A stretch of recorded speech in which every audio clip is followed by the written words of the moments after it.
Minutes past the hour, and we thank you so much for being with us here on the Kickoff Hour. As always, Fridays are busy. We have golden ticket seats scheduled, Will of Meat scheduled. Bubba off today. He's still on his hamcation. I communicated with him last night. He got down there, said they traveled, and they're ready to just ham it up and have a good old time. And so he says hello to everyone. We've got Garry. Yeah, Garry Vines scheduled. Spurmaster himself to stop by today. Will he be bringing pies or just hanging out? We don't know, but we'll have to check it out. All that's ready to go today. I am Speedy. Over there is Greg, and over here is Helmsy. What's up, boys? How are y'all? Boys. What's up? What's up? Well, Super Bowl 58 closely approaching. It's Sunday, and the weekend has started there in Las Vegas, which, by the way, Joe Buck says nothing good can come from Las Vegas. He figures there'll be a story, a headline. He is giving everybody a warning. Something's gonna break. Somebody gonna show out. Somebody don't know how to act. Watch out. But it's coming up Sunday as we inch a little bit closer. We might look into some scores and different things. Rick talked about that yesterday. But it's just a fun Friday. We had all kinds of stuff happening yesterday.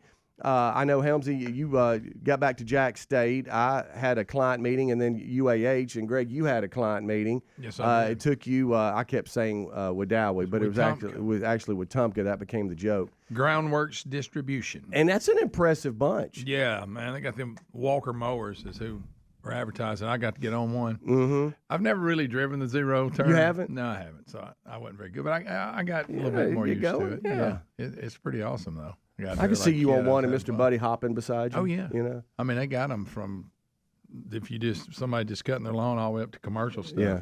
It was very impressive. But Harder or easier than you thought? it was a little easier, I think. But see, I wasn't cutting. I was just riding. If I was cutting, trying to be more straight till I got used to it, you know. Mm-hmm. But I'd never. What's funny, the first zero. It's a game changer, really. Zero turn mower I ever saw was in '89 because of a friend of mine that lived next door to me had started a lawn cutting business, and he was using like a Murray. Of course, he was wearing that out, and he bought a Walker. Okay. And that's the first one I'd ever seen. I thought, man, check that out. It was a zero turn. Well, they've come a long way since then. They got all kinds of detachments you put on the front. And it was really cool. We had a good time. And now the weird part, and I got to making fun. And somebody I knew there had probably to be a bug somewhere call in and here. explain this. Okay, so they had it set up where we were going to eat lunch. They actually cooked beef stew. Ooh. There, homemade beef stew. And they said, hey, he's fit to show up. One of the employees, he's got this bread, sourdough bread. And it was really good. Well, they get to talking. What is this you do with bread where you have to have a starter? And you've heard of this friendship bread. It's kind of like that. And he mentions this starter. He went and bought it somewhere, and it goes back 125 years. I said, time out. Wait, did you call him on it? I said, are you saying we're eating to 125-year-old bread? And he said, well, no, but the starter, that's where it originally came from. And people over the years. And look, with this starter, so basically his whole life has to revolve around bread to keep it up because you have to feed it with like wheat or something. He got trying to explain to me. No. And I was so confused. But I tell you what, that was some daggum good bread. Now, did you just, because I know you. Hunter, I told him, I said, Who told him it was that old? Where you bought it, where he got it, I guess. And what was funny. They get a pass, don't they, Helmsy? Probably. Because he collected a check. Yeah. So No, I certainly. didn't. No. Oh, no, but you do. Well, I'll get an endorsement, but I mean, but for me going That's down collecting a check. Well, me going down there yesterday. We're having fun with you. We are. But normally, But Chris if and- anything's found, let's go back to that lemon the other day. Yeah, It was found. Well, yeah. that's what I'm saying. I It's just kinda didn't like- know you had to do this with bread. I know didn't they call either. it the starter, and when it's there, like before you make more, you got to make bread like every day, I guess. But it's we got to laughing. I said, so I don't get. So I'm eating 125-year-old bread. Not really, but that's where it originated from. I see where you're going. And with again, that. who can check and really know? You know, I made a joke. I ate it. I said, no, I think you're off. I said, that tastes about like 115 years ago, not 120. Yeah. But it was really. But We're triple, though. so I got Triple to eat digit. good bread. I got to eat some homemade beef stew, and I Good got deal. to ride around on some awesome equipment. Good. And Chris and the guys, we had a great time. They had us, like I say, we had cookies, and I mean they had it set up. And The cookies were, turns out, 88 years old. That's right. And they got a starter also, but it was great. I had a great time, and I look forward to endorsing them. Yeah. And we've already. The Walker Mower is impressive, family-owned business, made in America, baby, Colorado. Right out of Wetumpka. That's crazy. They're the distribution out of Wetumpka in this area, but they're made in Colorado, and it's like 3-generation Walker family. That's good stuff. So I got to watch video and all the way they make. You them. were all in. Yeah, it was awesome. I had a great time. I want to thank them for. How about the beef stew? Was outstanding, especially with that 125-year-old bread in it. Right. But these bread people, maybe somebody knows because I've heard of that. You remember because we've had people bring us friendship bread. Yeah. And I think it's kind of like that. You have to have a starter, and then you. Yeah, well, my dad just weighed in. He said that my niece, Johnette, she talks about her sourdough bread and needing a starter that's decades and decades of years old she has. And all the different tactics of making the sourdough bread she actually makes and stuff. So he said that's a go-to for us if we need, because Johnette knows all about it. So she knows, okay. Well, I asked him, I said. And Reg says, hey, by the way. Hey, how are you doing, Reg? Good man. I asked the guy, I said, so like when you go on vacation, somebody got to come feed your bread? Because he said you got to feed it. You got to constantly do stuff with it. It's really confusing to me. I don't know. And the answer is yes. Somebody does. Yeah. I mean, you can't let it go, but maybe just for a certain period of time, or you're going to break the chain of 120 years. But then again, kind of hard to check. So in their life, it's not what about the dog, it's what about the bread. Yeah, what about the bread? Yeah. Who's going to Have you called cousin so-and-so to come by and feed the bread while we're out of town? You sure you have that right? I probably don't, but But I tell you this, it was really good bread. That's good. And if you'd have said, Greg, you're going to eat some really good bread, and I wouldn't think it would be at Groundworks in Wetumpka. Yeah. I mean, it was just kind of I'll give you that. I'll give you that. You got to admit that was really, it would have been more of my lunch at a restaurant that I would have experienced that type of bread, not you at Walker. So. I actually was on the Walker mower eating a piece of bread. That's good. I wasn't, but and just so you know, Walker is a mower. It's not Greg needing a walker. No, I mean we are aging, but he doesn't need a walker yet. Yeah, they like I say, it's pretty awesome equipment. Yeah. Well, I got to meet a great family. You know, they say you need to know some good lawyers. I had lunch with Cahaba Law Group yesterday and had just a fun old time. Just a table full of people, just laughing and cutting up and trustful.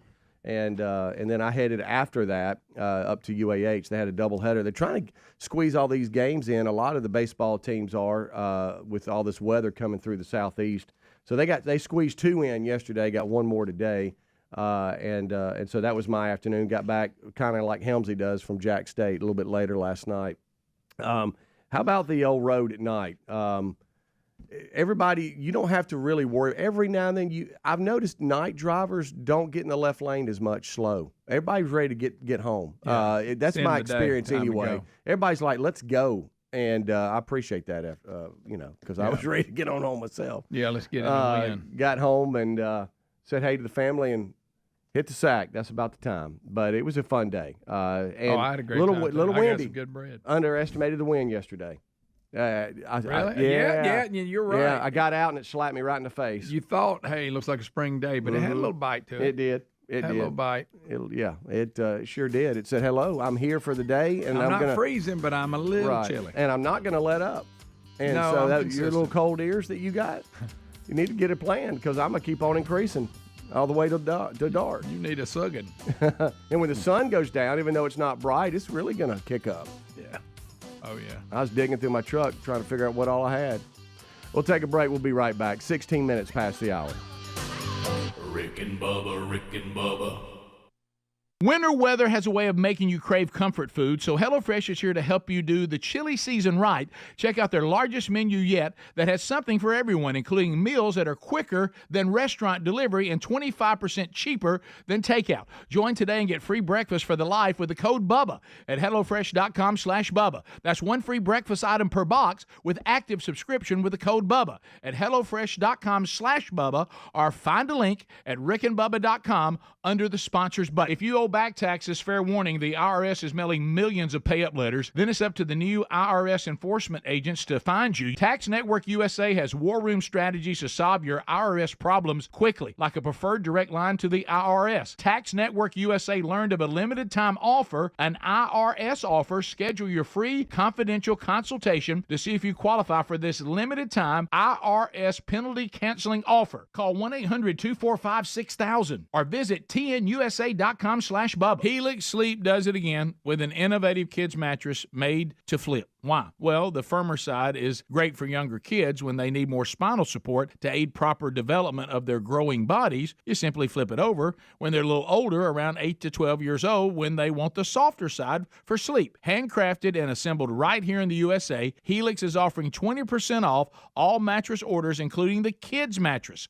Go to helixsleep.com/Bubba. helixsleep.com/Bubba. Resolving to eat healthier this year was easy. Actually doing it, not so easy. Well, Field of Greens is our healthy superfruit and vegetable habit in my house. Each superfruit and vegetable in Field of Greens was doctor selected for a specific health benefit. Some support your heart, lungs, and kidneys. Others support metabolism for healthy energy and weight loss. If you resolve to get healthier in 2024, it starts with Field of Greens. Get 15% off your first order with free rush shipping at fieldofgreens.com. Use the promo code Bubba or go to rickandbubba.com. There's a popular saying out there, health is wealth. And folks, I couldn't agree more. If you're dealing with everyday aches and pains, I want to tell you about Relief Factor, a daily drug-free supplement developed by doctors. It's not just a pill that masks pain. Relief Factor uses a unique formula of natural ingredients that work together to help reduce or eliminate pain.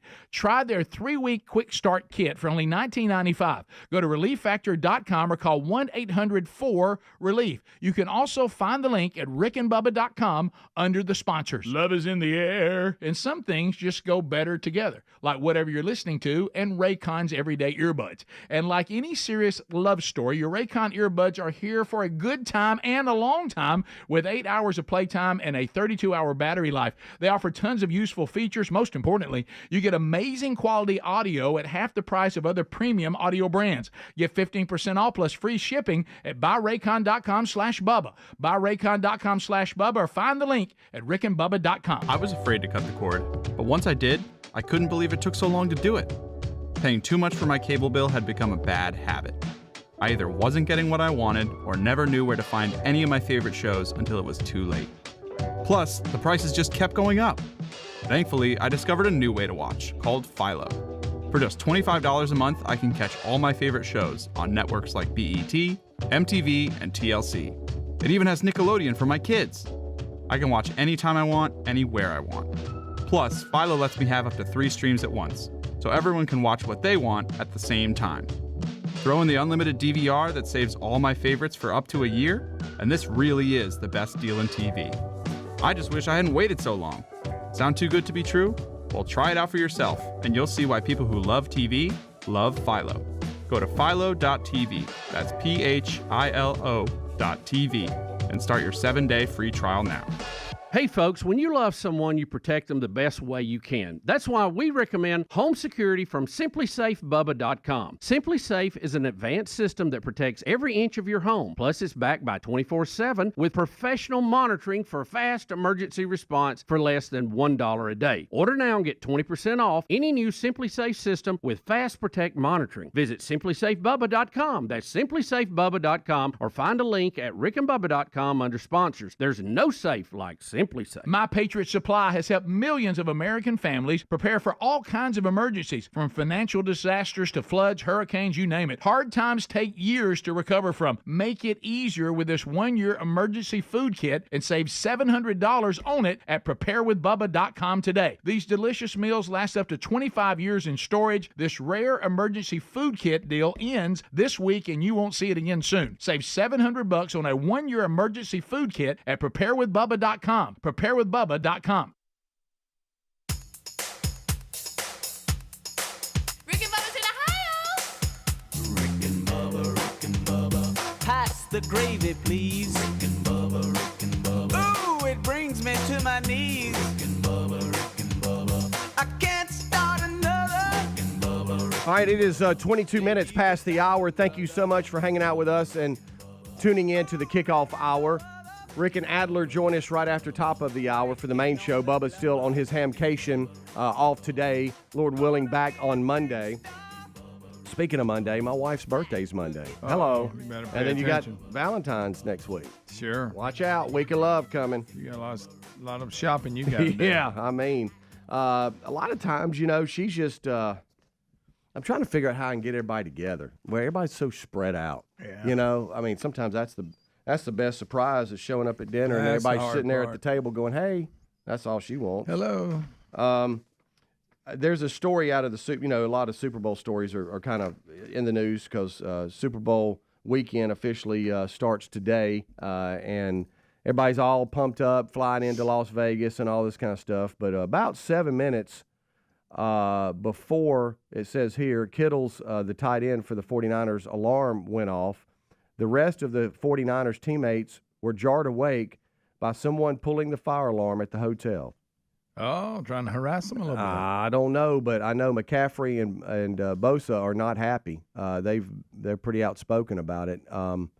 They were talking about the fact that obviously somebody, I guess, is pranking them or whatever. But how does this even happen? I think everybody was about to try to get up, but it still kind of jolted everybody up, and they had to follow the fire alarm rules and all this kind of stuff. Parking lot. What a bippage! You gotta go stand in the parking lot and all that. Yeah. Who hadn't done that? Y'all remember in And Kittle wishes his beard was better. He does. He's funny dude. We got two pretty entertaining tight ends in the game with him and Kelsey. Do y'all remember the old fire alarm drills and stuff at school? Oh. Where you'd have to get in single file line and walk outside and everything? Beep, They still do that? Oh, I'm sure. I guess so. They have like different drills. They got to do which is sad, like a shooter on campus I know drill. it is. Yeah, they have a lot more to worry about. Yeah, don't they? we just had to worry about fire and storm. We just had to grab a textbook and get in the hall. Oh yeah, Put it on top of our head. Yeah. Yeah. Severe I weather. remember that. Hey, Everybody crying. Like that was going to do something. Right. Yeah. Hey, good thing he had the book. Yeah. Yeah. I Looking tell you back what, at it could have been bad. Why not? Well, he had a book. Yeah. Great expectations. It was real thick. Looking back Grab at the it, Helmsy, history you're book. right. It's thicker. Yeah, get the thick one. Don't get the my starter. Goodness. And our parents they just went to work and just was okay with textbooks on their head I and guess tornadoes so. rolling through. Yeah. Good luck to you guys. Yeah. Yeah. Okay. We got it. And no way to contact them. No, there's Nothing. none of that. Yeah. I'm like I say, even my kids. I said, y'all can't imagine there was a world where nobody had a phone. Yeah. Except at home Right. or at work. Yeah. That's the only place it was. And if you walked out to be picked up from school and your parents weren't there, you just had to wait. There was no texting them. No, there was no. You had no idea if they had a flat tire or they. No idea. Did they forget? Yeah, Did were they tired of you? Yeah. I mean, did they? I mean, You didn't know. You just had You to had wait no it out. idea. And you keep looking. It's still in here. You think back at it growing up, you did have to have a lot more patience on getting information. Now everything's immediate. Yeah. You know instantly what's going on. Back then, and I was guilty as anybody of it, but you get up. Where's my phone? Where's my stupid phone? Where's my daggone phone? But like I said, I can remember leaving, going to work, and telling Lisa, if you need me, call the power company. They'll run me down somehow. They'll find me eventually. Yeah. They kind of know where we're at. So. And our parents just had to trust us where we were going. Oh yeah, yeah. Huh? I mean, you could get to the end of the street on your little bicycle and take a left instead of a right, and. But it's just a different world, guys. Right. Different But as my world. dad's listening right now, I was always where I said I'd be. And there's people, of course. I mean, I used GPS yesterday, but there's people that without that phone they couldn't get anywhere if they're going somewhere they've never been. Right. They God forbid look at a map. They couldn't read a map. You go, okay, here's a map. Here, read this, and how you get from here to Colorado. Yeah. They'd end up in California. Well, it does take the thinking away because it used to be, we'd have like little road maps folded up in our glove compartment. That you couldn't ever fold back right. Right, that we don't have gloves in, as Helmsy said last week or whenever That's it was. a good point. I've Never had a pair of gloves. And we'd unfold it and then try to get it folded back up. But, I mean, that's the way you got around. Yeah. Or you would stop and it would be like, hey, go up here and take a left at the White House. And then, but now, to your point, I'll be honest with you. Yesterday, I was in Trussville at a restaurant and I had to get to Huntsville. And I'm like, I wonder what the fastest way is. I hit where I needed to go and just trusted the little blue line. But if it ever came down to the fact that I had to read a map and get somewhere, I could do it. Yeah. Because I used to do it all the time. But to Speedy's point, back then you didn't know whether that was the right route or not. You just had to choose one and go and deal with the consequences of the traffic. That's right. Or the wrecks or whatever. There's nobody telling you that there was a police officer 8 miles up and there was a wreck 25 miles up. No, you just had to trust the man at the gas station that was pointing, go down here a half mile and take a right at Hey, go to the church, take a left, and then you're going to see there's a guy out there who works on cars. Right, that's it. And you're going to see 2 tires out, and right in front, you're going to take a right there. There's And then there's an old rusty Mustang. Yeah. And then he'd tell you about the man. Now, he's a good man. He's been, Yeah. he's had that place for 30 years. And you're going to go right up here. There's a little blue house. Your next left's going to be a little blue house. Yeah. Now, listen, Mary Jane may be standing out front. And if she is, tell her I said hello. But you're going to take a left there. Right. Yeah, That's so good. Listen, when I first went to the power company when I was being a collector, it was in Clay County, and there were paper orders. So you were a hitman? Yeah, I was hitman. Okay. I was a collector. But that was written down. There was a stack of paper with addresses, and you just had to figure. They had a 911 book that you could look at, but there was no digital this, digital that, and a lot of times some of the old heads that worked there, they go down there at Turner's old store, and it ain't been a store in 20 years, and it's an old building. So how am I supposed to know? But they had all the landmarks. That's what it was. And I was horrible. If anybody ever asked me for directions, I was horrible at giving them. Could not. Because I'd always forget one turn. I would forget one turn or and they're forget gone, one and you important. Go, ooh, I messed up. They'd already left, and I'm like, crap. Yeah. I forgot the most important part. I don't know where they're going. Mine was distance. If I said it's about a half mile and it's like 3 miles. Yes. Yeah. Oh, it's right You're down about there. a half mile up here. And But you know then what? you count the red lights and you're off one. We got by. We survived. We did. And you know what we'd do? We'd pull over and ask again. Hey, old pal, know. back at the gas station said I need to go. Oh man, was that Johnny? Johnny that. don't know what he's talking about. That's just the third red light, not the second. Go look, get back out on the main road, take a right. Yeah, they'd start you, And over, then go they'd back start down all here. over. But we made it. Yeah, no We problem. made it. Like I said, I would And we pull were them still on stacks of time. paper. That's the Yeah. amazing How part. did that Really? happen? Yeah. Yeah. Good night. Now we just punch up the address and There you And go. we're still late. I we're still late. I still pull it out, I push it and let it show me the whole trip so I can look at it in my mind and know where I'm going. I can't just blindly follow it. No. I have to look. Rick and Bubba, Rick and Bubba.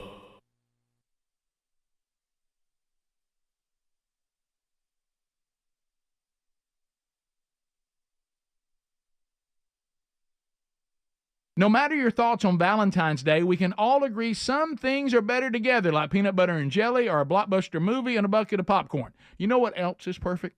A perfect match is whatever you're listening to in Raycon's everyday earbuds. With optimized gel tips for the perfect in-ear fit, these earbuds are so comfortable. Like any serious love story, your Raycon earbuds are here for a good time and a long time. With 8 hours of playtime and a 32-hour battery life, most importantly, you get amazing quality audio at half the price of other premium audio brands. Raycon's everyday earbuds also feature 3 customizable sound profiles, earbud tap functions, and noise isolation and the awareness modes. And they're used to feeling the love with tens of thousands of 5-star reviews. Go to buyraycon.com/Bubba now.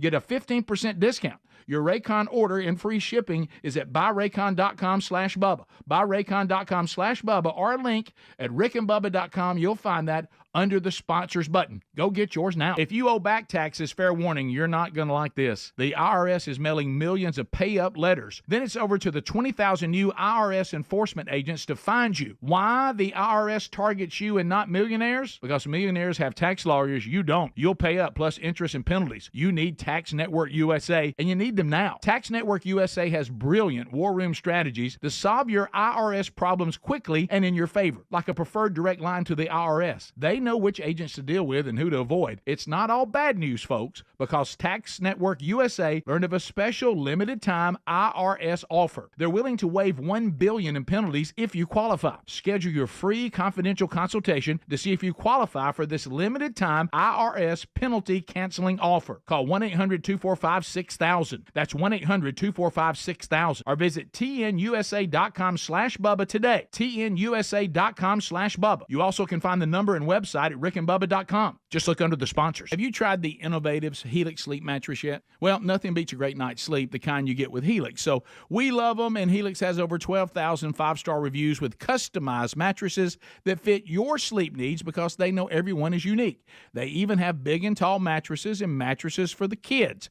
But how do you know which mattress is right for you? Well, Helix has you covered. Just take the Helix sleep quiz and find the perfect mattress in under 2 minutes. Place your order and your mattress will be delivered right to the door free of charge. And the best part, Helix knows there's no better way to try a mattress than by sleeping on it in your own home. That's why they offer a 100-night trial for you and a 10 to 15-year warranty.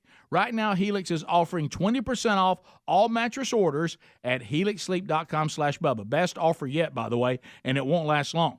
So if you've been waiting to try a Helix mattress, here it is. Now's the time. Head to helixsleep.com/Bubba for 20% off your mattress order. Resolving to eat healthier this year? That was easy. Actually doing it? Not so easy.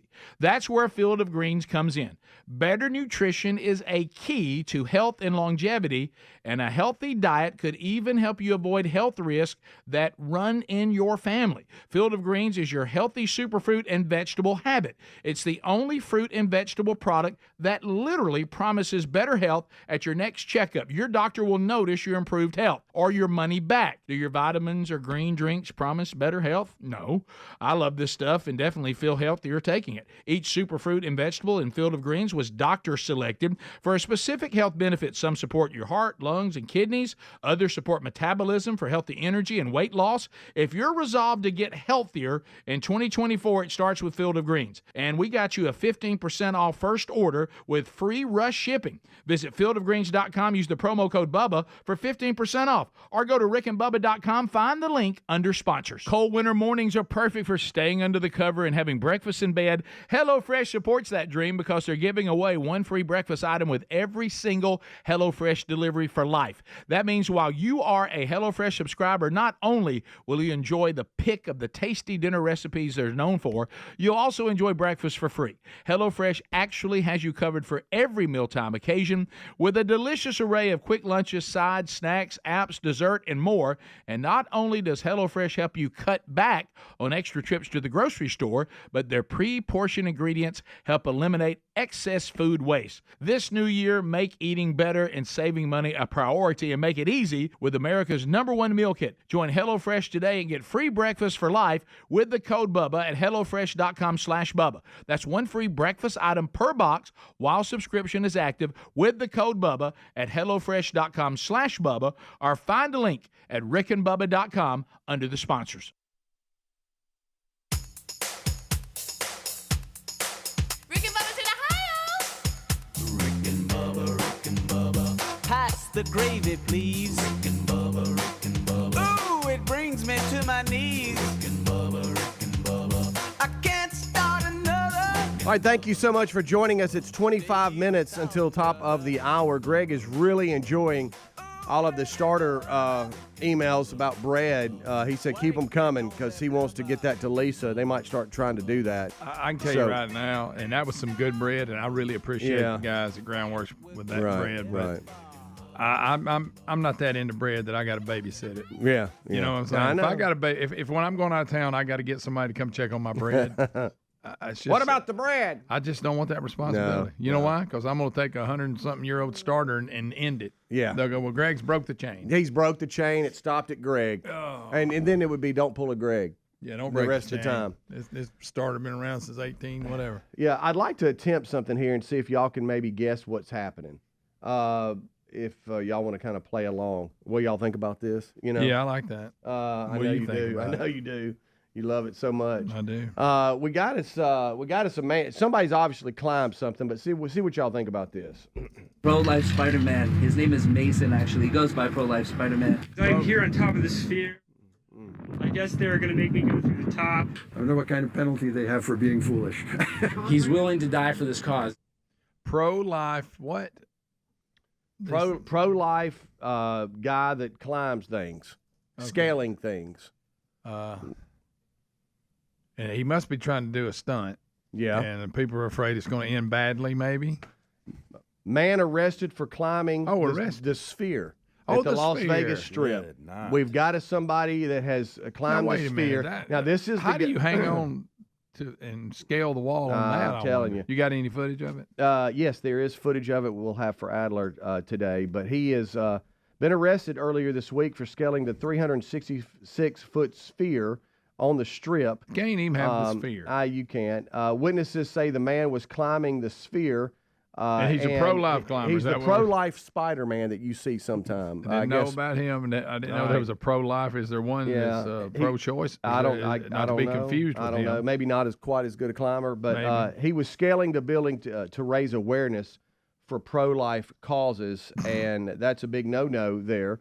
You don't climb on the sphere. It's hard to say sphere. It is. I actually listened to and talked to y'all off air. Dana White with UFC said that in the Sphere they're going to do the first ever live event, and it said it's going to be the.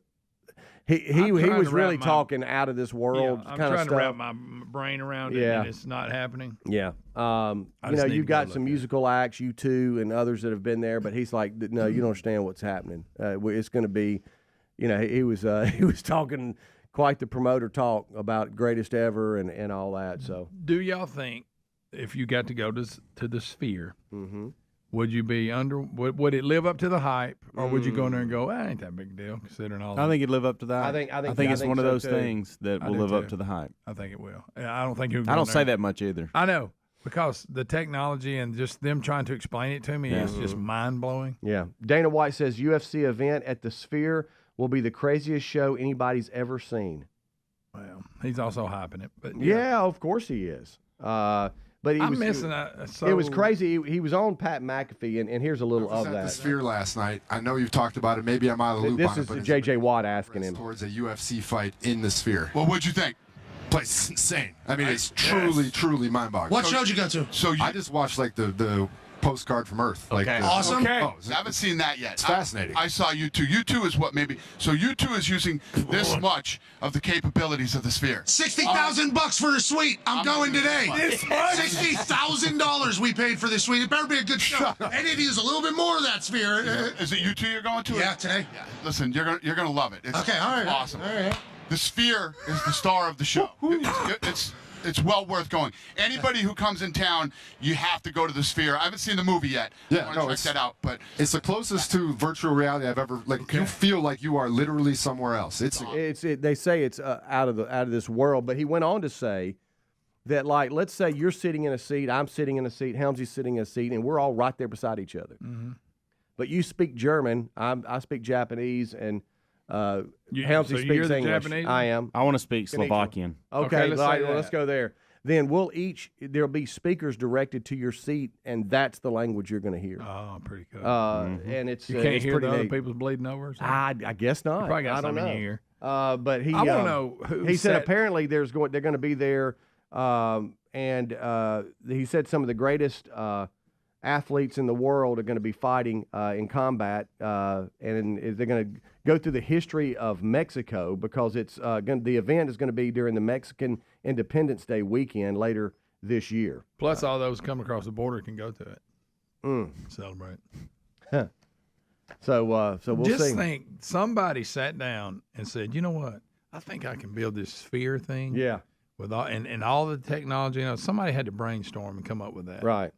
That's just crazy. Let me see if I can pick it. I'm slip queuing. Pack in the seats where like you get grappling. Let's see here. Down with the red light and everything. You got this guy doing it for 45 minutes because you're doing it. Let's see. And what happened was after they did the show and people started You looking at it, playing they're with like, danger with this is this cool for group. concerts. I saw the segment, so. It'd be like our caller the other day. We'll see. When you say you'll unlock more of the capability. Okay, I was trying to find it.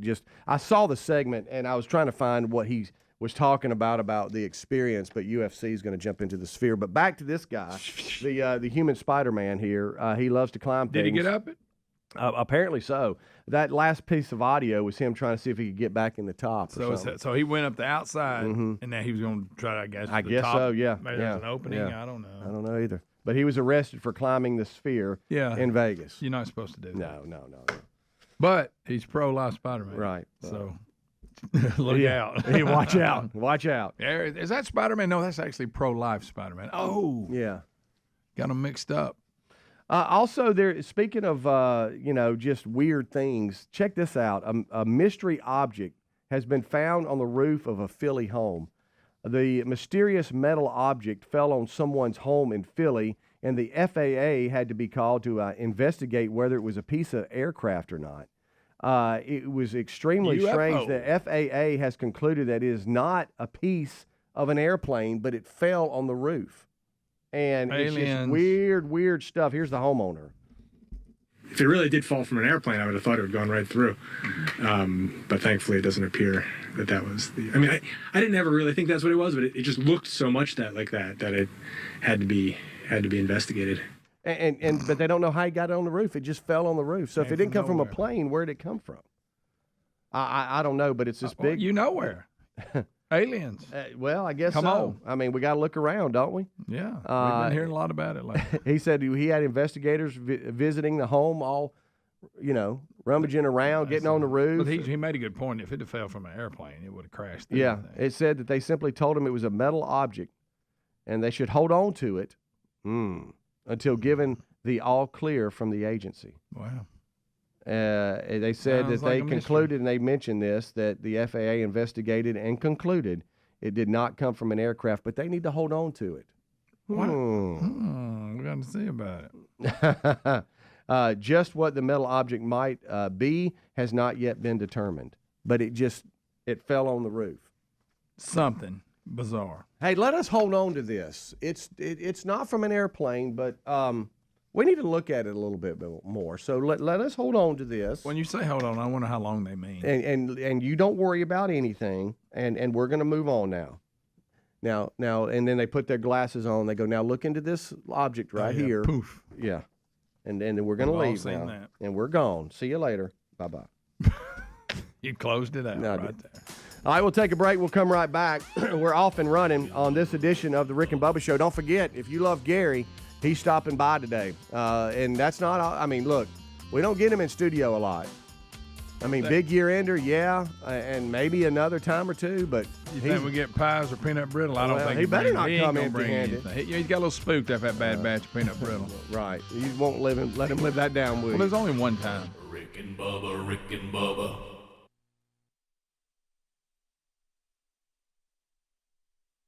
Hey there, folks. Let's talk about something that's on the minds of many of you listening today, dealing with overwhelming credit card debt. Now, if you're feeling like it's a financial uphill battle, we've got some good news for you. If you're facing $10,000, $20,000, or even $30,000 in credit card debt, medical bills, or other unsecured debt, there are programs available that can consolidate those debts into one single reduced monthly payment you can afford if you qualify. Accredited Debt Relief is on a mission to help you become debt-free in just 24 to 48 months. They've already helped over 300,000 qualified consumers, hardworking Americans just like you, pay off more than $3 billion in debt, earning them an A-plus rating from the Better Business Bureau. The consolidation specialists at Accredited Debt Relief tailor the program to fit your specific budget and financial situation. They understand one size does not fit all. Call Accredited Debt Relief now for your free, no-obligation savings estimate and let them help you take control of your financial destiny. Call 800-511-1200. That's 800-511-1200. Program or services not available in all states.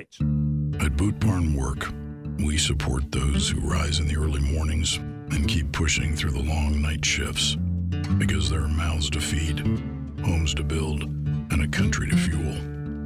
Those who mark their progress by the wear on their tools and the sweat dripping down their face. Every scuff on your boots represents your role in America's unrelenting workforce. Boot Barn Work, for those who feed, build, and fuel the nation. Can I get a weight reading on the cat in exam 3? Zuri needs a new vet tech after their current one literally moved to a farm. But finding an ideal replacement takes some training. This is like herding cats. Indeed can help them hire great people fast. I need Indeed. Indeed you do. Schedule virtual interviews and talk to candidates right from your employer dashboard. Visit Indeed.com/credit and get $75 towards your first sponsored job. Terms and conditions apply. My friend and I are taking a trip to Mexico this year, but neither of us speak Spanish. So we downloaded Babbel and started learning Spanish fast. Want to start getting conversational in another language in as little as 3 weeks? Babbel's quick 10-minute lessons were designed by language experts to be the most efficient and effective way to learn a new language. ¿Cómo te llamas? ¿Cómo te llamas? ¿De dónde eres? ¿De dónde eres? Babbel's interactive lessons are created by real language teachers and voiced by real native speakers using a modern conversation-based method. So in no time, you can start speaking confidently about real-life topics in another language. Nosotras vamos a México en 2 días y ahora hablamos español. Gracias, Babbel. Sí, muchas gracias. Babbel, Language for Life. Celebrating 10 million subscriptions sold. Go to Babbel.com and start learning a new language today. That's Babbel.com. Start learning a language today at Babbel.com. There's a popular saying out there, health is wealth, and folks, I couldn't agree more. Some of you may be living with everyday pain. Now, this can affect so many parts of your daily life. I mean, it can affect the mood, your sleep. What about missing out on activities? Our friends at Relief Factor offer a natural way to relieve that pain. It's 100% drug-free. Developed by doctors, Relief Factor uses a unique formula of natural ingredients to help reduce or eliminate everyday aches and pains. Now, unlike pills that just mask the pain for a short time, Relief Factor helps support your body's natural response to inflammation, so you feel better all day, every day. Over 1 million people have tried Relief Factor, and here on our team, several of us have tried it. So let's get you a special deal, and let's see if we can help you too. Go right now and see if Relief Factor can work with you with their 3-week quick start kit that's only $19.95. Now, this is a great price to try it out for 3 weeks. You'll know in 3 weeks. You will feel the difference and know it works. You can also find the link at rickandbubba.com under the sponsors. Have you tried the Innovatives Helix Sleep Mattress yet? Well, nothing beats a great night's sleep, the kind you get with Helix. So we love them, and Helix has over 12,000 5-star reviews with customized mattresses that fit your sleep needs because they know everyone is unique. They even have big and tall mattresses and mattresses for the kids. But how do you know which mattress is right for you? Well, Helix has you covered. Just take the Helix Sleep Quiz and find the perfect mattress in under 2 minutes. Place your order and your mattress will be delivered right to the door free of charge. And the best part, Helix knows there's no better way to try a mattress than by sleeping on it in your own home. That's why they offer a 100-night trial for you and a 10 to 15-year warranty. Right now, Helix is offering 20% off all mattress orders at helixsleep.com/Bubba. Best offer yet, by the way, and it won't last long.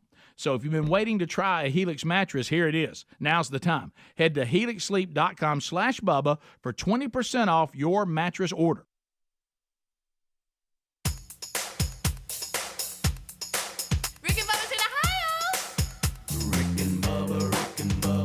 Pass the gravy, please. Rick and Bubba, Rick and Bubba. Ooh, it brings me to my knees. Rick and Bubba, Rick and Bubba. I can't start another. Rick and Bubba, Rick and Bubba. Day without 'em, brother. Rick and Bubba, Rick and Bubba. Ooh, there is no other. All right, we got about 11 minutes, leaning on 10 minutes until top of the hour. Thank you so much. If you are part of the Golden Ticket seats today and you're headed this way, drive safely. We look forward to seeing you. Got a special treat. Garry is scheduled to be here today. Garry. He's scheduled to be here today, so watch out. You think he'll have sleeves, or you think he's going to wear sleeveless? I think he's still in sleeves. Yeah. I don't know. Sometimes he'll wear sleeves here. Got a little warm yesterday. I know. This portion of the show is brought to you by Tax Nation USA. It won't be long before Tax Day is here, and I know a lot of you are starting to think about that. And you might realize, hey, I'm in a little bit of a handle. I've got a problem with the IRS. I need help. They target you, and not the millionaires, because they've got really nice lawyers to get them out of stuff. But they go, look, if you need Tax Network USA, we got you. TNUSA.com/Bubba.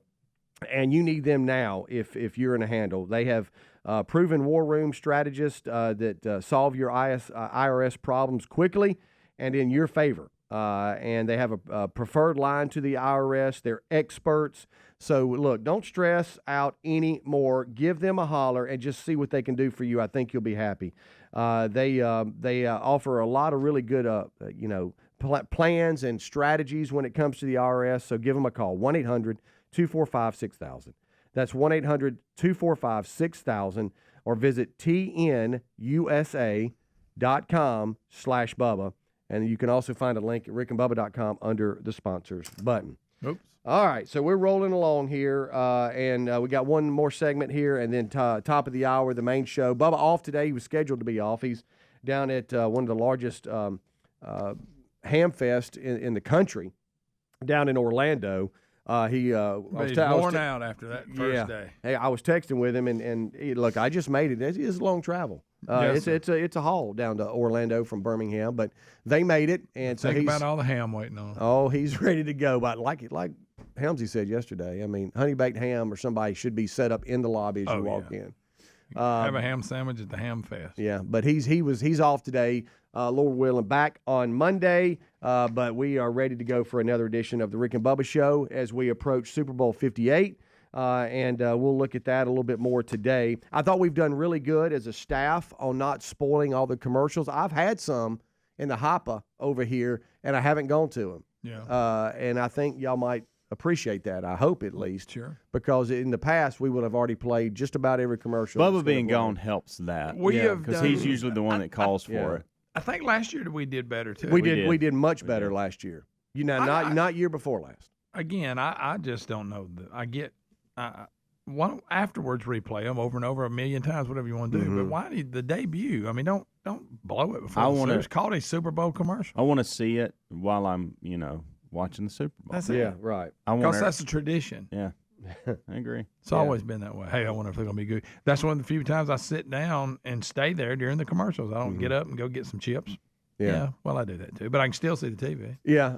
Speaking of the Super Bowl, Brock Purdy, we brought him up yesterday and who he might look alike, and Adler did a side-by-side comparison.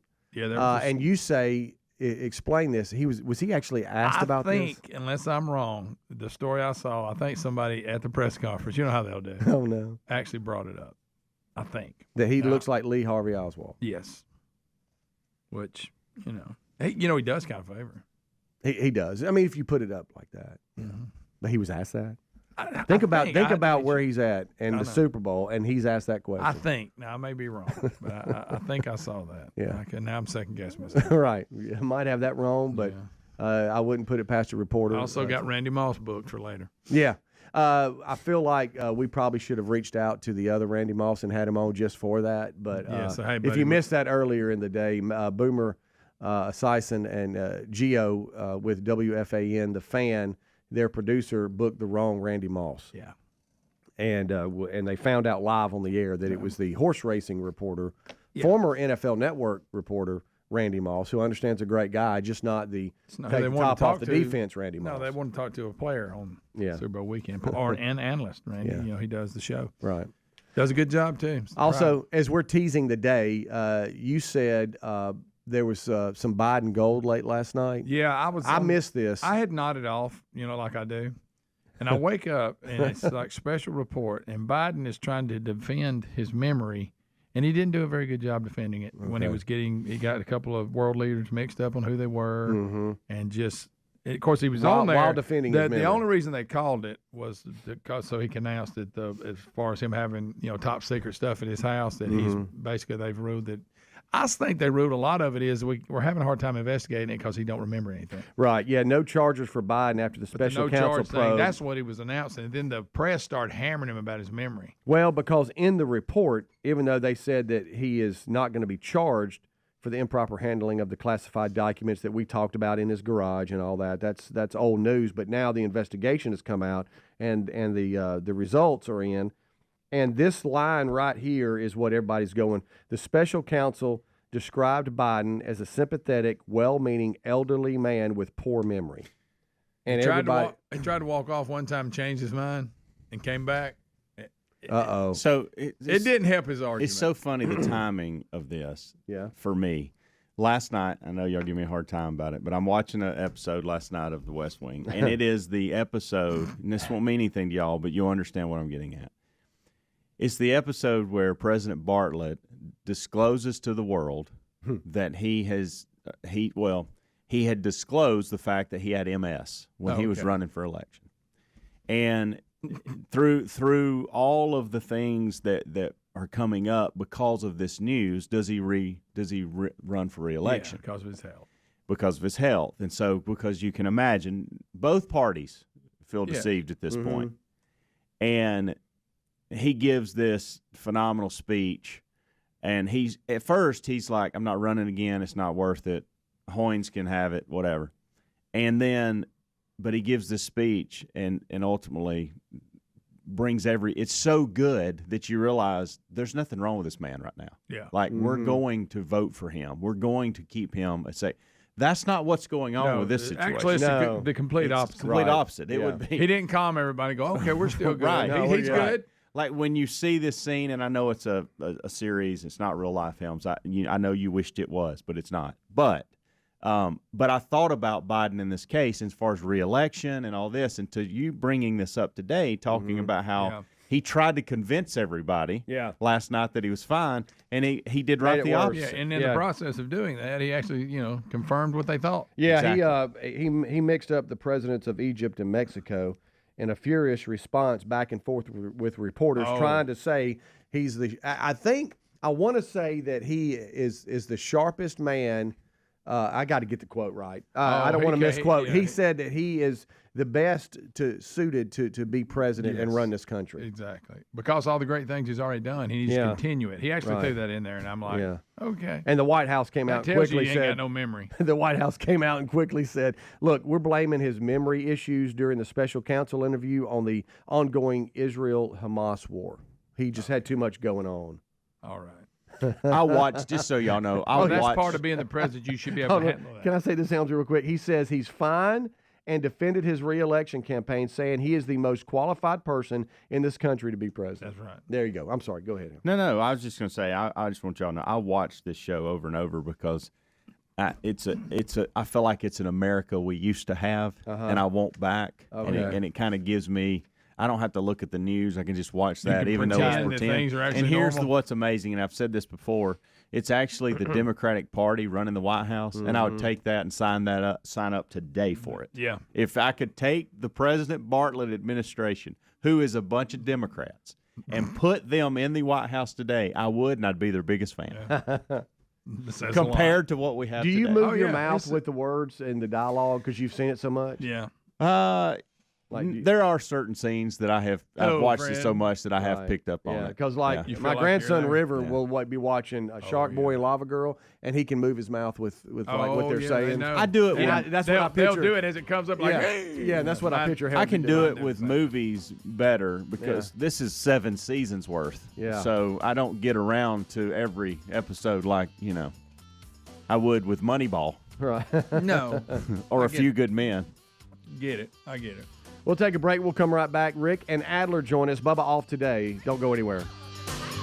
Rick and Bubba, Rick and Bubba.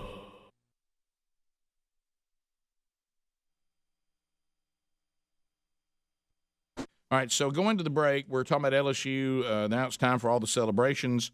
They're going to the White House. There's big turnover in the coaching staff. We got people declaring for the draft. And one of the people that they're losing is what's becoming – football's becoming so specialized now. Mm-hmm.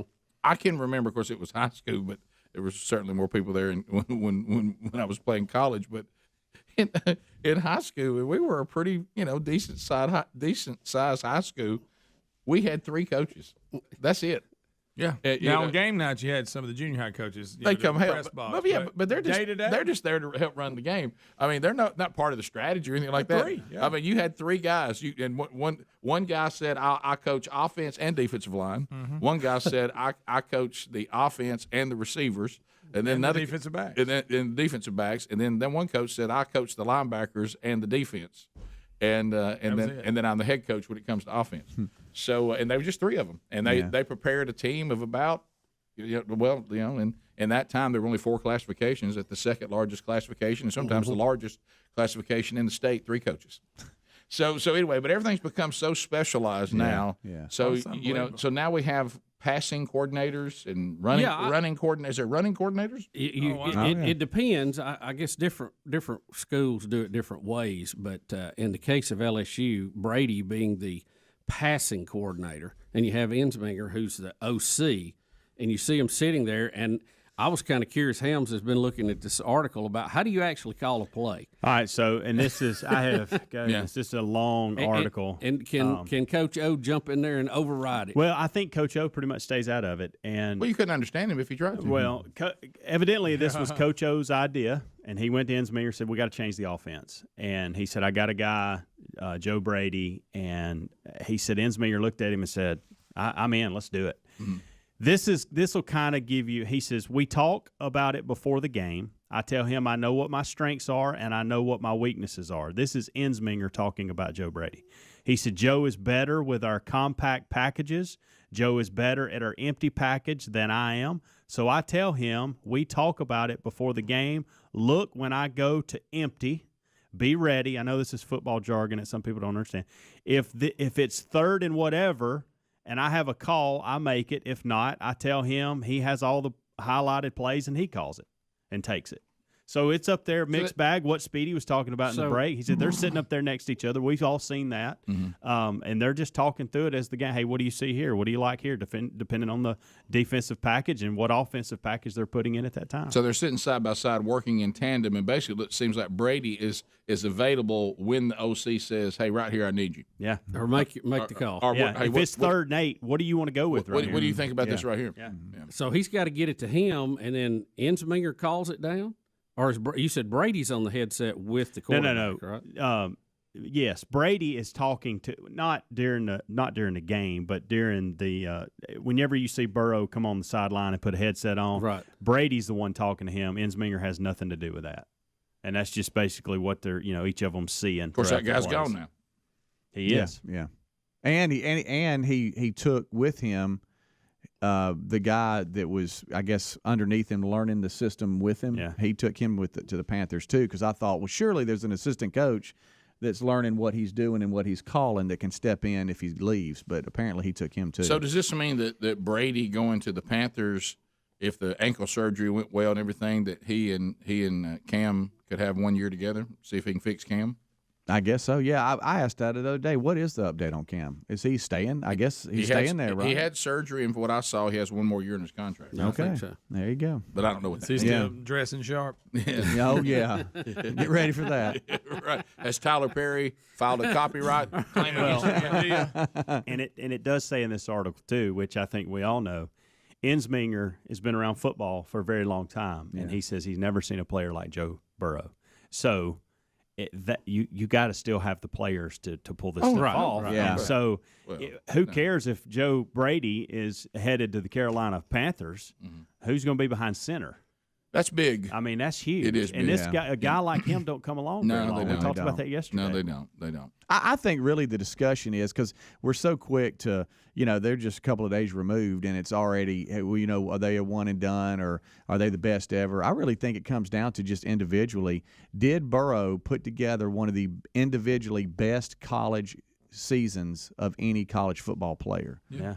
And that question is yes. Statistically, he was unbelievable. And look they reference this, and this is a really good article. I'll put it in show notes, but they reference the fact that these 50-50 balls that you throw downfield, Ensminger even said, let's face it, with the guys that we had around us and Burrow, it was more like 80-20, that we were making that play. Oh, yeah. And that doesn't happen for everybody else. And not every year, every time. Well, every season. yeah. And then you could turn around and say, all right, next year, and look, Burrow is a game changer, but you could say next year, we have a quarterback we think is almost as good.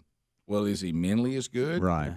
Is the offensive line as good? Are your receivers as good? Yeah. Do you have run? Do you have a 22 that at least makes everybody stay honest? That he can hurt you if you don't play the run a little bit? And I know is he as tough? Burrow fractured ribs in that game. Yeah. And played an unbelievable second half. Yeah. Yeah, I saw him on the sideline. I'm like, hey, he's hurt. He was, and I didn't know that until they said I think he had some fractured ribs. Yeah, trying to get it.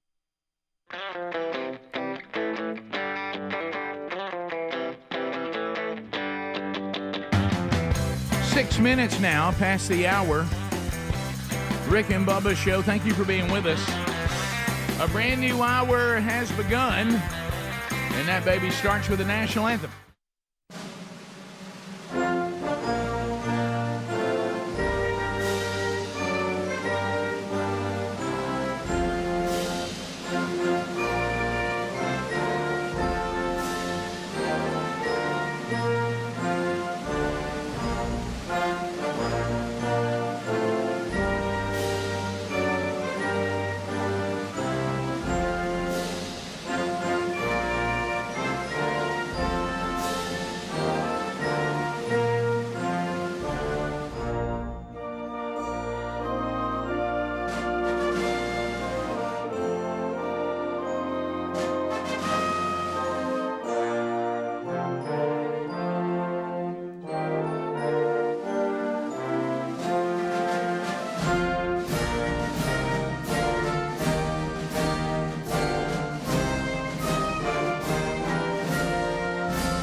7.5 minutes past.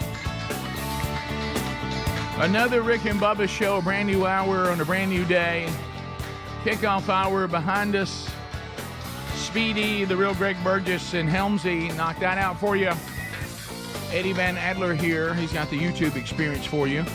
Hello, tubers. Welcome in. For those of you that watch the show live on the YouTube channel, or he'll get the archive for you today. Also, 1 hour of the YouTube experience. The best of hour, also available on Blaze TV if you're a subscriber there. Well, we do have a lot to unpack on the program today. We will have Garry the Bulldozer Man stopping by. Talked to him yesterday. I was at the farm, so he'll be stopping by today. Also, we'll spin the wonderful wheel of canned meat. Our golden ticket seats will be here today. We'll talk a little bit updates from yesterday.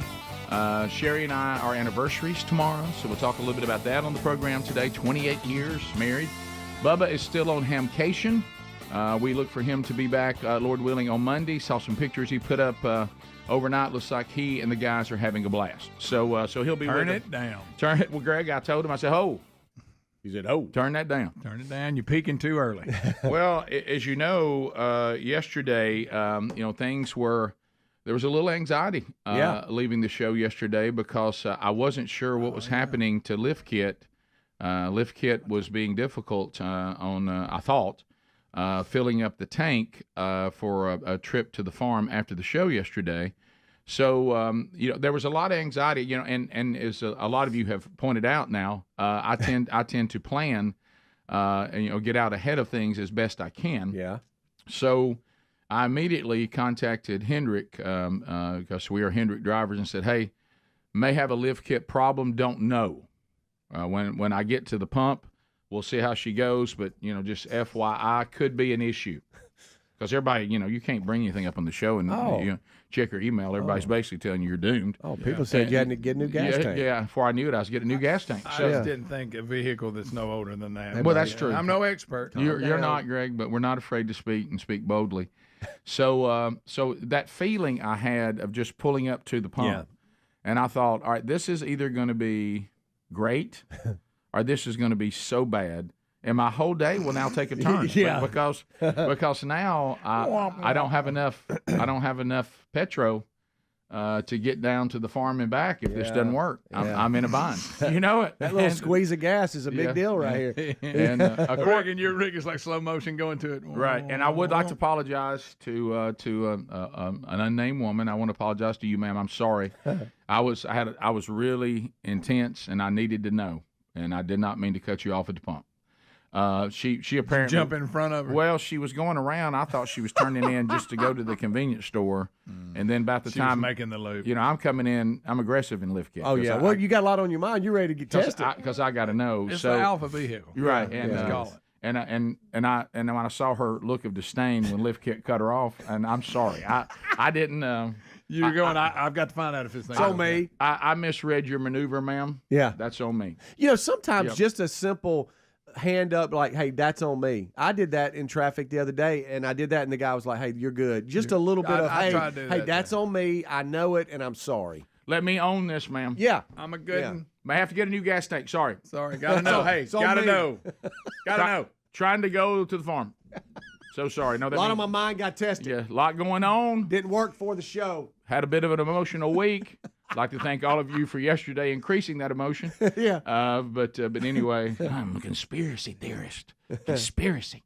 But anyway, unbelievable. Yeah. Apparently y'all don't listen to the show very much. But anyway, but don't let that stop you for getting the rumors started. I got it, man. You're right, sure. I know what's going on. Hey, man. Of course, we told you that day one. Even Bubba himself, I said, "Hey, go ahead if you want to," and I said, "Let's give it a little time." But anyway, so conspiracy. I got a conspiracy. But anyway, so you thinking about that? Conspiracy man. Unbelievable. We might have a new character. Yep. Right, yeah. Watch out. Yeah. Something's going on. I'm gonna find out. They're not telling us something. He's got to do this. I know but it's like T-Rex hands. Unbelievable.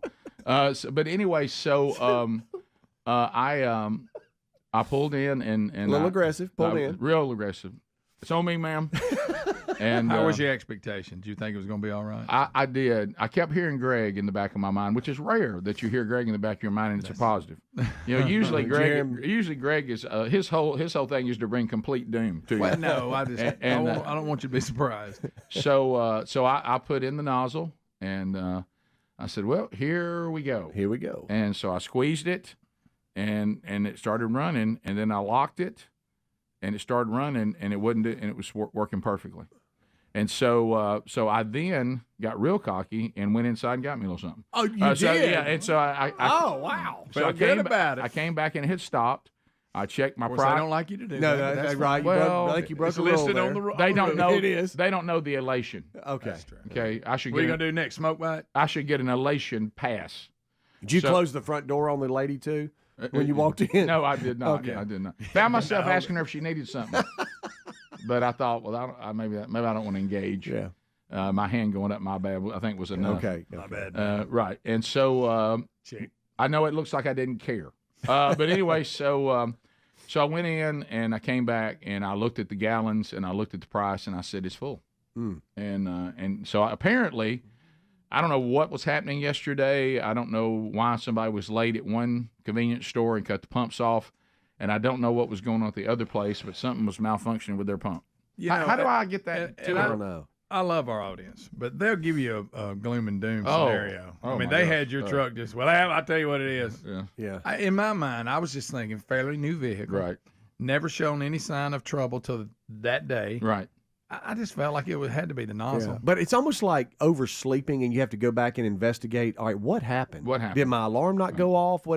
It's like you need closure on what happened. Like what happened in the morning? Nozzle. You think the nozzle had something in it? It just wasn't good. There was it was something, malfunction. Yeah. Whatever. Of course, how do I pick that pump out of all the pumps? Yeah. But don't read. I love the audience. Thank y'all so much. But it's okay to give us some hope. Okay, I mean, at one point I had somebody tell me that this is probably a sign that I have leukemia, and I thought, I don't know how in the world. Boy, I tell you what, I don't know how we're tying that in. What this usually means. And they won't say, it may be. No, it ain't. I tell you what it is. You'll probably lose a foot on this, Rick. Yeah, you're in trouble. What? Right. So anyway. Diabetes. Yeah, right. One time that happened to me. I lost a foot the next day. Right. Had me one time, and my truck caught on fire 2 miles into my trip. Okay, wow. Thank you for calling with that. That'll have you looking over your shoulder. So anyway, it apparently it was just a malfunction at the pump. Yeah. The truck is fine. So that nozzles aren't perfect, buddy. Right. I'd have to go back to that convenience store and go, hey. Sensitive than others, and you go, this thing ain't adjusted right. Right. So apparently, thank the Lord, it was not the truck. Right. So that was a game changer. Needed for you. Needed that. You'll turn your music up after that. Oh yeah. We'll be back. More Rick and Bubba coming up right after this. Rick and Bubba, Rick and Bubba. Plus, Burrow's a little older. What is he, 23? A little bit more mature as well. You could tell. Oh, yeah. He's been around. Oh, yeah. It helps to be 30 out there. Yeah. But, all right. And then more LSU story. And this is the great dressing room controversy. Oh, yeah. All right. So now we hear that Odell Beckham Jr. has a warrant for his arrest. Correct. In New Orleans, yeah. Wow. Because he slapped that police officer on the butt. Right. And by the way, I've had people come in. Nobody can even agree on that. Somebody else came back and said, hey, that's a security guard. It's not a policeman. I want to say in the story y'all have, I think it does say Mercedes-Benz Superdome security on there, but the warrant for the arrest is from the New Orleans Police Department. No, I got all that. But what I'm saying is, I had somebody yesterday say that guy is a Superdome security guard. Is who that is, and I didn't know that. If you look at his hat and everything he's got on, it looks more security than it does law. That's probably why he slapped his. But then he's rocking that badge that brings him back into a little bit being legit. What does that say? Mm-hmm. What does it say right there? Well, that looks like police. Yeah, it's got Louisiana, the state of Louisiana badge. All right. Well, who knows? Maybe we don't know. Who knows? Yeah. So anyway, bottom line is, are we going to arrest Odell Beckham Jr. for slapping whoever this person is in law enforcement? Well, I don't know how these warrants work, but if New Orleans has a warrant for your arrest and you don't go back to New Orleans, I guess it depends what kind it is. I don't know. Yeah. If they can come does get Cleveland you. go to play the Saints next year? And they're waiting on him at the airport. It could be. You don't return. No. Rick, don't return. I remember a certain unnamed Tennessee coach that didn't come to media days. Right. Yep. Sometimes you just have to find other places to go. Right. Never been to the Well, South, you know never what been to the this- South Carolina beaches. How are those? You know what Are they this brown? means. Okay, well. You know what this means. The NCAA is meeting right now to draw up rules for who can be in your locker room on national championship game. Yeah. So I still that whole thing with this law enforcement person and cigars and vitamin water and slapping on the butt and Odell Beckham handing out cash. I'm totally confused by this whole thing. What's going on here and who's in trouble? So the latest on the Odell Beckham thing is he was only giving cash to those who were no longer college athletes. Right. The ones who were all going to declare for the draft. He didn't give any money to anybody that was coming back for another year. You talking about can't have nothing. If you're LSU, you're sitting there, you just were undefeated and won a national championship, and all everybody's talking about is Odell Beckham Jr. and the cop and cash. Nobody's even talking about how good they were. Let's go back to this again. Who would have thought that if you had LSU with the best team in college football, I mean, they've proved it. Their record, they didn't even have a weak schedule. I mean, there's nothing you can hold against LSU. No. There's no commentary you can make on them. Well, now you got they had that easy schedule. You can't do anything with them. They did everything you're supposed to do to be a champion. This is not Brigham Young. Right, Okay? right. They took care of business every single game. They did not. They did not win the Holiday Bowl and was the only undefeated team in the country. And then they play in the WAC. Yeah. But or MAC or whichever one that is. So anyway, and then but really, if you think about it, who would have thought that if you took LSU and their fans and put them in New Orleans, it may be chaotic. It might have been better if they'd played like Maine. Yeah. You know, it would have filtered out a lot. Then you got Odell Beckham. He's so cold. He's in a jacket. He's not bothering anybody. Unbelievable. This is a bunch of bizarre stuff. Bottom line is the LSU Tigers are one of the best football teams in college football that we had the privilege of watching. Yeah. Enjoy that for a minute. 14 minutes to the top of the hour. We'll be back. Rick and Bubba, Rick and Bubba. So it's down to it this weekend. AFC Championship, Titans take on the Chiefs. The Chiefs will be at home. It'll be noisy. And, of course, the Titans, I mean, they have taken out the Ravens and the Patriots to get there. Shocking. But boy, they're playing good football right now. But so are the Chiefs. Packers, 49ers. 49ers playing great football. Packers playing good football. But both of those teams capable as well. And so it'll be down to those two, and then we'll know who our Super Bowl will be. And, Bubba, it looks like that Demi Lovato and Greg and I were discussing. Did you want to say Demi Moore for a minute? I didn't. Did you try I to? didn't. I just was trying to get the Lovato thing right. There's Demi and then there's Demi. Mm-hmm. Demi Lovato is about three different people to me. If you showed me three different pop stars, I don't know. If you were to say, here's three pop star names, place the name with the picture of the pop star. Yeah. I think Demi Lovato is about three different people. Mm-hmm. I don't know which. I understand your confusion. I don't know which one she really is. I think.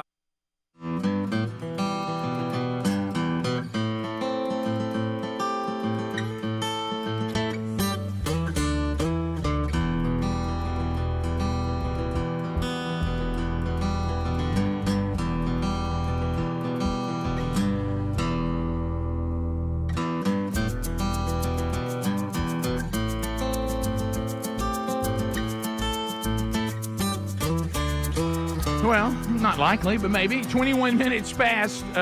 We're back. Rick and Bubba's show, Bubba on Hamcation. And he'll be back on Monday. So last night, Todd Jones, First Baptist Church, Opelika, Alabama. A lot of men came out last night. They've been doing the men's discipleship strategy from themanchurch.com. I'm pretty sure you can make a strong case that they were the very first ones in. Very first ones to ever do it. Yeah, I was talking with Britt Yarborough there, and he and I had been talking about me coming there, and he was very, very excited about getting a healthy men's ministry at his church. And I told him, I said, we're kicking a strategy around that we're going to launch. And I started talking to him about it, and we'd worked on that strategy probably 5 years or so at my home church at the time, trying to figure out, what works, what doesn't work. And then Steve Grissett, who, by the way, is in the Wednesday Bible study that I went to church with for years, he came to me one day and he said, by the way, just so you know, I'm not this guy. I'm not this guy. I'm not one of these guys. I'm not a signs and wonders guy, that always had some kind of experience and whatever. He said, matter of fact, I don't hardly ever have that happen. I don't doubt that those things do happen. He said, but I'm not that guy. It's usually not him. And I said, okay. He said, and by the way, I'll sleep through the night every night. I don't have any sleep issues. I'm like, oh, where's Steve going with this? Right. And Steve became a follower of Christ at the first man church we ever did, which is at my home church when I was at Shades Mountain back in, I don't remember what year that was, but anyway, when we started it. But so anyway, he said, I woke up in the middle of the night as awake as I could be.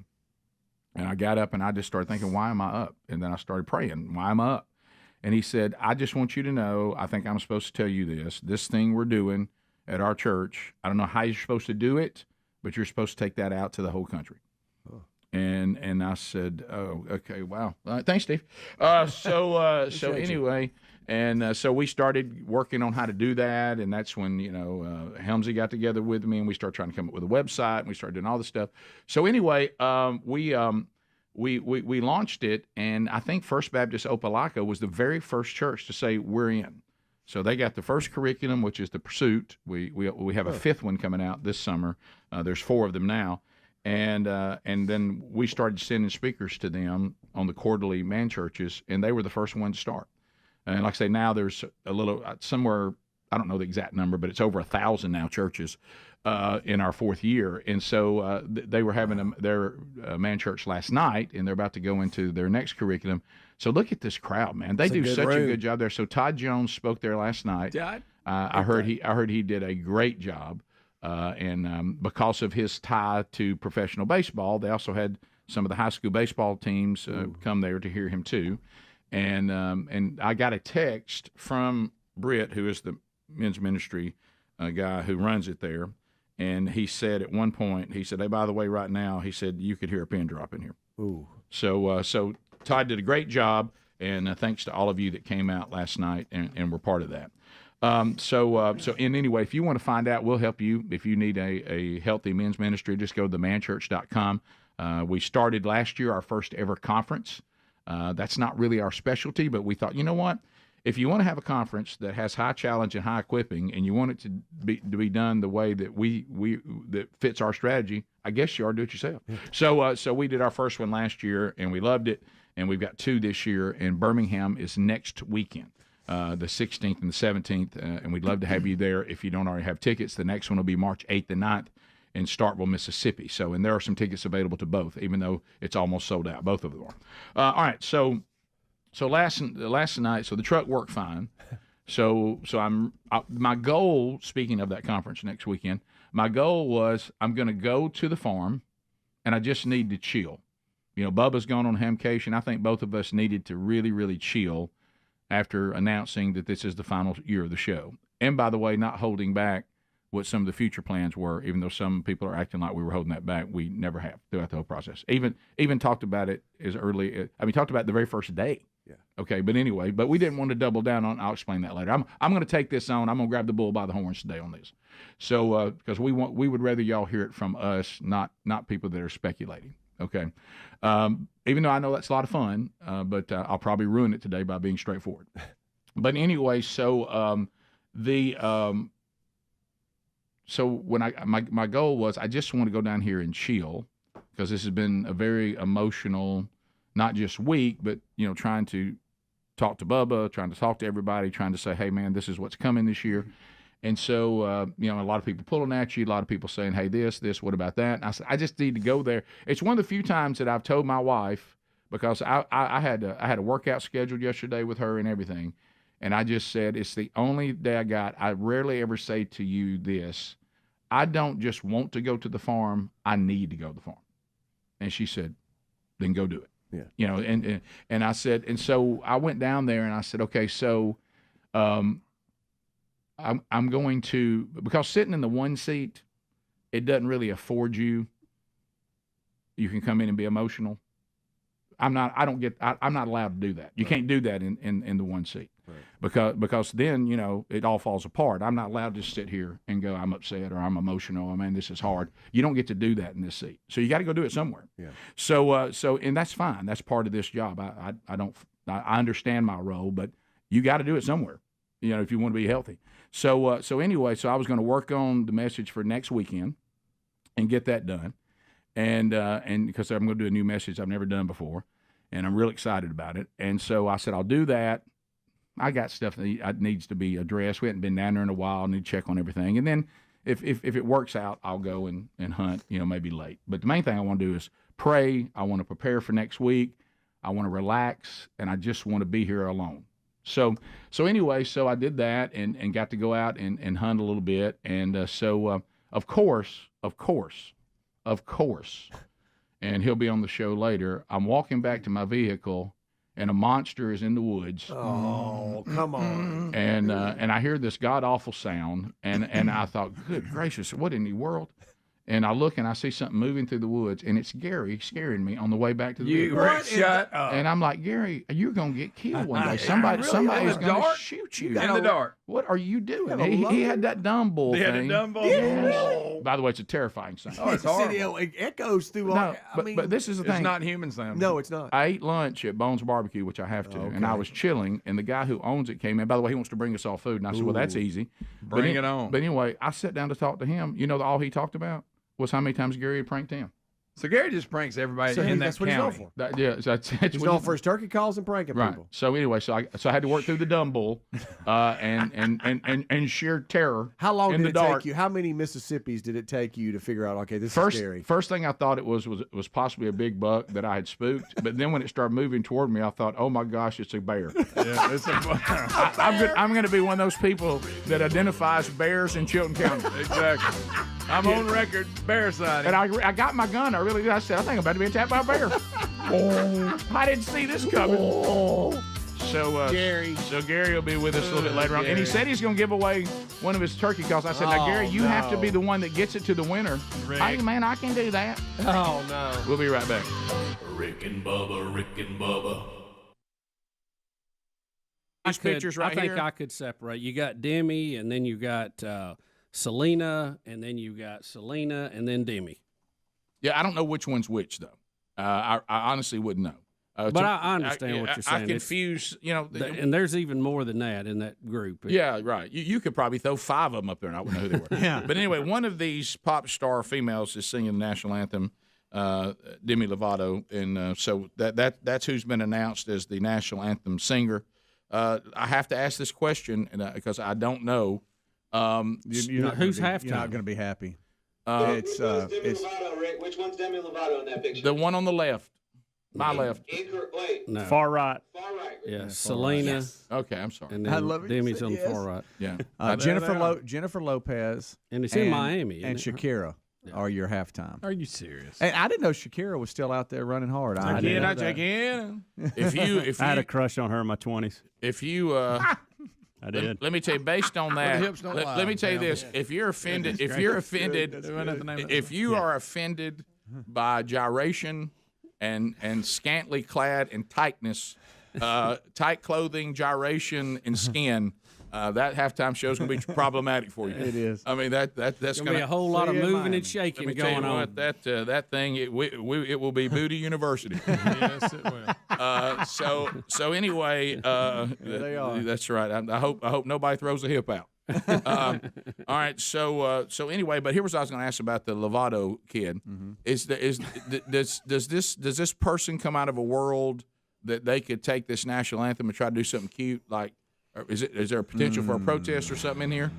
You got to be careful when you bring these out. I think the potential would be there, but probably not likely. Does she get? She's had a lot weird comments? She's had a lot of stuff? rehab trouble last few years. So, but I mean, is she one of these anti? I'm Kaepernick kneeling kind of Hollywood people?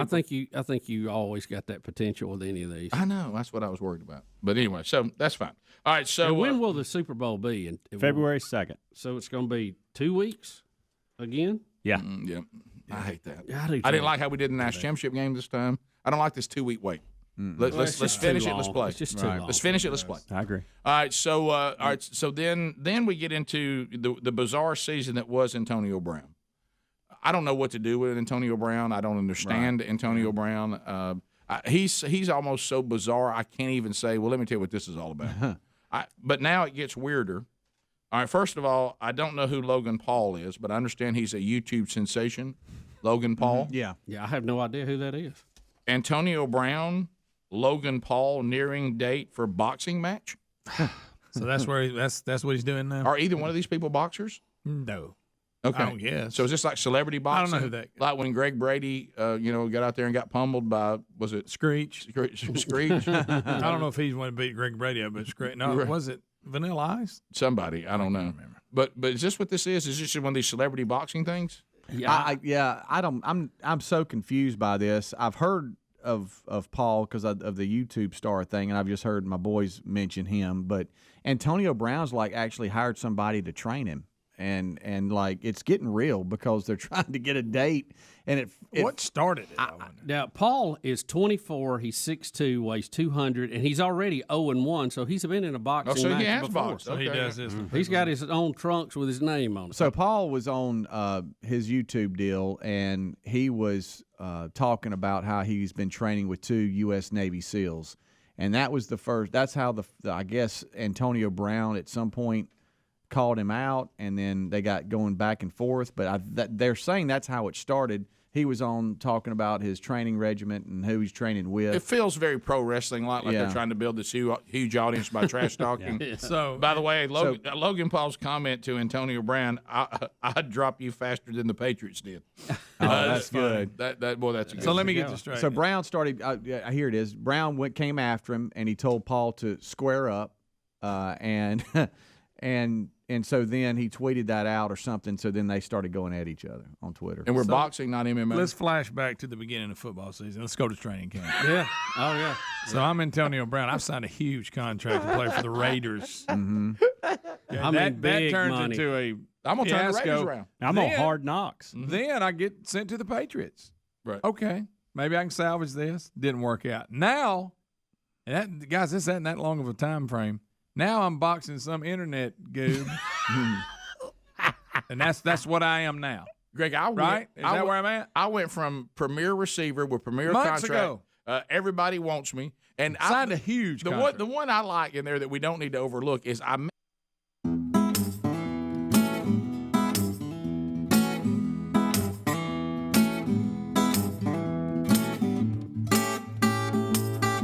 That's right, baby. 35 minutes past the hour.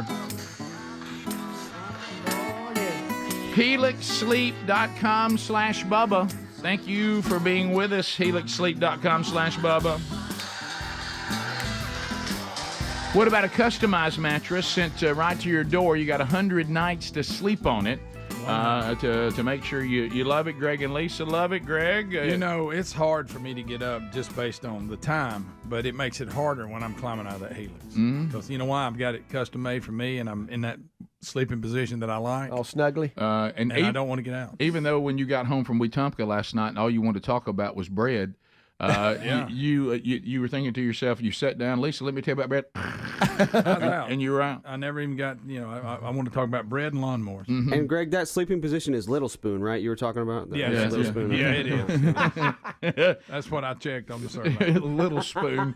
But they do want to know, do you sleep on your back, your stomach, your side, combo, whatever. They want to know, how firm you want the mattress. They want to know, do you need a big and tall mattress? Is it for a child? All these kind of things. They customize the mattress on their little sleep quiz, and they send it to you. The quiz takes about 2 minutes, right, Greg? Yes, quick. And they send it right to you, 100 nights to sleep on it. You're going to love it. It was voted number one mattress by GQ magazine. And let me tell you something. There's a reason that it keeps being voted number one, and that is because people are just raving over it. You've got everything to gain. The only thing you're losing right now is sleep. So get a customized mattress. Wired magazine also voted it number one. Save 20% by going to HelixSleep.com/Bubba today. Your new mattress will be shipped right to the door. You'll be saving 20%. HelixSleep.com/Bubba.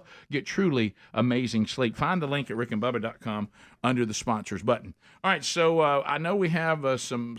Last night, Biden wanted us to know that he's fine. He's perfectly fine. Perfectly fine.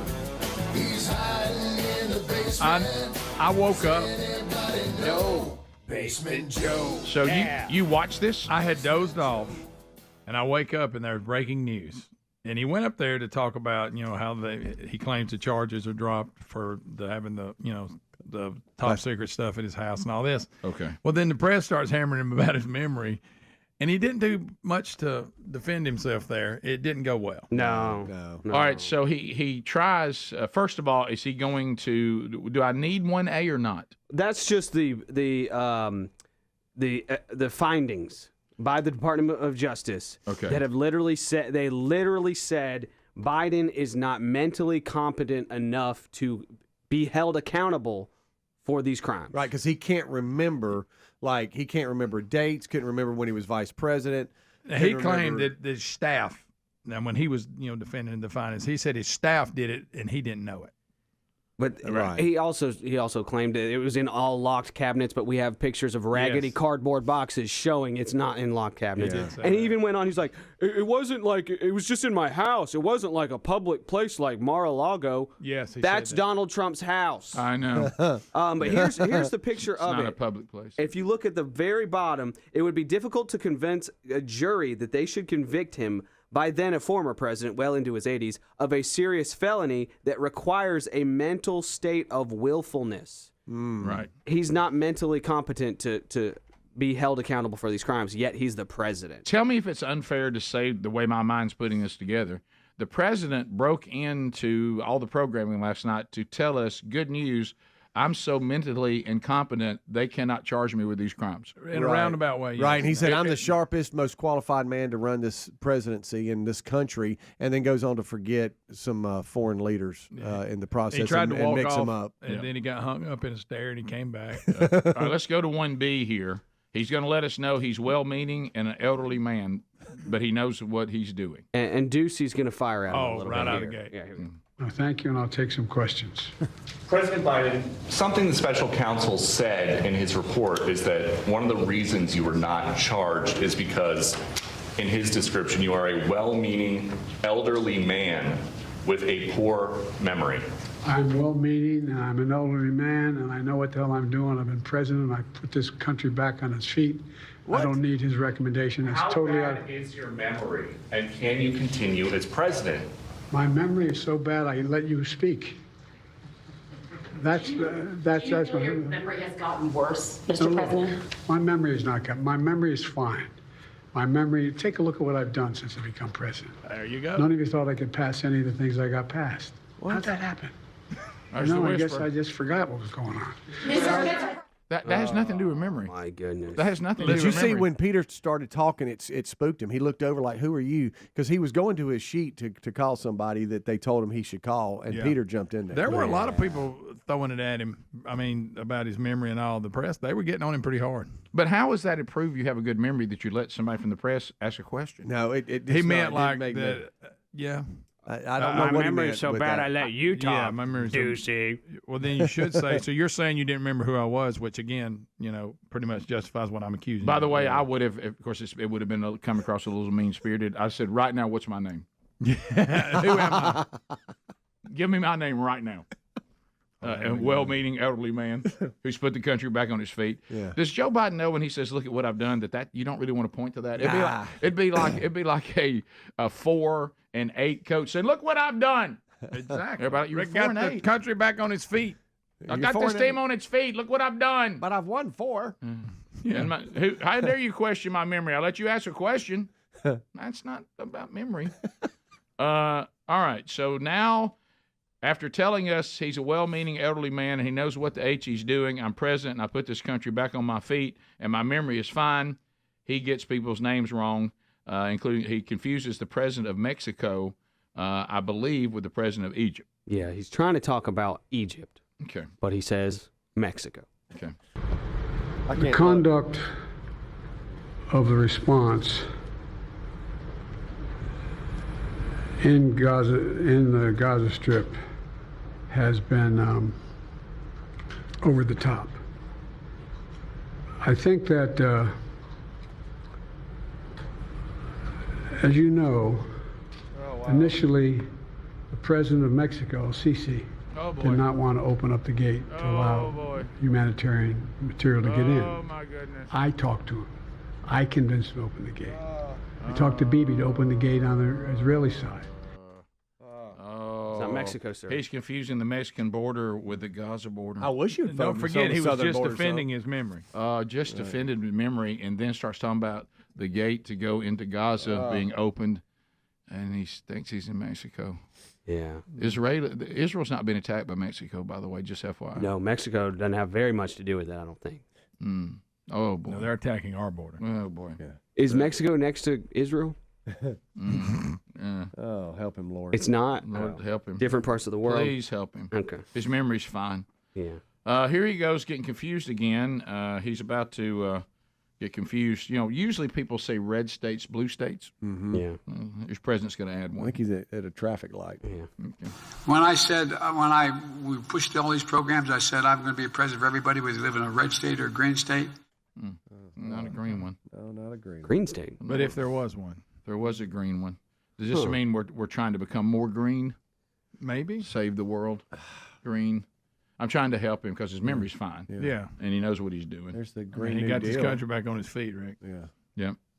Green Don't forget. peace. I looked at the country. It doesn't seem to be standing up very good at all. Look, the feet don't look like it's under us at all. I know. I don't have a lot of green in my pocket. A lot of tripping. Yeah. Green That's good. state.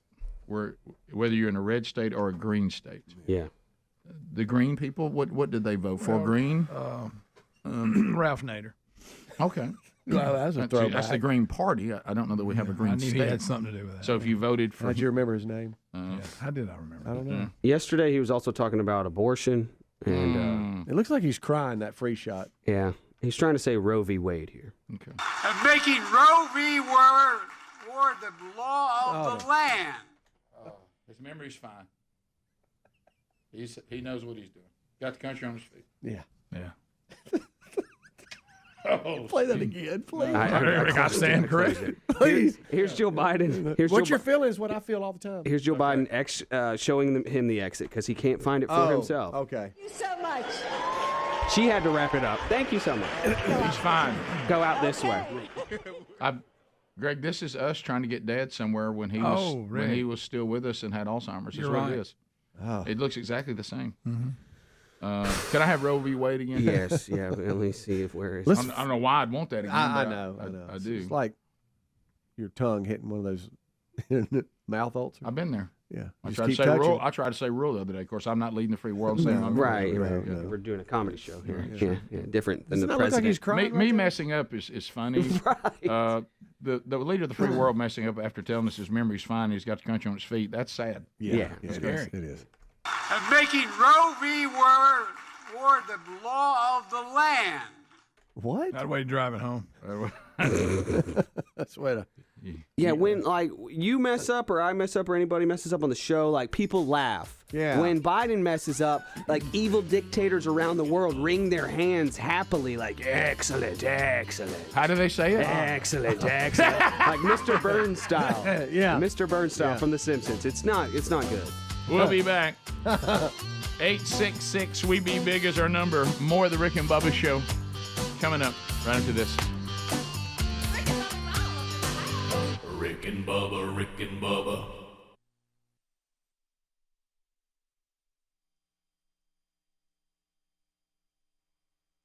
It up and then saved it by ending up with the Patriots. And If then- I just behaved right there, Yeah. How do you not just show up for the Raiders? Was and it make something that money? that came out about his past? That's what got him with the Raiders. The woman accused him of. No, I'm talking about assault. the Patriots. That's or what I did he meant, do the Patriots. something new? Yeah, He didn't do anything new. It's just something else. Wasn't it when the came out. woman came out accusation about the Now, sexual assault? then the let's don't act text like he would have messages and acted all right that. if it wouldn't have. But I think he did. It was his past that got him. Well, don't forget, it don't forget how he definitely messed the Raiders thing up. The Raiders were saying everything you've done, we're fine. Remember, he went through that helmet thing. He didn't My like his feet were helmet. frozen. Yeah, Everything you've done, we're fine. We even say, just tell me you want to play football. And that was a positive conversation check, because you too. got hard knocks. And then he goes out on social media trashing the Raiders, trashing Trade me. trashing, what's his name, Scott, the coach, as if he'd been mistreated. and how the Raiders were out to get him, and Gruden, yeah. And once you took our private meeting, and now you're out on social media talking about it, and really all we were saying is he took them saying, look, just tell us you want to play football. Yeah. That's all they think I am is a football player. Yeah. Wait a minute. We were just saying we forgive everything if you want to play. Yeah. That's Well, all you're we're an internet saying. boxer now. So now you're an internet boxer trash talking a YouTube sensation to box them. Yeah. Stuff that Trump's trying to do to protect prayer in school and the First Amendment of freedom of expression of your religious beliefs. You certainly can't harm other people and things like that. But this thing of I just want to live in a world that is completely secular, and everywhere I go, I don't want to ever be exposed to anybody praying. I don't want to see this. I don't want to do that.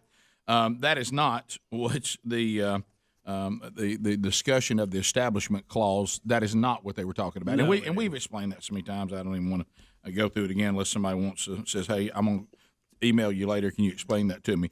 As long as you're not establishing a government-run church and a theocracy, then that's all that means. And really, you could even define it more, I think. As some people don't like when we do this. As the government telling you what denomination you have to be. Right. You could even take it that far. So anyway, I was going to tell you guys an interesting story I heard. And we don't want them to do that. No, concerning Christmas Eve. And I was trying to remember if we had Pastor Jimmy Scroggins on the show years ago about the camel incident there at the family church in South Florida. I don't remember if that's yeah, we had it. We talked to him. I remember us talking. So anyway, he's a outstanding pastor, has a great sense of humor, but he is what I would say is the kind of guy that he is what the pastor should be. I mean, he is the authoritative figure at the church, and he is going to.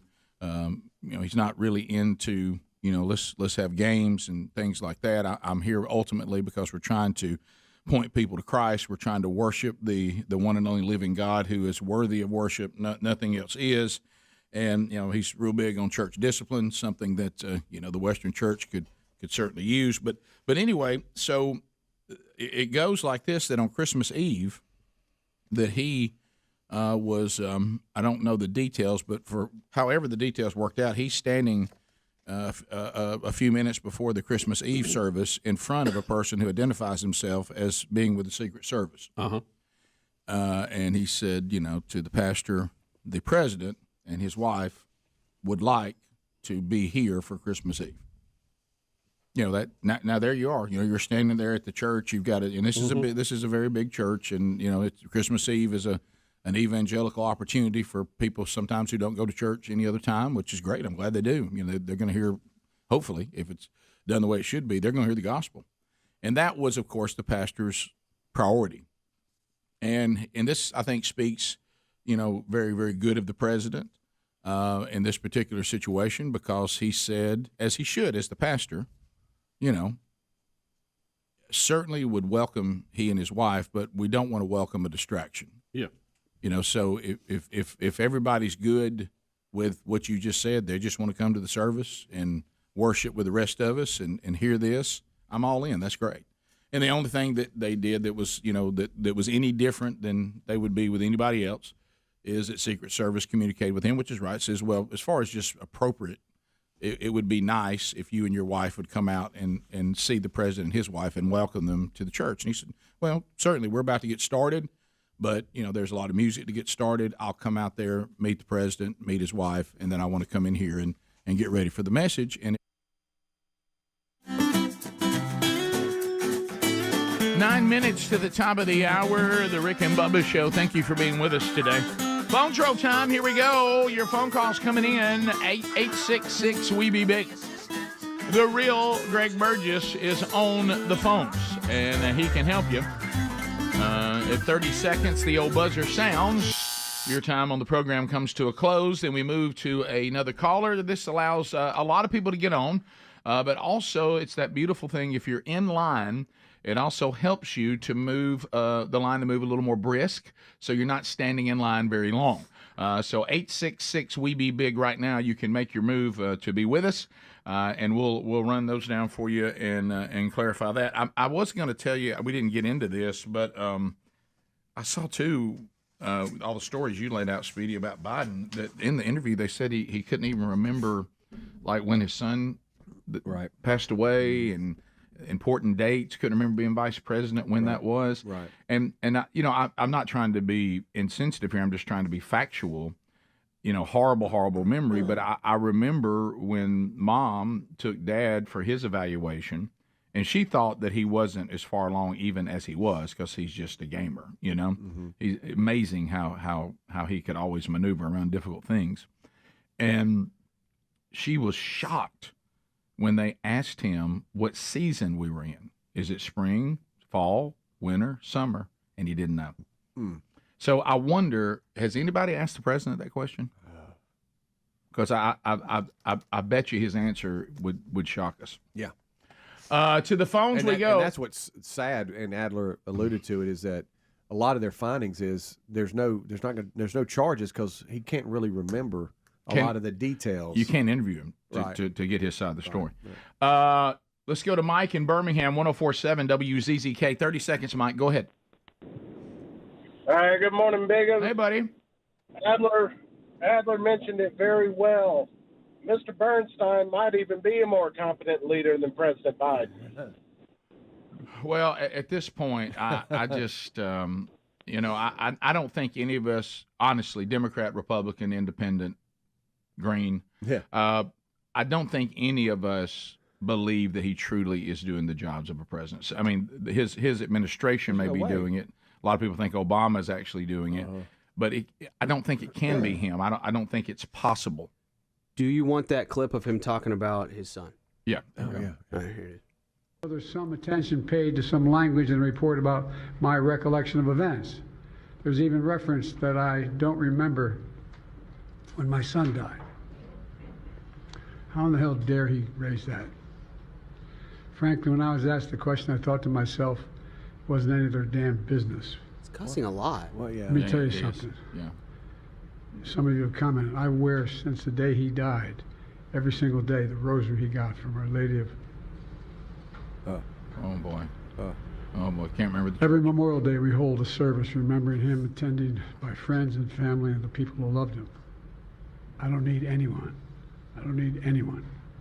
to remind me when he passed away or passed away. I understood. I totally understand, President, what you're saying, but you should know the date. If they're asking you to try to get an idea where you are cognitively. If somebody asks me when my son died, I know the date. Right. And because of the reasons he said. Right. And I'm sensitive to that. But to try to pivot and say that nobody can ask you when your son died, well, that's not rude to ask. I mean, especially if they're trying to see if you remember important dates. They're starting with one that should be pretty easy based on what you just said. Yeah. All the reasons you just said, I totally agree with. You should never forget that date. And but this is instead of he's trying to get you to, because it is an easy topic to say, how dare anyone ask me that? Well, but they were asking you for a reason to try to find out where you were cognitively. They weren't being rude.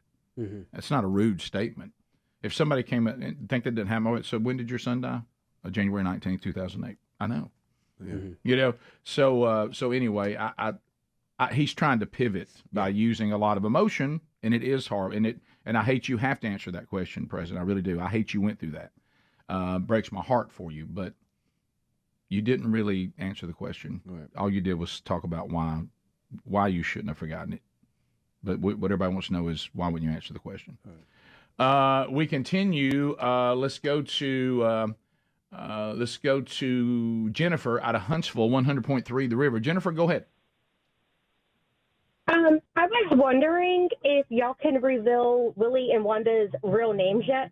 No, that was brought up on the show the other day, and I thought Bubba made a good point on that. That's like saying, will y'all go into the mummy's tomb? Can y'all do that yet? I'm just never going in there. We don't need to do anything that would ever bring the mummy out. Let's use that analogy. Yes.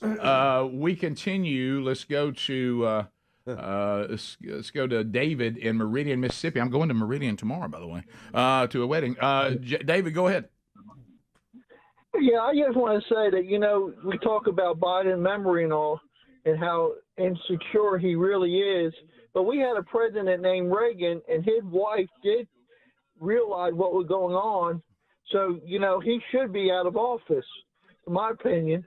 Well, yeah, you would think, but they're trying to hang on to power. The party is. So they're going to try to prop him up as long as they can because they're afraid to lose power. That's it. I mean, it's not about him. No, sadly, it's not. Jordan. All right, Jordan, fire it in there. Jordan, go ahead. Hi there. I was watching Finding Your Roots this week, and Sunny Hostin was on there, and she found out that she has ancestors in Spain that were slaveholders or owners, possibly merchants, and then her fourth great-grandfather registered to vote and voted Republican. Oh, really? I have not heard that story. Yes. Yeah, how did she handle it? Did she scream? She just was blank in the face. It was very oh, wow. We have a minute left in this segment. It's 40 seconds. All right. Yeah, go ahead. Sure. Here it is. Thank you, Jordan, for that. Here it is. Wow. I'm a little bit in shock. I just always thought of myself as Puerto Rican, half Puerto Rican. I didn't think I was, my family was originally from Spain and slaveholders. Yeah. So how are you feeling, my friend? I think it's actually pretty interesting that my husband and I have shared roots. Yeah. So I do appreciate that. And I think it's great for our children to know this information. I guess it's a fact of life that this is how some people made their living.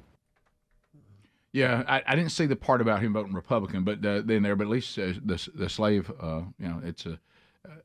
We do have a clip of her finding out he voted Republican.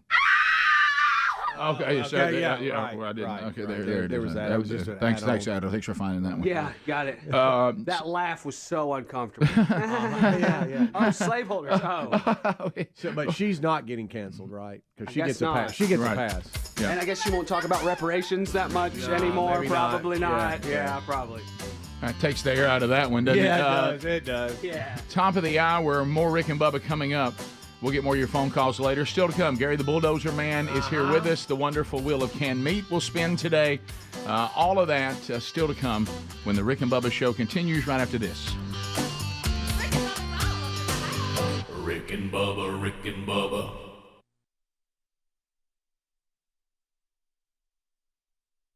We're doing. Absolutely. Mm-hmm. And the cool thing was, first of all, I wish I could have seen. They said there was a young person that was just sitting in the pews, meaning teen to college age, whatever. And suddenly he looks, and Donald Trump is sliding down the pew to sit next to you. And he said that was quite a moment when he looked and saw the kid look over and go, "Well, my goodness, there's the president." Wow. Because we're getting started now, so they came in and did not cause a distraction. He said they sat there and never looked. He didn't look at his phone. He wasn't kicking around with people. He and his wife sang the songs.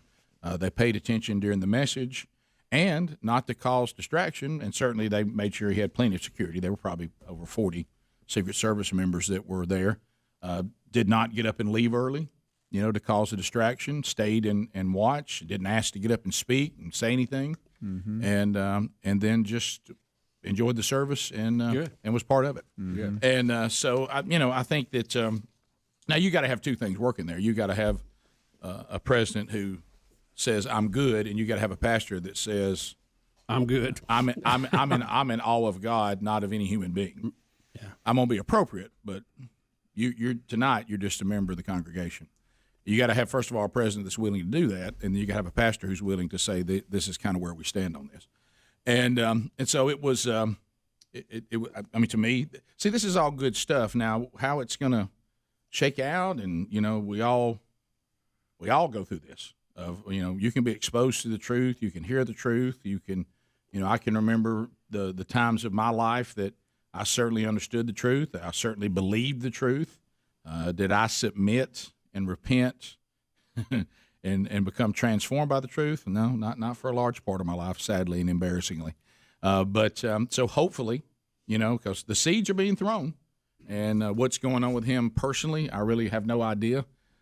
As Christ informed us, we can watch the fruit, and the fruit will tell us everything.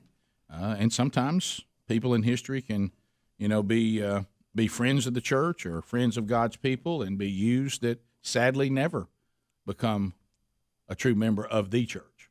I hope that takes place. I hope that does happen. If it does, you'll see it, and if it doesn't, you'll see it.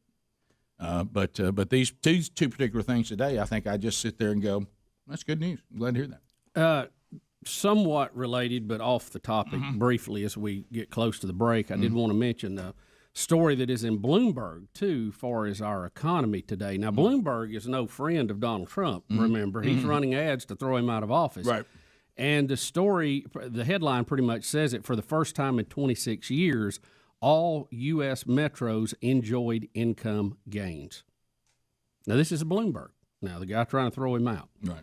This, for the first time in 26 years, no metro area saw a per capita income fall for that year. It's only the fourth time that this has happened since 1970. So economy moving pretty good, too. Off the topic, but somewhat related. It's kind of a whole Trump update. I mean, that's it. The reason why I didn't get into the whole impeachment thing and all that, because this circus is so bizarre. I don't know that the update on the whole thing about impeachment would kind of be still bizarre. Still going on, more bizarre things, a lot of grandstanding, a lot of hot dogging, a lot of inconsistency. And that, it's just a hodgepodge. There's updates, but there aren't really any updates. You know what I mean? Well, it's progressing, but nothing's changing. Right. There may be detailed updates, but the general state of this impeachment process is pretty much what it's been from the last update we gave you, with a few little details switching around a little bit. And aside from that, we will have a presidential election in November of this year. So, by the way, the people will get to make a decision. That'll be here before we know it. Oh, you got the primaries will be in June, I guess. So, we're closing in quick. And like I say, a year from now, this week, I guess we'll swear in the next president, if it's Donald Trump or someone else. We'll be back.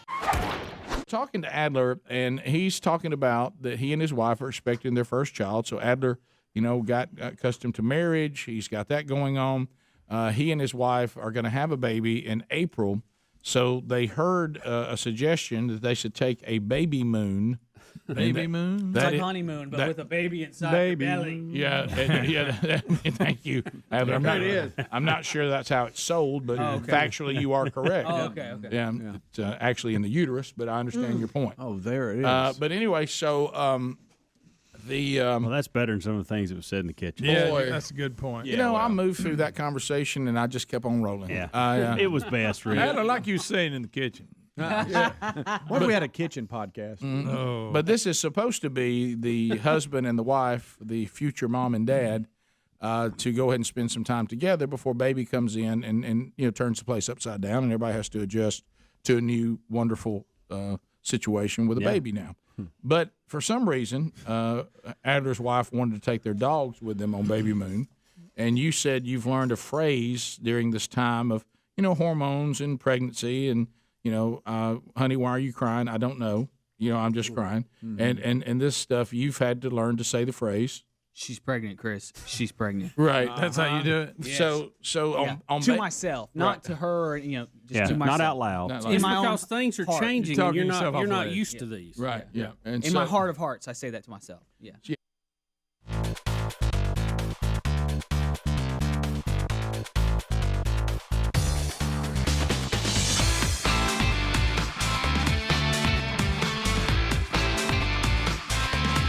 Thank you for being with us. Here we go. Said the Joker to the thief. Speedy, the real Greg Burgess, Helmsy, and Eddie Van Adler all here. Bubba out, Hamcation, and he'll be back with us, Lord willing, on Monday. So as we are in the final year of the Rick and Bubba show, and we have told you that. I guess it was a little over a week and a day ago. And so that, of course, has spawned all kinds of conspiracy and this and that. And let me tell you what the intention was, and let me tell you on the You Can't Have Nothing Today. Here was the intention. The intention was that we would celebrate the show, and I still would like that to be what we do. And this be the biggest year ever. We give you the best shows ever. You, the audience, deserve that. And even if you'll go back to the very first day, if you go back to that announcement, and I give all credit to Bill Bubba Bussey, he in that moment offered the opportunity for me to go ahead and tell everybody what I was going to do, and I said, I don't think it's the time for that. Let's go ahead and celebrate. We can worry about that later in the year. Yeah. And that was always the intention, but it's not something that Bubba didn't want. Bubba has given me every right to tell everybody exactly what I'm doing. Now, I will say this: it's never been held from y'all that I'm going to continue to do radio and do a show. We've said that over and over again. Bubba has said that. I've said that. We've said it in interviews. Some people used it. Some people didn't in interviews that we did. And so it's almost like there's an attempt to stir something that we've been hiding or that I've been hiding that really has never been hidden. So I'm a little confused by that narrative, that assumption that somehow we're unearthing something that they don't want us to know yet, or Rick doesn't want anybody to know. That really is inaccurate, and frankly, it's offensive for that to be the narrative. So let me tell you kind of how all this works. So the only thing y'all didn't know is what everybody tried to launch yesterday is going to be the name of the new show I'm going to be doing, and boy, that was really an earther, the Rick Burgess Show. Where'd you come up with We that? have unearthed something, and so this has not been. It was all an attempt to just celebrate what we have. Now, look, in this industry, it's a mean industry. If we had done this and I had done this the way the industry wants it done, I wouldn't have told anybody anything till Thanksgiving. And then everybody would go into what in the world am I going to do? And oh my gosh, whatever. Cause that's the way the industry works. But there was no way I was going to do that. And so Bubba and I talked at the first of the year. He knew that this was going to be the last year that we would do the Rick and Bubba show. Bubba said he's not retiring either, and I'm sure when he decides what he's going to do, you'll know about that too. We've never held that, and we've been saying that all along. The brand is retiring, but the people aren't. And I think we've made that clear. But I know y'all don't listen to every moment of every day. Even made that clear in the interviews that the media has put out. So I was asked to comment yesterday on the actual name of the show and all that. And the news source that reached out to me, I'll never comment to, ever. They have done nothing but tried to be harmful to my family and to this show. So they'll never get an interview from me, never. So we have our own platform, so we can always tell you directly. We don't need these other platforms, okay? So what happens is when there's two things that work, and there's no way really to work it, and it's not no one's trying to hide anything from you. We're trying to do this celebration appropriately because we haven't hid anything from you that I'll continue on, and Bubba will continue on too, I think, doing something. But anyway, so but then there's a problem. Those that make money off the show, and this is their livelihood, they want to let stations, advertisers, everybody know, don't worry, there's another show coming in 2025, so they want to tell them, so they're not freaking out going, well, what happens to us, and da-da-da-da. So that process leads to the problem like now. As they're informing the clients, the stations, all the different sales teams about, hey, there's something coming beyond this that you know, then before you know it, somebody posts that on Facebook to try to reassure clients or reassure whatever and reassure stations. So then it just gets out anyway, and we knew that would be the case. But what y'all need to know is I want to say Bill Bussey offered me the opportunity to tell y'all this day one, and I decided that we should wait and do that later because I didn't want to take away from what we're celebrating right now. And I am celebrating what we've done, and it should be celebrated. And I'm so thankful for this, and I'm celebrating the future. I'm trying to show, I'm celebrating the past, trying to show dignity to the past and the present, and then I'm excited about the future. But it will just be something that I've always been talking about on the show. So don't let all the conspiracy theorists try to divide us or try to cause controversy, or they're going to decide when they're going to put something out and not let us decide. But this is not something that has been held. The details of it have not been talked about, but it's not because somebody's forbid me to do it, even Bubba. I just didn't want to. I wanted to wait till later in the year just because I thought that was appropriate. But there's business going on, and the business side of it are like, it's not appropriate for us. We need to start planning where we're going. Let me tell everybody one thing. We all know this. None of us, Rick Burgess, Bill Bussey, Speedy Wilburn, Greg Burgess, Michael Helms, Eddie Van Adler, and every one of you, only the Lord knows if any of us will see 2025. We got a long time to get to 2025. Who knows if this will ever even happen? The Lord may return. I may not survive the year. I mean, I'm not trying to bring any gloom. That's just life. What did Jesus teach us? You say you're going to do something, then you better say Lord willing. So Lord willing, that there will be a new show that I'll be hosting in 2025. I don't know whether it will or it won't. I will tell you this: all the paperwork's not done. So everybody is out ahead of this, but it is true. But that's never been held from anyone. So I'm sorry that other people have decided to let you know more details before we were going to let you know. But we're not withholding anything. Everybody in here knows what the future is. Everybody knows how we're going to try to work it. All of that's not done, and we're working. Nobody's hiding anything from anybody. Everybody's knows the deal, and we're all working together to try to celebrate and say thank you. And like I said on the air the first day, Bill Bussey has never been anything but good to me. I love our partnership. I don't think anybody could accuse me of, being one and done. 31 years devoted to the brand, 31 years in this partnership. And I'm thankful for every moment we've had. And I know the industry is changing, and you better adapt to it or you're going to be out of work. And this is something I've always intended to do. We've talked about this openly. The timeline I wasn't sure about, and the timeline got moved up a little bit, and that's okay. So don't get in. And some of y'all, trying to put stuff on the chat room on YouTube. Now, keep in mind, you're also going to be haunted by other shows and other hosts that want to tell you something that isn't true because they'll benefit from it. So watch out for some of that. Because you need to be listening to us and listening to what we say, because we're shooting you straight and have from day one. Is it true that the details of the name of the show and all that we hadn't put out yet? It's not because I was forbidden to do it. I just didn't want to do it yet. But unfortunately, it looks like the industry and the press is going to do that for us. So I just wanted you to know that straight up. We are excited and we're celebrating. And yes, I'll be hosting a new show in 2025. And those details, if everybody would allow us, will continue to be rolled out as the year moves on. So there you go. We'll be back. 866 We Be Big is the number. Garry the Bulldozer Man is here. We will chat with Garry.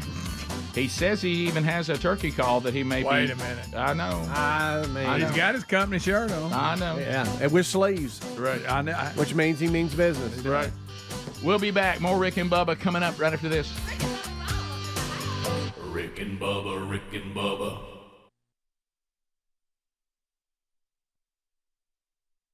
To the break, you're on the beach for a sunrise on Baby Moon. Yep. Which is supposed to be romantic and beautiful. Yes, as early. As you guys just say, is there anything? Look at us. You're having my baby. You're singing Paul Anka. You're singing Paul Anka. Mm-hmm. And suddenly you put down a blanket because you're on the beach, and then what happens? So we make it out there. We make it before the sun rises. So I thought you said you were making out. No. You make it out there. We make it out there, and I'm being pretty good and patient with the dogs, Didn't want to bring them, but that's fine.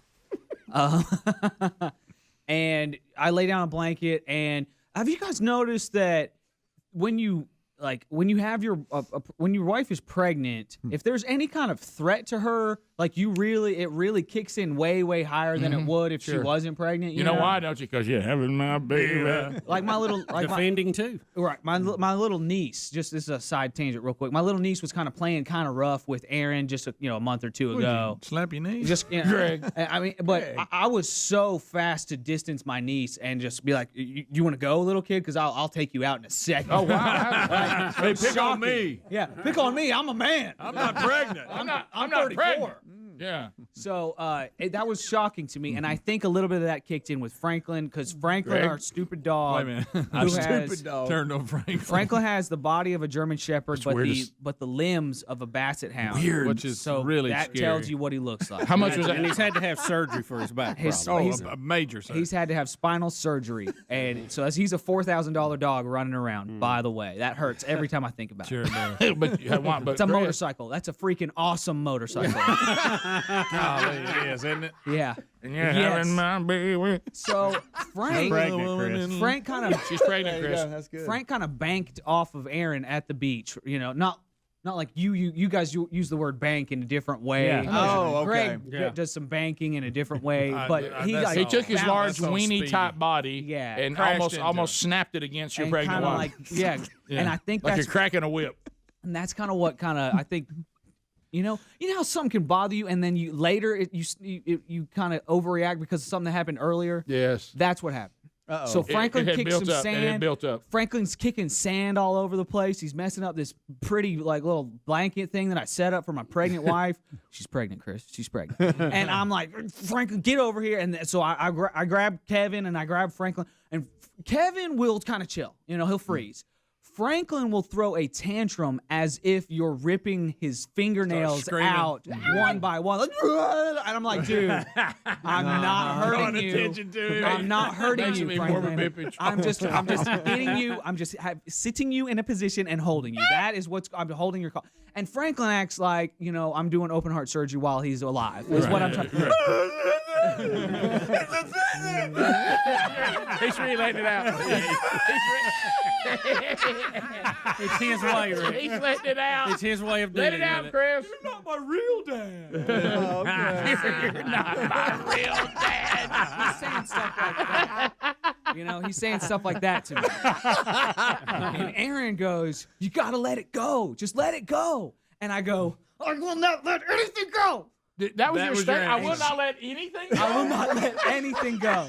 And Aaron goes, "You're going to get us kicked off this beach. I'm out of here." And then the next thing I realize, I'm sitting by myself on the beach with two dogs on your for baby a moon. sunrise on my baby moon by myself. Loser. And there's my wife's gorgeous pregnant body just walking away from me in the distance. Cleaned it up. And I'm like, okay.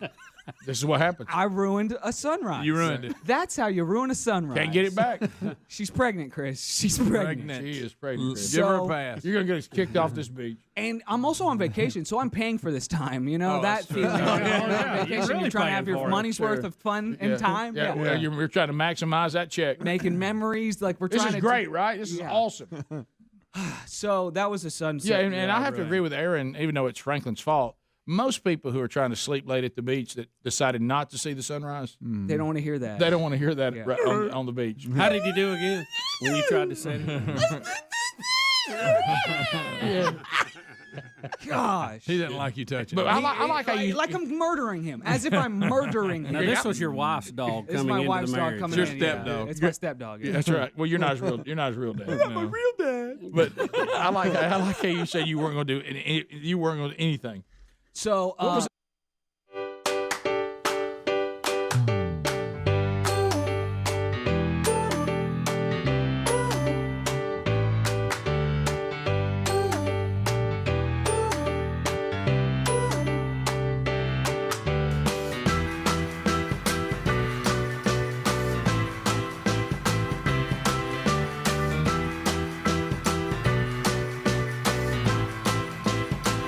21 minutes past the hour. Thank you for being with us today. More discussion on the stories of the day, chatting with you, the wonderful Wheel of Canned Meat coming up. Sherri and I having a 28-year anniversary tomorrow. We'll review that a little bit on the show today, since we won't be on the air tomorrow. But there he sits. There he sits. Garry the Bulldozer Man. Look at Garry. Look at Garry. Mississippi River. Shining like new money, Garry. He is. He got good clothes on. Look at him. Mm-hmm. Hey, Garry. What's happening? I'm good. How you doing? I'm doing all right. Ricky, don't sound right. My headphones without Gary's voice cutting out. Oh, right. Every time we try to talk. Yeah, you're going to have to stop trying to call us. I don't know what's wrong. Every time I call up here, I Every talk time. to everybody else. My phone's fine. No way. I think it's Gary. on y'all's end. Well, it's y'all. How do all these other people call us and talk to us? Yeah. Well, you give me that old crazy number, that hotline number. Oh, it's the number? Yeah. You think the number's making you? Oh, yeah. Uh-huh. Yeah, it's got to be something. Okay. So, Can y'all hear me? Yeah, I no. got you. What'd you say? Gary? Before we get into, this study Speedy wants to do on you. Yeah. How are you feeling about the final year of the show? Well, I was kind of, we follow each other on Instagram. I don't know whether you know that or not. But yeah. Sure. You sent that notification out. What was it, last week? Mm-hmm. And I got up about 5:15. Slept in.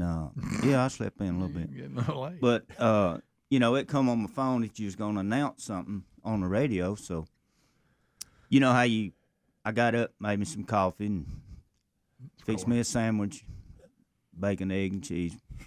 I like everything. Oh, yeah. Stuff. Who And I went in there and turned the radio on, and you know how some people's got speakers in the other room that you can hear. Mm-hmm. Well, I ain't got that, so I had to take the radio into the kitchen. So you ain't got that? Yeah. Well, but okay. What? But anyway, yeah, I turned the radio on. I got pretty mad, pretty sad. Yeah. Pretty mad. Did you say you Yeah. can't have nothing? Yeah. You did. No, it wasn't about the show, Oh. You know what you said on the radio. My dog drug my sandwich off me. But So wait a minute. That's the mad part.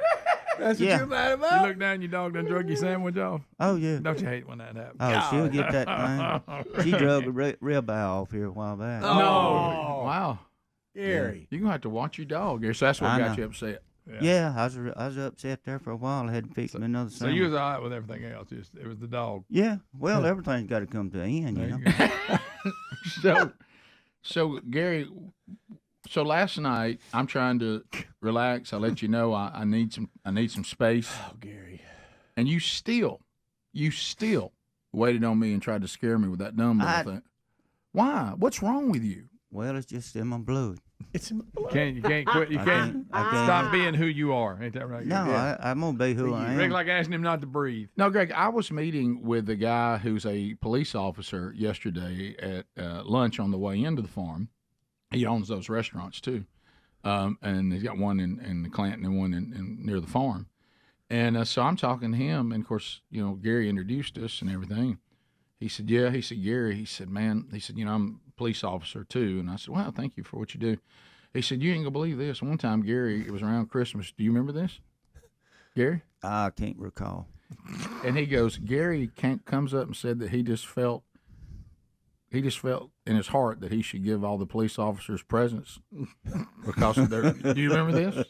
Yeah. I Who remember does that. this? Look at you. See how you just lit up? What did he give him? So he Wouldn't he remember? He gave him one gift that sounded like a wildcat going nuts in it, and another that shocked him. Well, why would you do that to somebody, to a police officer, and tell them you're doing it because you appreciate what they do?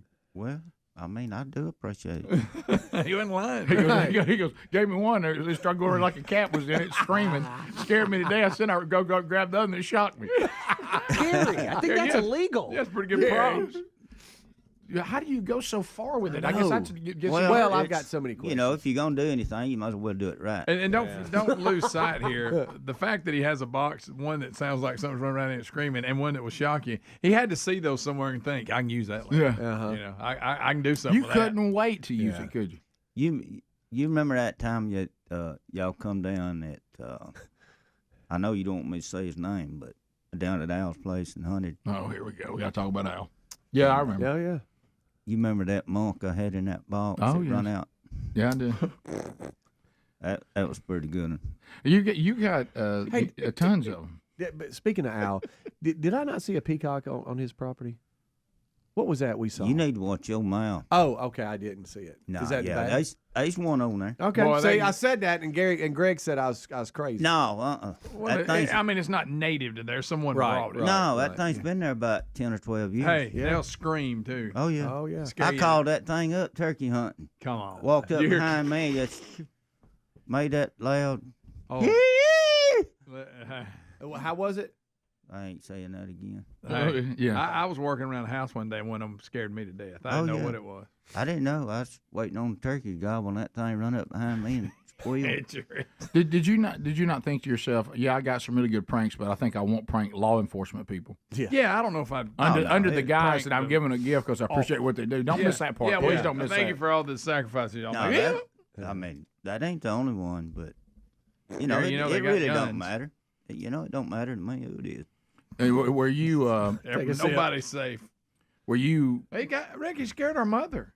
Yeah, he did. Nearly give her a heart attack. And what did you say sometimes when you're feeling kind of down? You'll just go watch that video? Oh, yeah, I'll watch that video with it. That's terrible. That rat run out on your mama's arm. She didn't like it. You scared my mom. She could have had a heart attack. Well, you laughed. Yeah, well, it was funny. You can't. It was funny. Can't deny it. Your daddy laughed. Yeah. He did. He thought it was Oh, really he funny. cackled. And now Scott Dawson can't go anywhere. He said everybody wants You know, I Scott missed old Scott. I wished he'd come back around. Well, if you want people to come back around, you don't do to people what you did to him. Yeah. Right. Rick, he pranked Tyler on his wedding weekend. I know. Let's not forget, he brought, I think, Forgot about about that. 5 cop cars to the property. Well, it's because Gary gave him all them gifts. They wanted to help him with his prank. Right. Yeah, they said they's going to pay me back. I want to, when we come back, I want to break down his pranks and what goes through his mind. Well, I got to go here in a minute. No, Yeah, I want you to see got how you, I something want to know how you plan them out. Yeah. Like, is it spur of the moment, or do you start like dreaming about it the night before? Yeah, is it like pregame? Yeah. Are you like an athlete on game day? You get butterflies? Do you review it later and try to correct your mistakes? Oh, you yeah. could have done So many better? questions. Are you gonna Visualize it. It's thought Yeah. about. Are you gonna give away a turkey call today? Yeah, I can. If anybody wants one, I will. Well, I'm not going to do it like I did last time. I'm telling you that right now. well, we'd like to know how you want to do it. We can't just scare them, do it. Well, all right, we'll talk about it. We'll come back. More Rick and Bubba with Garry the Bulldozer Man right after this. Rick and Bubba, Rick and Bubba.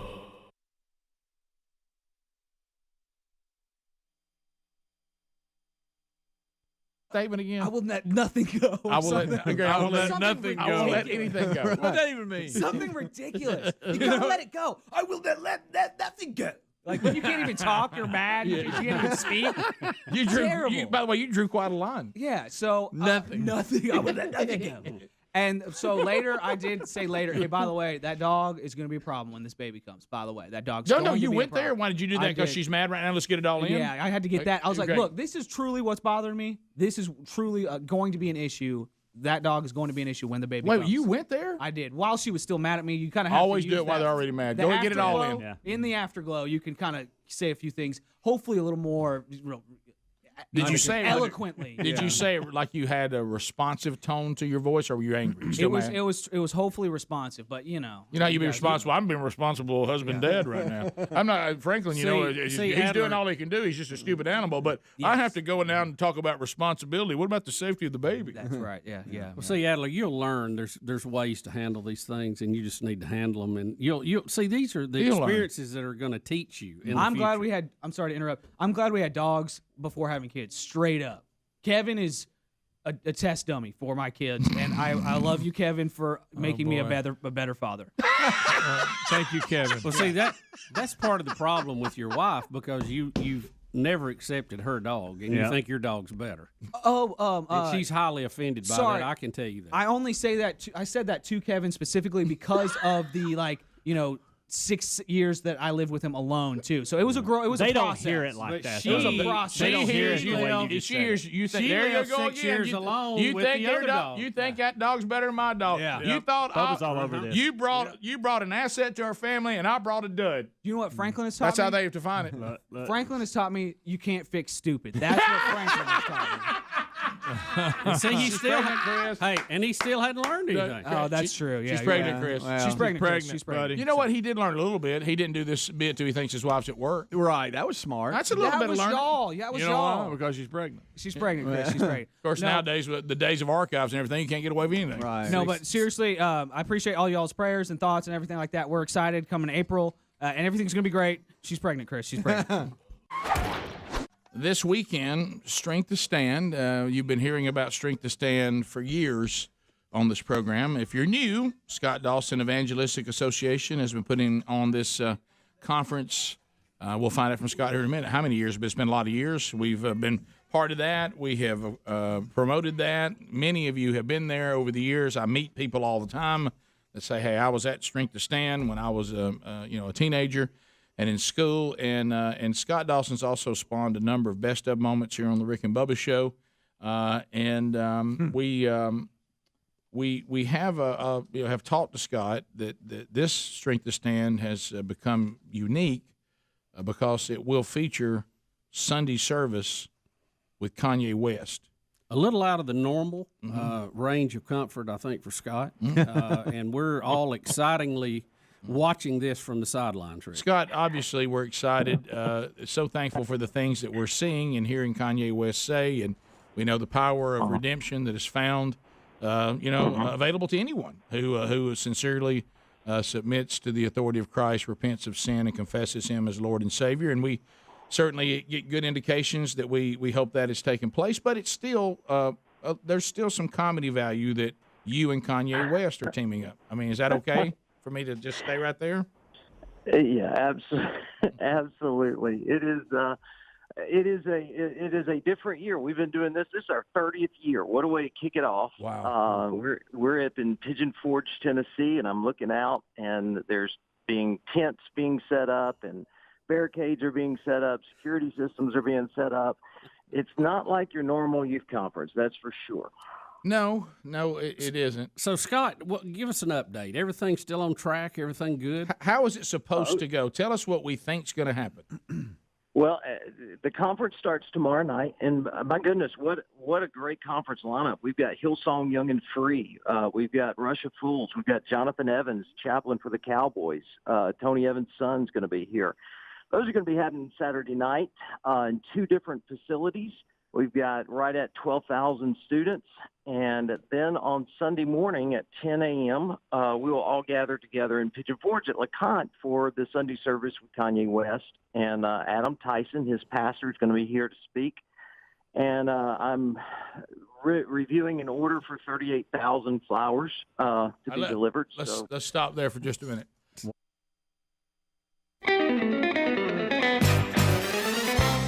35 minutes past the hour, the Rick and Bubba Show. Thank you for being with us today. Garry the Bulldozer Man is with us. I mean, hey, let's go to, think about this. This is something, preparewithbubba.com. If you enjoy camping, backpacking, hunting, boating, living life in the outdoors in constant fear that Gary's going to try to scare you, maybe you live in an area that is prone to tornadoes, hurricanes, flooding. When the economy collapses, will you collapse with it? Well, the way things can happen in our world these days, being ready is important, more important really than ever. Self-reliance, you need that. It's critical for survival. That's why we want you to check out My Patriot Supply at preparewithbubba.com. We put that URL together for you, the audience, so don't get stuck not being ready for that anything can happen at any moment, event, or situation. Too many people have the attitude, well, everything's going to be all right. I don't need to worry about it. It's not going to happen to me. And then when it does, you're not ready. Remember the 5 Ps. Prior planning prevents poor performance. Go to preparewithbubba.com right now. You'll get $700 in savings on a 1-year emergency food kit. Sealed inside ultra-durable packaging, their delicious meals last up to 25 years in storage, and they provide over 2,000 calories a day. That's over 2,000 calories every day for a year for a special price under $2,000. Only available this week. So protect yourself, your family, your coworkers, and don't get stuck saying, I wish I'd listened to Rick on this one. Go to preparewithbubba.com for your $700 in savings and a 1-year emergency food kit supply for less than $2,000. Also a link at rickandbubba.com right there under the sponsors button. All right, so what we've decided on the turkey call is we're going to put it on the wheel of meat today. Yeah, I like it. And we'll leave it up there, and so we'll let it go forward for a few weeks up to turkey season in Alabama. Yeah, I don't mind giving away a few of them. So we'll make that part of the wheel. Hey, when it gets too much now, I'm gonna probably call you and tell you to take it off there. Are you going to handle shipping it and all that? So we just need to send you the winner. You're not going to do that thing you did on your social media stuff. Yeah, I hope. No, I'm not doing. I'm not writing down 600 and something names and drawing names out again. So we'll get the winners. I ain't doing that. There's got to be some technology. Yeah, they got to be something. I tried to download one of them apps to random, pick a name. But it didn't even work. So you can't have that. Ain't happening. You can't even have an app. You can't have nothing. Can't have nothing. You can't even give stuff away. So Speedy, you wanted to ask him about his pranking.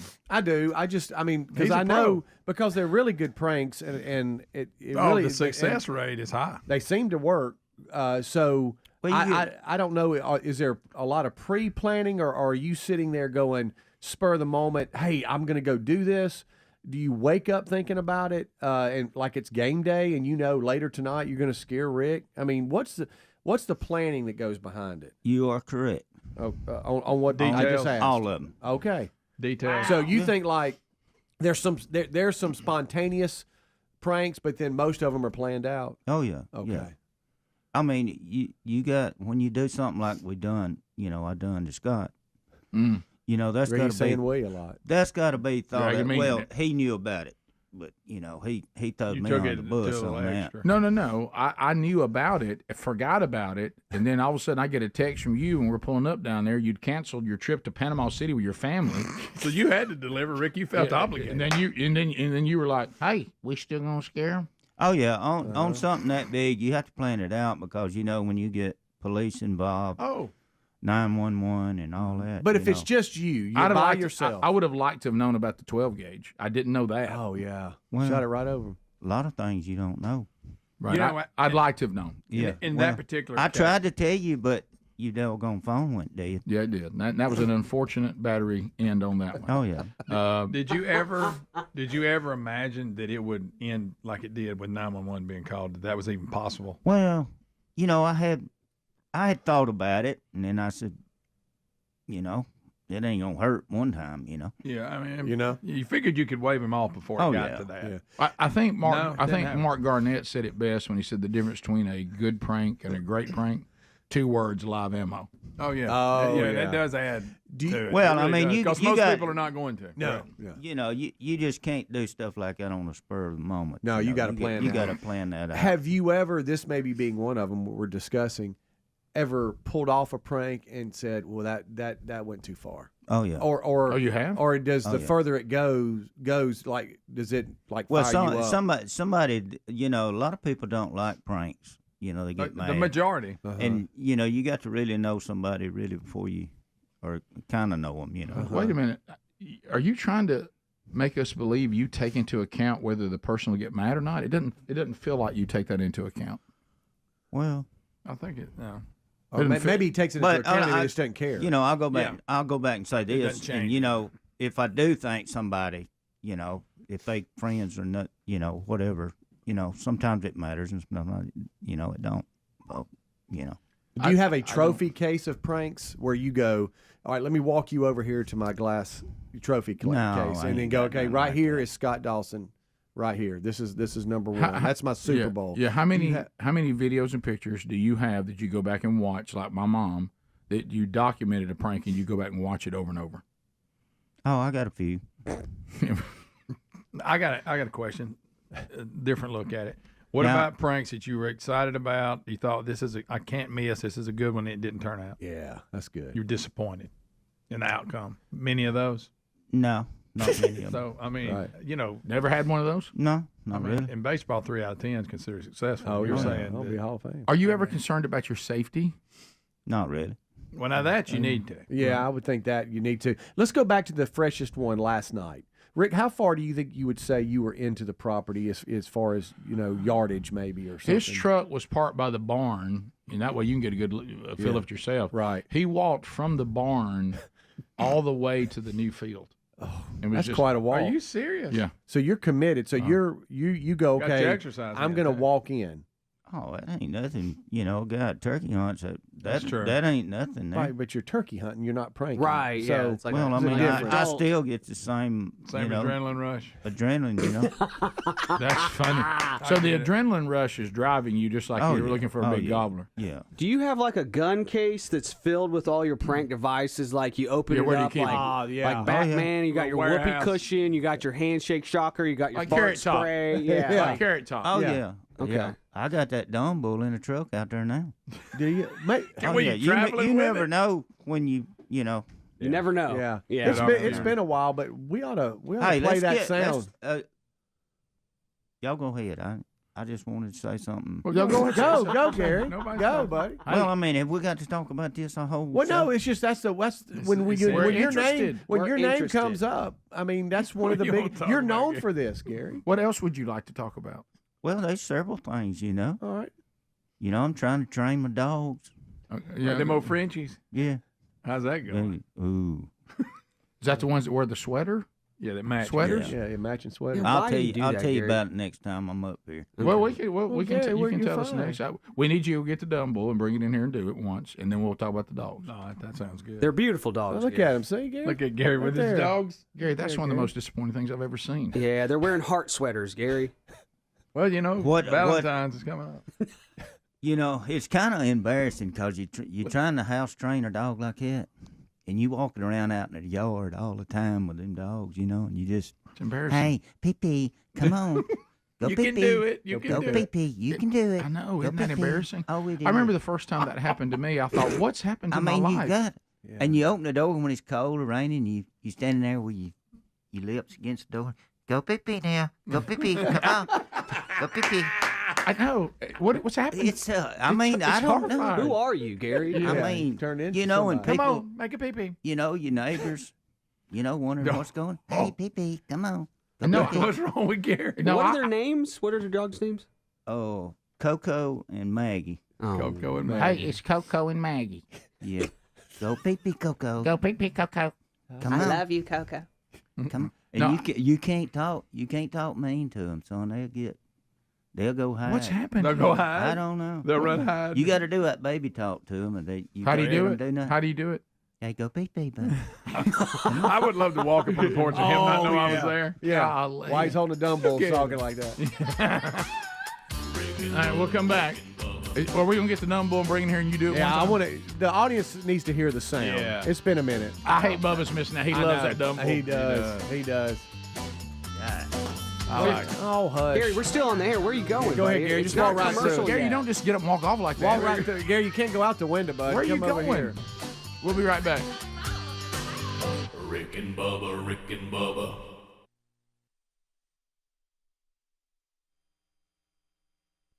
So yesterday you went there, and it was totally your call. Yesterday, we started getting Kicked open the door. We started texting back and forth because I was, it's getting close. I said, when did the Kanye things begin to start happening? And you said just got a request for 38,000 stems of flowers. Yeah, well, it's not a request. They're here. They're being delivered, and that's it's going to be a unique sight. That is for sure. It is. Where do you get 38,000 Thank you. flowers Yeah, in Pigeon Forge? And I would think some of these this is not their time of year, right? It's wintertime, but you know why? Because can he? He's Kanye. Yes, he can. So it's all being delivered. It is happening. It's going to be an amazing sight. What are they for? Why do you need 38,000 flowers?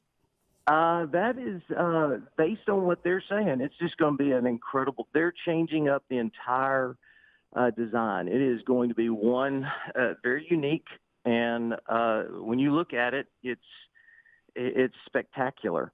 So again, this is Kanye West, and very pursuing excellence. And I got to say this also. Let me just go ahead and put this out there. It's been refreshing to deal with a team that has really been talking much about making sure there's an atmosphere for Christ. I have fun with the 38,000 flowers, but that was just a side note to making sure that, hey, the platform's going to be set for the gospel. All right. So Go ahead. Finish. I think it's refreshing for us. That's God can use flowers. And look, you can back me away, but I kind of want to go there a minute because I think it's time for all of us. And I don't know how this is going to go long term. None of us do. Heck, no one knows how any of us are going to finish. We hope we're going to finish well, but I hear what you're saying. This is one of the things I remember even dealing with men's ministry. I had a guy come to me who would just give his life to Christ, and he was very excited about, hey, man, I'd love to teach a class, love to do a small group, love to do this. And I said, hey, man, that time's going to come. And I said, but let me tell you what your role for all of us is right now, to remind us about the sheer joy and the transformation of being redeemed by Jesus Christ. That's your role right now. You're new to the faith, and you need to remind the rest of us that maybe become a little jaded, or we've forgotten how wonderful this is and why we're all here. And so, would you? I don't want to put words in your mouth, but sometimes there's people that have been. Well, sometimes I guess I'll be quiet. I think I'll just I guess I'll just let it be what it is. What I'm saying is, sometimes some of the worst things that can happen is when there's people that's been in ministry a long time, or they've been, part of bands and music or speakers, and you meet them and you wish you hadn't, because maybe they've lost why they're there. Is that a fair way to say it? Absolutely. It becomes more of a business. You fall in love with ministry instead of falling in love with Jesus. And based on the conversations I've had thus far, it seems the people he's got around him, by majority, are people who just love Jesus. And they have their own way of doing it. I mean, they're coming from the West Coast, and 38,000 flowers speaks volumes, but it's going to be, a very incredible time. I was got to call it. I was in Pigeon Forge, so I was eating pancakes this morning, and I overheard a conversation about Kanye and going, have you listened to his music on the radio? And then he's talking about Jesus, and I had to remind him. I was like, look, that's in the past. He's already renounced it and said he'd never sing those songs again. I said, it's a new day for him. Right. The problem is most of us didn't do our before Christ stuff that's being exploited in front of the world. There's nothing we can do about it. But if he's come to know Jesus, he's a brand new creation. No, look, I've been riding along and listening to a best of show sometimes from about 15 years ago, and I go, well, I wish I could go, I wish I could go take that. Remind the boys not to play that one again. Because and that's the problem when you have your life recorded and available for people to see, and it's timeless, and then something changes in your life, and those old versions of yourself are still available for everybody to see and hear. So that's true. But he is now using all of his gifts to share the gospel, and we don't know what's going to happen down the road. Don't know what's going to happen to any of us down the road. Right. But for this point in time, he is all about Jesus, and I'm glad to have him at Strength to Stand this weekend. Well, we'll join you in that, and of course, there's been so many moments, and with the 19th coming up on Sunday, that's where that's where you and I were together when Bronner went to heaven 12 years ago this Sunday. So the Strength to Stand conference certainly is always a marker for us for many, many reasons, but.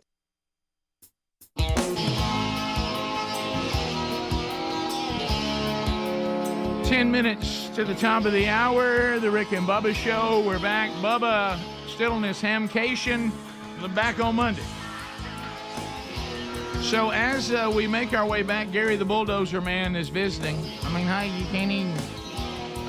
Golden ticket seats are finding their way in for a Friday edition. And Garry, you have gone to the truck and you brought the dumb bull in, one of your favorite prank weapons. Made out of a Folgers can. Made out of a Folgers can. This is, by the way, I hate Bubba's missing this. The Dumb Bull is one of his favorites. He loves it. He loves it. So you say this is what you once again pranked me with last night coming out of the woods. I guess banking on the fact that as a responsible hunter, I would never shoot something I couldn't identify. Yeah, but hoping for that one. Yeah, so let the audience hear this thing. Yeah, and then tell us the different ways that you use it. So it's kind of like a turkey call. It may not sound right on the radio. Look at his face. Yeah. Why does he always have a face? Look at his face. And you can do different things with it. Right. You say, Gary? Can you? That sounds like a growl of some kind. What's that? That's it breathing. Is that it? It's breathing. That's scary. Please look at his face. That's scary. Why would you do that to people? Right. That's terrifying. After he does it like 2 or 3 times in a row, he really dials it. Now picture that in a holler echoing off a ridge, and it's just like, what is that and where it's coming from? Well, how many miles that thing got on it, Gary? Oh, that it looks like it's being used. That's been a while. That's an original. Yeah. Now, how often you bring that out? Oh, just whenever I, get the opportunity. Well, Ricky was traveling with it in his vehicle, so he was having in case he needs it. Greg, don't miss. Greg, don't miss. He says whenever I get the opportunity. He don't want to miss an opportunity. No. I just keep it in my truck, just in case I have opportunity. Well, you got to have stuff on hand, That's right. I'm going to ask you. Right. I'm going to ask you a direct question. If you want to say no comment, you can say no comment. All right. Is it possible? I'm just saying possible that there have been people that have reported possible Bigfoot sounds and things, and if we knew the truth, that you may be behind it. Look at that face. Well, that was a face. Yeah, it's getting red. I'd rather not comment on. Okay. And we know, didn't we accredit him with some footprints? I mean, he had some. Now you bring those out much? Yeah, I still got them. These are fake Bigfoot feet. Yeah, and he walks through and leaves tracks. And you put them on and walk. Oh yeah. Oh yeah. I had, I got Bubba with that. What'd you get him with a snake in a bucket one time? Didn't he? No, you didn't do. Don't do snake things. Don't do snake things with Bubba. He got mad about it. We did the where you put the goggles on, and it was a cartoon snake, and he got mad about it. Oh, you don't play snake games with Bubba. That's the woman who has. Well, he'd shoot every bucket I had over there on the farm. Yeah. I'd have buckets there that I kept stuff in. He, I put a snake in one of them one time, and he always started shooting them before he went to them. Right? Yeah. So he would shoot every bucket before he ever looked in it. That's funny. Because that one time. And none of this concerns you. No, really. And so you love it. I mean, I don't. Y'all don't pay me enough money to really be that concerned.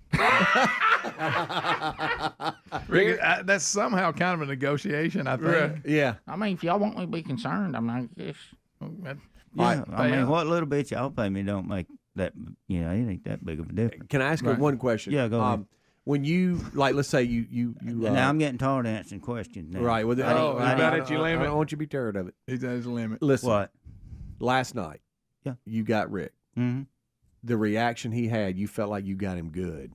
Is that the joy when you see the fear? He jumped more than I thought he would. Yeah. I mean, it was good. Yeah. That's one of those things. It may have been a reason that I was standing about 30 foot from him when I did that. Right. Gary, how far did you walk to pull that off? Did you hear us talking about it? Yeah, how far is that? I don't know. But a mile in the woods? Oh, it's not a mile. No, it's not quite a mile. Probably, a half, 3/4. It's not a flat walk. I'll tell you that. All this faking you do of Bigfoot. Do you actually think there is a Bigfoot though? Do you believe in Bigfoot? Think he's out there? Y'all heard people here, man. Well, yeah, but we just heard. But you do a lot of faking of Bigfoot, right? Gary. You just said you put fake footprints out, Gary. Right. Well, I mean, it's just one of them phenomenons. What? Now you absolutely believe in Black Panthers. Hey, I got a mystery there at the river. What now? I got a mystery or phenomenon or something I got to figure out down there at the river. A mystery. What is it? What is it, Gary? Well, I've had that place, 7 years? I'm sure. And when you got two places, you got to have two of everything. You talking about down at Lake Mitchell? Yeah. Stop bragging. Lake Mitchell. No, I'm not bragging. Mitchell. I mean, it's something that's really bothered me over the years. All right. And I'm trying to figure out how all my underwear winds up at one house, and I won't have any at the other one. Okay. I mean, I'm trying to That's figure what that you're out. wondering. Yeah. I mean, that stuff, Gary, You think it's Bigfoot's kinda stinking your bothering me. underwear? I don't know.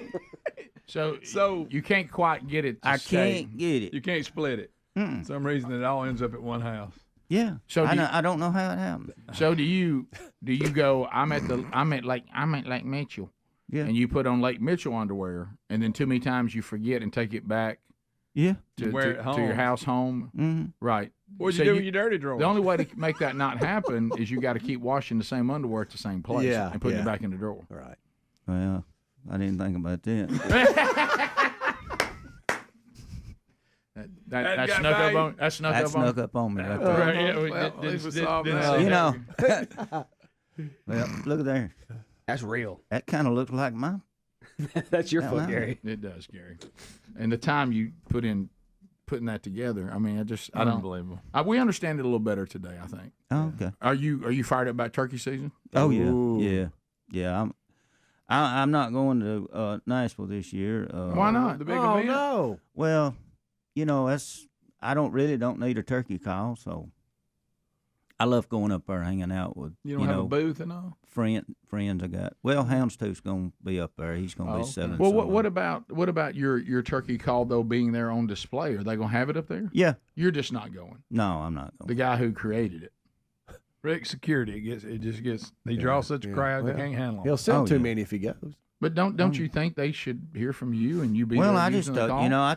I told Lyle that I didn't really want to sell a whole lot of them. Still concerned about that? Oh yeah. Yeah. Yeah. Now, have you That's been, not a very good I business heard- plan. But Yeah, I heard that Mississippi was thinking about banning it Oh yeah. because it's Yeah, too powerful. It's turkey population. I don't know. I'll tell you what did happen though. The guy that's been doing some filming for me. Yeah. We went this year and we made a few little clips, movies, and got a few kills on camera. And he called me the other day, and I was talking to him. I said, "When you gonna get some of them? Edit some of that stuff out, right, and put on The internet? YouTube or whatever, Yeah. internet." Yeah. Yeah. Thank you, Adler. Sure. Internet. And he said, "Well," said I really don't know where we ought to put that out or not." Why not? And I said, "Well," "How come?" He said, "I don't know where I want everybody to know about this thing or not." There he goes again. Oh. It's too There it is. powerful. There it Everybody's is, in right on there. it. Yep. All right. So how does people get the call if they don't have it? Well, my Oh, here we go. my website messed up, so it's in the process of getting fixed. So Can't get it? send me an email or whatever. If you So- want one, which you can get it through Houndstooth. Well, that's what I'm asking. Yeah. Houndstoothgamecalls.com. All right. Yeah. Thanks. Gary. Good night. Good to see you, buddy. Rick and Bubba, Rick and Bubba.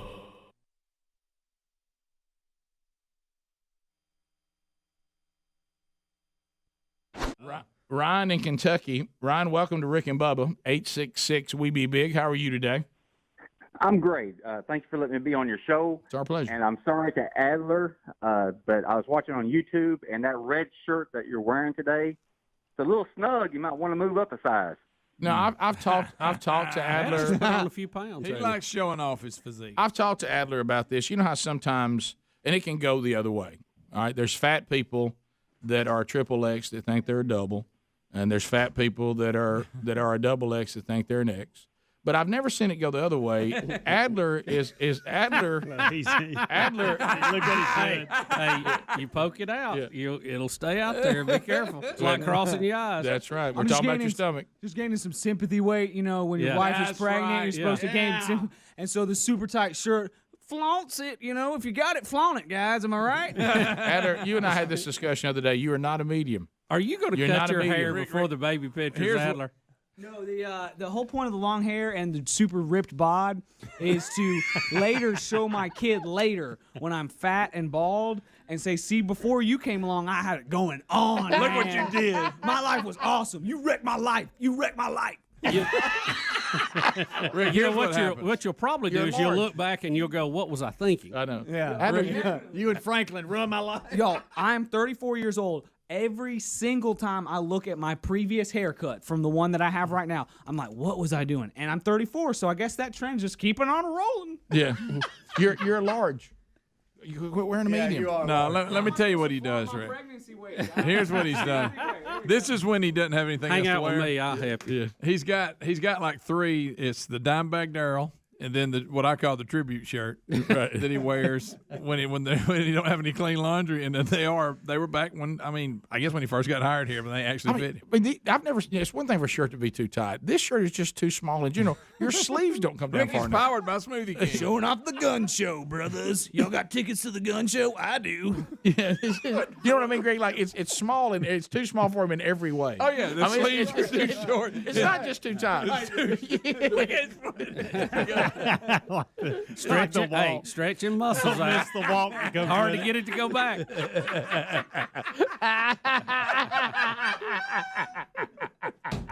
That's good. That's good. Charles Manson hair. Right. Charlie Manson called. Needs his look back. Helter Skelter! Okay. Rick and Bubba.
I will tell you this, because the weather where we live has changed so much.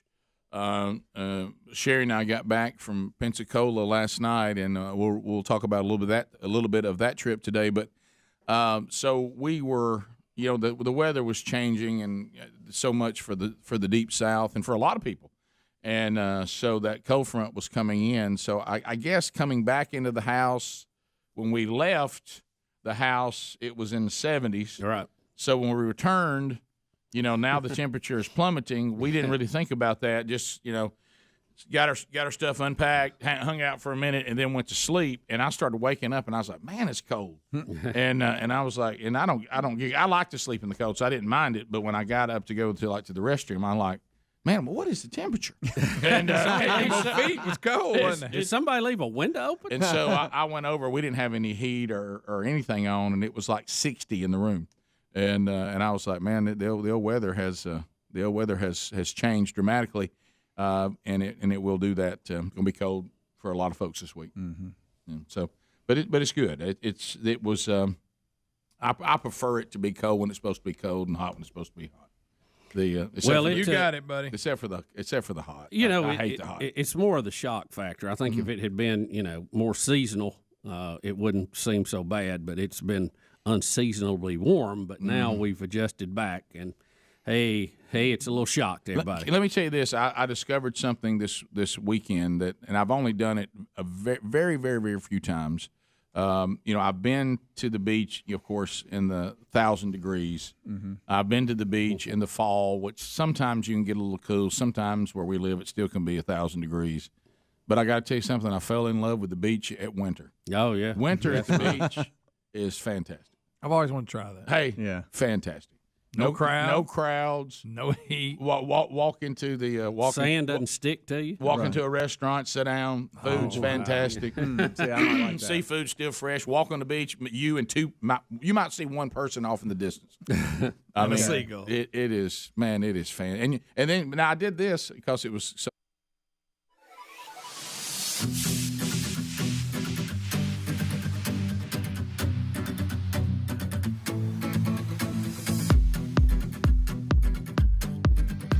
That's right, baby. 35th anniversary, final year of the Rick and Bubba Show, celebrating and thanking all of you for, well, if we get to the end of this, baby, if everybody will let us, 31 years and much to celebrate. And we're so thankful for each and every one of you. Bubba out today. He's on a hamcation. And I hate that for the golden ticket seats today, but and that was something that Bubba has been looking forward to, and we certainly are glad he got to go, and I know he's having a blast, and he'll be back coming up on Monday. And we've got really VIPs today because due to the cold and flu season, we have, people book these things and they're not feeling well. We sure are thankful they don't come when they're sick because you need to protect other people, but it looks like we only have one couple that survived the cold and flu season and got here today. All of them are booked, obviously, far in advance. So they'll be treated special today, like VIPs. So that's good. There it is. I got a text from Sherri. I thought I told Garry I had forbidden any further pranks on the farm property. He ignored that, Did you see Garry? He left immediately. Did you tell her he was just practicing on you? It really wasn't a prank. He was just working on his skills. He said, I didn't think about that. I don't want to upset little Sherri. The prank's going to be on me. And so I reassured her there was no harm done, that we thought it was funny. Nobody called 911 no, whatever. or ran into a tree. That's why I got pulled out. He's worried about it. Well, here's that's why I got my mouth there. Am I making talking that off up? the ledge? Am I making that up? Oh no There pranks. He really is concerned. What's he gonna do next? Trim a tree? Hey, I don't want to be in that because she's gotten on me before. I had to go get me some new britches.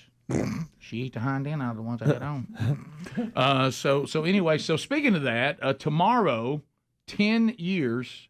28 years that Sherri and I have been married. It's the 10th of February. That's why I'm saying 10. Okay. Well, I was wondering. Well, I get nervous. years. I get nervous because what we talked about earlier in the week. One of our sons, Brooks, his birthday is on February 7th, and our anniversary is on the 10th. And you, so I'm always swap thinking those. 10, 10, 10. I got to remember 10. But 28 years married on the 10th, since we're celebrating the show this year and all the history, there's so many things to be thankful for. One of them is my wife. Yeah. So I don't know if anybody has this shirt. I see them from time to time, and of course, it'll so upset those of you that are really big on nostalgia. I don't think I even have one. Maybe one of the kids has one. So the show was called the Morning Extravaganza. And so at the time, Bubba was a character on the show, and so was Sherri. She was the news person. And we had all these different, and the shirt used to have like a cartoon of me with a cowboy hat on, of all things, because I remember I was on that campaign to Friends and Let Friends Listen to Country Music, which was funny. I remember that. And anyway, so all the characters, their cartoons would be around that, and then Morning Extravaganza. I think I remember that. Yeah, that shirt. And Sherri said that. She told the boys that she was like the kids. She was like, "Oh, I'm on the shirt," and it's like a cartoon image of her, and because she was the new news person in the early days. She did the show with just me and Bubba as a character, then transitioned for a little while into the Rick and Bubba Show as the news person, and then went into TV and all that. And then we had Dave Fitz, and she was hired by Dave Fitz, and so she was part of his news team. So we had Fitz and we had Sherri, and when Dave basically went to management and said when he first started working with me by myself with Bubba as a character, been working 25 years to my news reputation, and this hooligan has ruined it in 6 months. and so they were kind of like, all right, we're going to send somebody younger in there. And don't enjoy my time with him.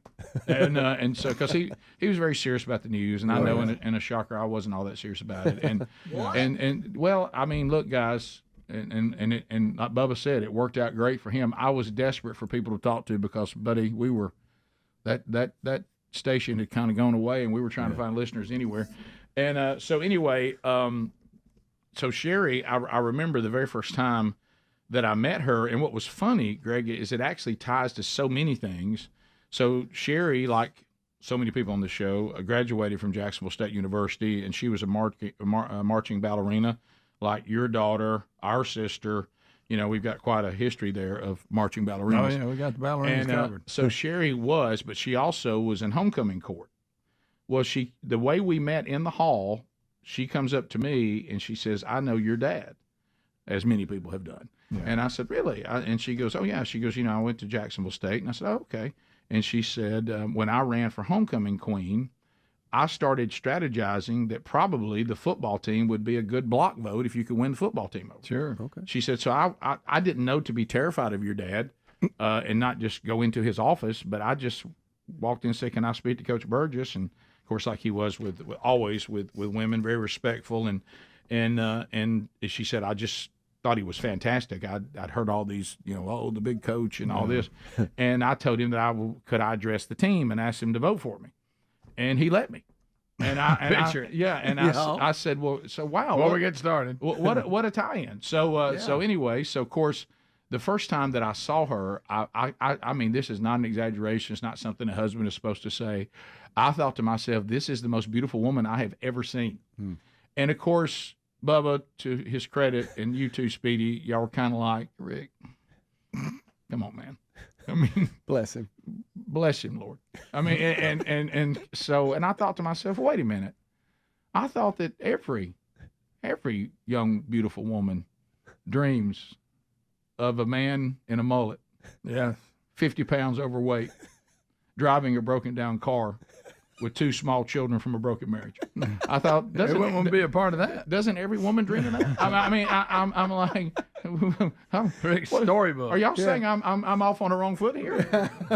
And so she was great. So what I started, if some of you who remember the show back then, and it's amazing how many of you have been here this long. Some of you go back to even being called Rick and Bubba. But so I started interrupting the news, flirting with her on the air, which she really appreciated. And I just asked straight up, any shot that you and I go out, and she basically said, I don't remember the exact words, that's a hard no. I mean, no circumstance. None. Please, let's finish the news. In those days, if they had a interview or something in the news, it was called an actuality. I don't know who came up with it. And they would give you those on carts, and you'd have to play them for the news person. Right. And they would be sitting there, and they would go, "We went to the city council today, and Mayor Steve Means said this," and they'll point to you, and then you hit the thing for them. Well, I wouldn't. I wanted to talk about us going out, and she'd be just like, just pointing. I'd like for you to play this clip that I've given you, and I've worked hard to edit, and I really wish you wouldn't flirt with me on there. So I started, probably I should have been sent to HR or something, but anyway, so nowadays you probably so I started thinking, I got to get a strategy. I've got to get a strategy. And I was just relentless. I was like, I have to get a strategy. So when we come back, I will tell you the strategy. Some of you know it. And this was the first glimmer. Now, she never told me this till we were full blown, dating, getting engaged. She goes, "Oh, by the way, just in case you're wondering, that worked." Ooh. And I never knew, because they never let on then, whatever. And sometimes, and I want men everywhere to know. Bubba said it. Both of us, all of us in here have beautiful wives. Look, I know you may think it's an uphill climb. I have great news for all of you out there, males. They're not as shallow as we are. Okay, so even if you have got maybe some physical things, and nobody's going to put you on the cover of GQ, okay, and you're thinking, this woman is out of my league. Most of the time, these beautiful women never get pursued. Give it a shot. Give it a shot. I mean, give it a shot. All right, so we'll come back, and if you'll treat them right, it overcomes. They're not as shallow as us. Right. They really like thinking that they're being pursued, and somebody really is into them, and will treat them right. They fall in love with their ears. Yeah, they do. We don't. Because I'm going to tell you what, she was smoking hot. We'll be back. 15 minutes past the hour. It still is. Yeah. I mean, we'll be back. Rick and Bubba. Cold the last day, and of course it's Squirtwood Beach where you are, and in Pensacola, their beach, it's really good because it lays down pretty flat. It doesn't have that big drop off that a lot of them do. I mean, it eventually winds down. Yeah. But, some of them it's just you're walking like this, like you're in turn 2 at Talladega, right? And so it was flat, and of course it had rained a good bit part of the weekend. And so it was cold, so we went to walk out there. I mean, a good kind of cold, not miserable cold, with sweatshirt on and sweats. Cool. And so we were like, I said, you know what? I'm on a temp. I think I can just walk out there in my tennis shoes. And I said, and it was hard enough that you could just walk out there like you were walking down a road in your tennis shoes. It was really, really cool. Yeah. Picked up a couple cool shells. Yeah. Got to see it was fantastic, man. It was a great weekend. Just 2 thumbs up. It was it's like and just even when it was raining, you just sitting there looking out at the bay, and then on the other side, because Pensacola is a little sand spit once you get to the beach, so you can see the bay on one side and the Gulf on the other. Right. And then usually the places are set up where you're looking at both, and then you can literally just see a little. Yeah. And so I was like, over here's the bay, over here's the Gulf. Left, right, like you're watching tennis. Couldn't care less if you rain or not. Don't care. Don't care. The view's great either way. Wow, that snapper's fresh. It's fantastic. It was so good. So much needed and really good. We'll look back on that. And we know who's going to be in the Super Bowl, 49ers and Chiefs.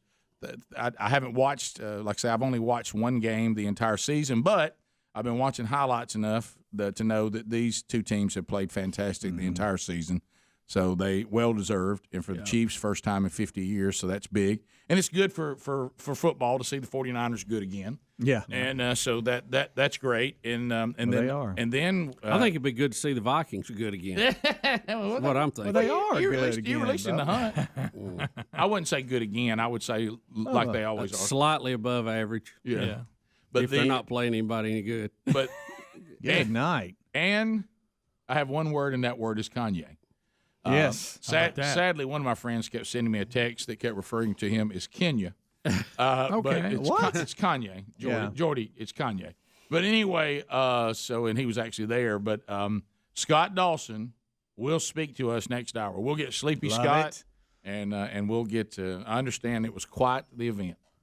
Did you see all the flyers? I saw some footage of it. It looked like it really went well. Yeah, I saw what you do with 38,000 flowers. Yeah. Oh, wow. I'd like to see that. I'll show you. It's It looked like the video presentation of it was pretty good too. Was that normal at that venue, or is that something they had to bring in? Probably brought it in. It was pretty extravagant. Yep. 15 minutes past. More Rick and Bubba next. Rick and Bubba, Rick and Bubba. Talking about, so just had a great time getting to meet the wonderful folks of Pensacola. Now, Isn't that a great area? Gosh, it's just such a great community, and when you with all the technology we have today, because a lot of the people there that listen to us and are people that would be our age. There's certainly some younger people there, but there's a lot of people that are our age, and I include from all of us here. So for them, they're still living in the era, and they just prefer. Will we ever have a solid gold affiliate here again? And I say, because they hear us off a couple that are near. Did you tell them we asked that a lot too? And I really think what I almost should have done, and I always prefer an affiliate. That's just simpler, okay? Just punch her up and let her. And I'm so thankful for the affiliates that we have, but. I almost wish, like you put up your product table there, and Sherri's book was there, and we had the devotionals there. I almost needed to put up another table that had like Helmsy and Adler standing there, and somebody would come up and say, "I desire to hear the Rick and Bubba show, and all I'm doing is hearing scratchy affiliates that reach here a little bit. What are my options?" And then y'all could educate people. All right, get your phone out. Let me show you the TuneIn app. Here's how the podcast works. Here's how YouTube works. It's almost like it's because we're kind of hung in between generations. Yeah. Our audience, you have the people that not only know how to use the other stuff, they prefer it. Right. But then you have those that know how to use it, and they're using it because they don't have a choice. Yeah. And then you have the people that are like my age that are like, okay, I want to go into and get my radio and turn it on, and y'all are there. Yep. And I'm willing, if I don't have an affiliate or I that I can hear clear, I'm willing to be taught what to do, but I don't know where to begin. And look, and my mother watches us on YouTube every day, so it can be done. But I'm just saying, you know, that may be the new thing that we take out to events or things we're going to. We also have here today our IT department. Desk.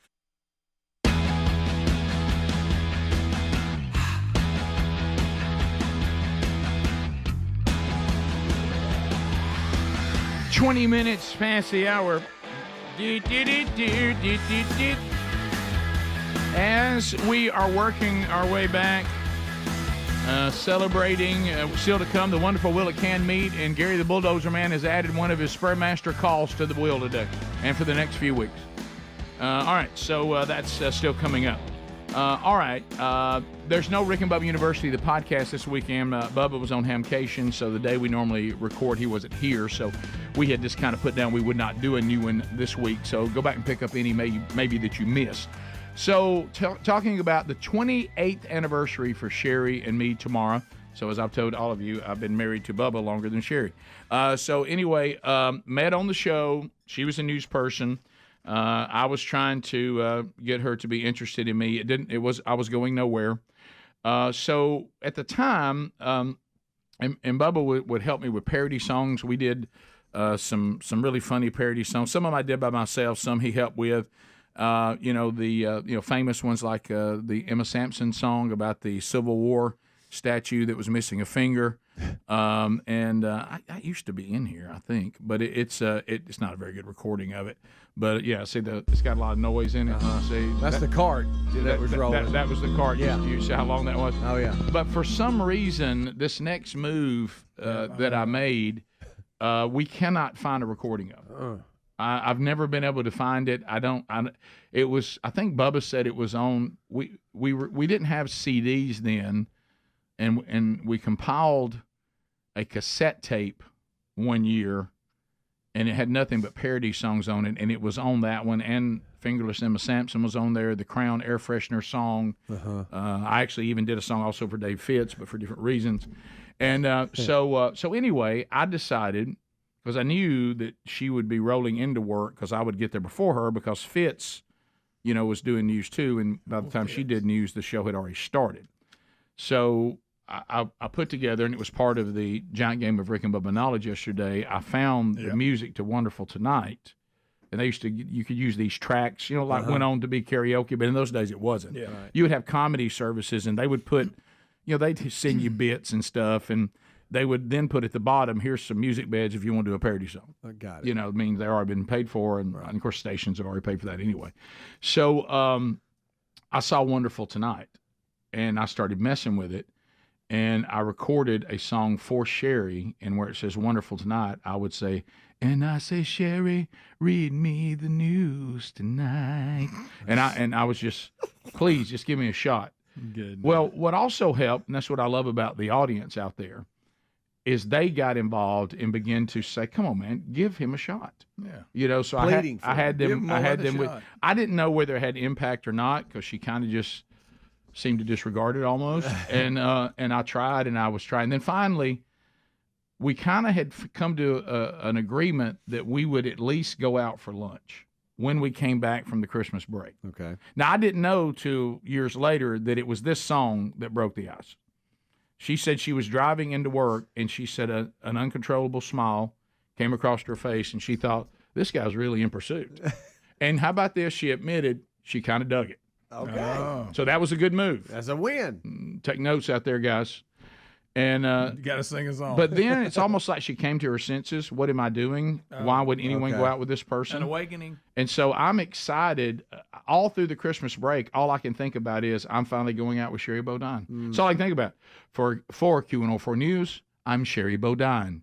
And I thought, I cannot wait. I mean, I couldn't even hardly, Santa was nothing. And so I get back, I go over to the news area, where Fitz would not let Bubba and I be there much. And I see her at her desk, and I thought, what's our plan? And she said, and then I knew right then. She said, and here it comes, guys.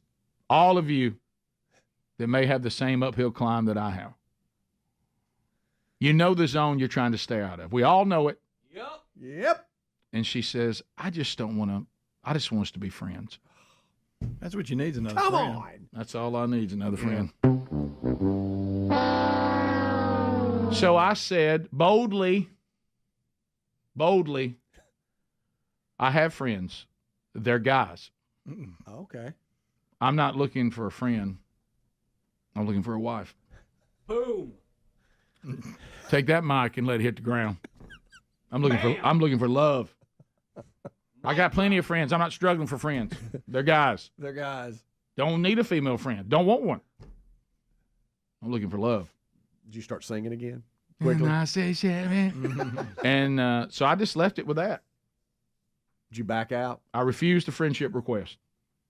So you would not participate. All sold out. Don't need any friends. So I think that kind of got in her head. And then I started acting like that's it. I'm out. And I think she realized that a good thing had walked out of there. Oh, you think that was And yeah. and she thought to herself, Mullet and all. she thought to herself, that car is only dented partially. Yeah. It's a little rusty. Does it leak when it rains? Yes. But look at him trying to make his own way. Yeah. He's a hard worker. Yes. Let's give him a shot.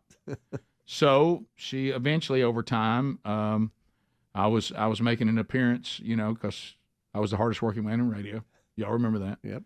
She was there because she's part of the station, and we decided that we would give it a shot. We would go to lunch. So we did. She climbed in that tercel. She climbed in that mighty tercel. Had reverse. Yeah. Well, it did. That's a plus. It did. Yeah. It did. It would not always have it. No. And we went on the lunch, and we just connected, and we never, ever, from that moment on, ever went on a date with anybody else. Dated each other exclusively for 6 months. Got engaged. Then we're engaged for a year, and then we're married on February the 10th, 1996. In our marriage counseling, even though we both were believers in Jesus, we realized that we were not followers of Jesus. That we kind of had a cultural Christianity. We dealt with that. So not only did we enter into a marriage, we entered into the proper relationship with Christ, and both became devout followers of Christ with a lot to learn. And that our marriage was holy matrimony, and it all kind of came together in a beautiful picture of reconciliation and redemption.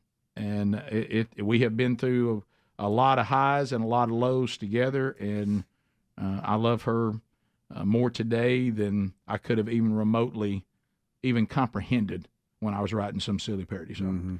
So, so thanks to all of you. Y'all have prayed for us on so many days and so many times, and just our marriage stronger than ever. And I just love her so dang much. And I look forward to spending the rest of my life here with her, and until death do we part. Amen. So happy anniversary, baby, and a little bit of Rick and Bubba history to go with it. And I hope, some hope for all of you out there, you guys that think she's just too beautiful. Think again. Start singing. Don't give up. They love to be pursued. So we'll be back. Your phone calls are next. 866-WE-BE-BIG. And we'll chat with you on any topic. You got a lot out there. A wonderful wheel of canned meat still to come. Gary's put a turkey call on that baby. Yep. We'll spin that before we're done. Let's talk to America at 866-WE-BE-BIG right after this.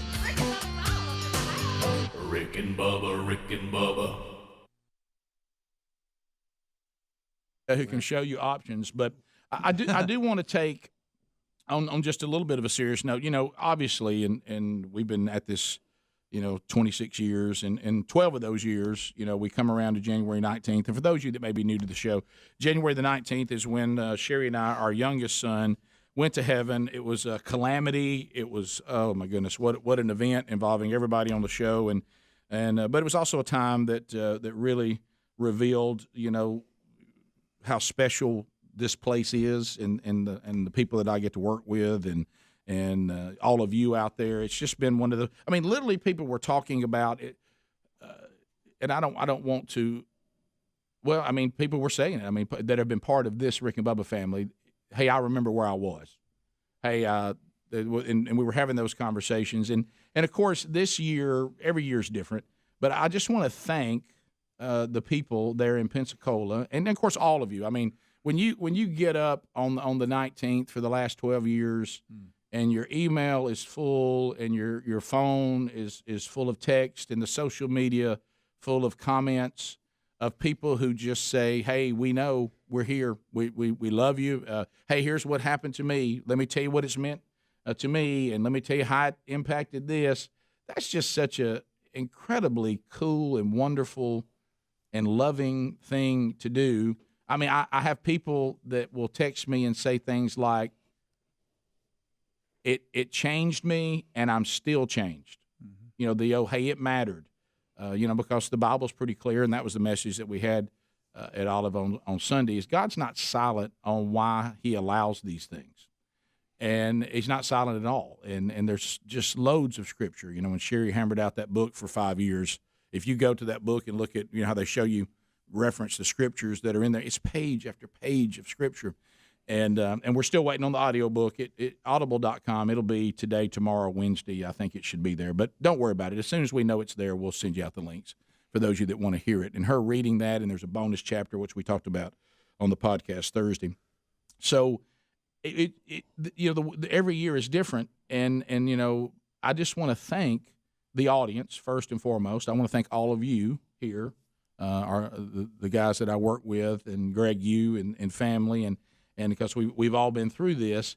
But I will say this past weekend, the idea that this wonderful church had to give the opportunity for me to come and talk about it and look at what Scripture has to say. But before that, to say, why don't you bring your wife here, and members of our church, this wonderful family, will put you and Sherri up in their condominium, stay there till you want to go home, and here's the best restaurants in town.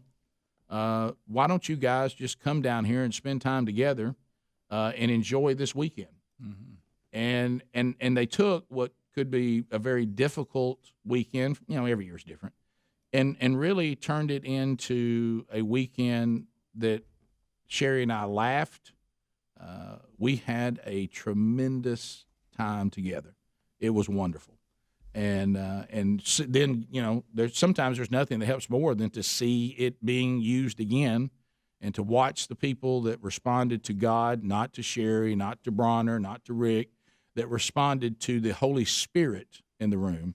It was interesting because I was watching, Lois Evans just passed, Tony Evans' wife, and somebody sent me just an excerpt of Jonathan Evans when he got to get up and talk about the eulogy. And he openly is saying, and he's right, hey, I kept praying that my mother would not die. And he said, there was a time and this great thing, God, we get to talk to God through the Holy Spirit and what Jesus did. He gives us that relationship with the great I am. And he said, what I discovered is that God clarified for me again, for those of us that have been redeemed, which his mother certainly is, and Bronner, of course, being 2.5. And he said, God said, I'm going to answer your prayer one of two ways. If you pray for her to be healed, I'm going to answer yes and yes. If you pray for her to live, my answer is going to be yes and yes. And then he said, and oh, by the way, God said, P.S., don't tell me how to glorify myself. Wow. So really, and that I really could take the whole message and say, and there it is in a nutshell, is ultimately God knows what he's doing. And the message that really God gave me on Sunday, which we all talked about, what I would say about pain and suffering, I would say don't waste it. Don't waste it. Learn everything you're supposed to learn from it. Be refined by it. And then, of course, allow it to be used to reach other people, because there's people out there, Rick Burgess included.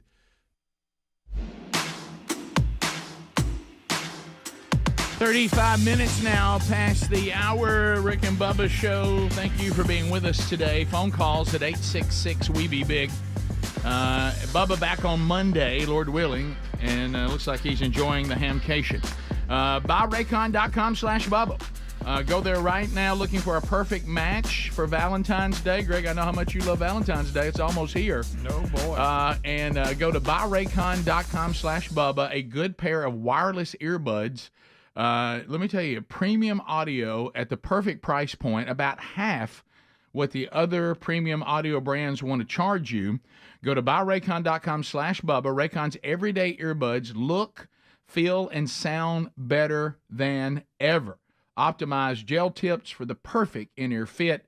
These earbuds are so comfortable, and they will not budge. You'll love them if you're moving around. They work great. 32-hour battery life, and the price, you can't really beat that, about half of the others. And also, we're giving you an additional 15% off if you use our URL and just go to buyraycon.com/Bubba, buyraycon.com/Bubba, or you can go to rickandbubba.com and check right there under the sponsors button. All right, phone calls. Now, this is interesting. Craig is calling out of Alex City. He claims, he has a parody song for the show. He doesn't have the parody song. He recorded it. Rick bootlegged it. Okay. So, Craig, you haven't found the one I'm looking for. You have your own parody song. Yeah, Green Acres. Thanks for the call. No, man. I don't. I got excited for no reason. Yeah, sorry about that. It's okay. No, it's actually a parody of Money Talks, and I was wanting to know if there was any way I could send it in to y'all. Maybe even get Adler to play it. Well, definitely send it directly to Adler. Really like to. Yeah, go to Adler at rickandbubba.com and send it to him, and maybe he can take his axe and shred. Yeah. I'd like you to sing a little bit right now. Let's go to Melissa in Gulf Shores, Sunny 105. Melissa, go ahead. Melissa in Gulf Shores, Sunny 105. Hello. Hello. It's Melissa. Okay, Melissa, not ready. Let's go to Rex in Auburn, I-92. Rex, go ahead. Hey, Rick, I've been listening since '09. Thank you. Guys. Thank you. Get an hour every morning. And now when my wife and I head on a trip, she gets on the radio and says, "Let me find Rick and Bubba." So, love you guys. I just noticed, I was listening when y'all announced that this was your last year. Yes. And been listening every day since. I noticed, now this may be me, but it almost seems like there's a weight off, a relaxation, a flow. And you guys are just even having more fun than you were before since the announcement. Am I imagining something here? No, I think what you're hearing, and I think it's good, I think what you're hearing is a gratitude. You know, when you've been doing something a long time, and you certainly can even have the commitment, and we do, that you got to be a pro. Come in here, do the show, do it the best you can do it, no matter what's going on in your life, be a pro. That's easy to say, but sometimes it's really hard to do. Because, 30 plus years, there's been a lot of hard days. But I think when you realize this audience is getting one more year of this team together, just like it is, they deserve for us to give them the best effort we ever have, because they've afforded us a life that we could have never imagined. And frankly, they deserve it. So I think what you see is maybe a little more stronger commitment to excellence, because you want to finish well. And let's be honest, very few people do. And the one thing that I know is probably upsetting people, but I actually think it's a good thing, I sure am thankful that this brand, that there's a desire for it to continue. That means we've done it right. Because what is sad is when people don't desire for a brand to continue, and it just kind of keeps meandering on. And so you've done it well, as we all heard, leave them wanting more if people still want it to be there. So I think what you're hearing is there's no more wondering, you know how sometimes you pace yourself on a long run? Well, everybody's going, well, there's no need to pace ourselves now. We need to be sure this thing goes out with everybody going, they did the best shows they've ever done in their 31st year. And to me, that's something to be proud of. So I think that's what you may be sensing. And and I think that's a good thing. So I appreciate it. 866 We Be Big. Mike in South Carolina. Mike, go ahead. Good morning, fellas. How y'all doing today? Good. Well, that first commercial break that y'all went to, and Garry took his headphones off and walking around, and then when he turned around and looked at the camera, he looked like he was walking around like Joe Biden. Yeah. Yes, he did. Very similar. I noticed the same thing. I really, really did. Let's go to Linda in Alabama. Linda, go ahead. Hey, guys. Hey, can I go back about 30 years talking about your brand? I called in one morning. Do you guys remember the earthquake in Alabama and the show y'all did talking about what people thought that was? I do. Yes, I do remember that. It was a hilarious show.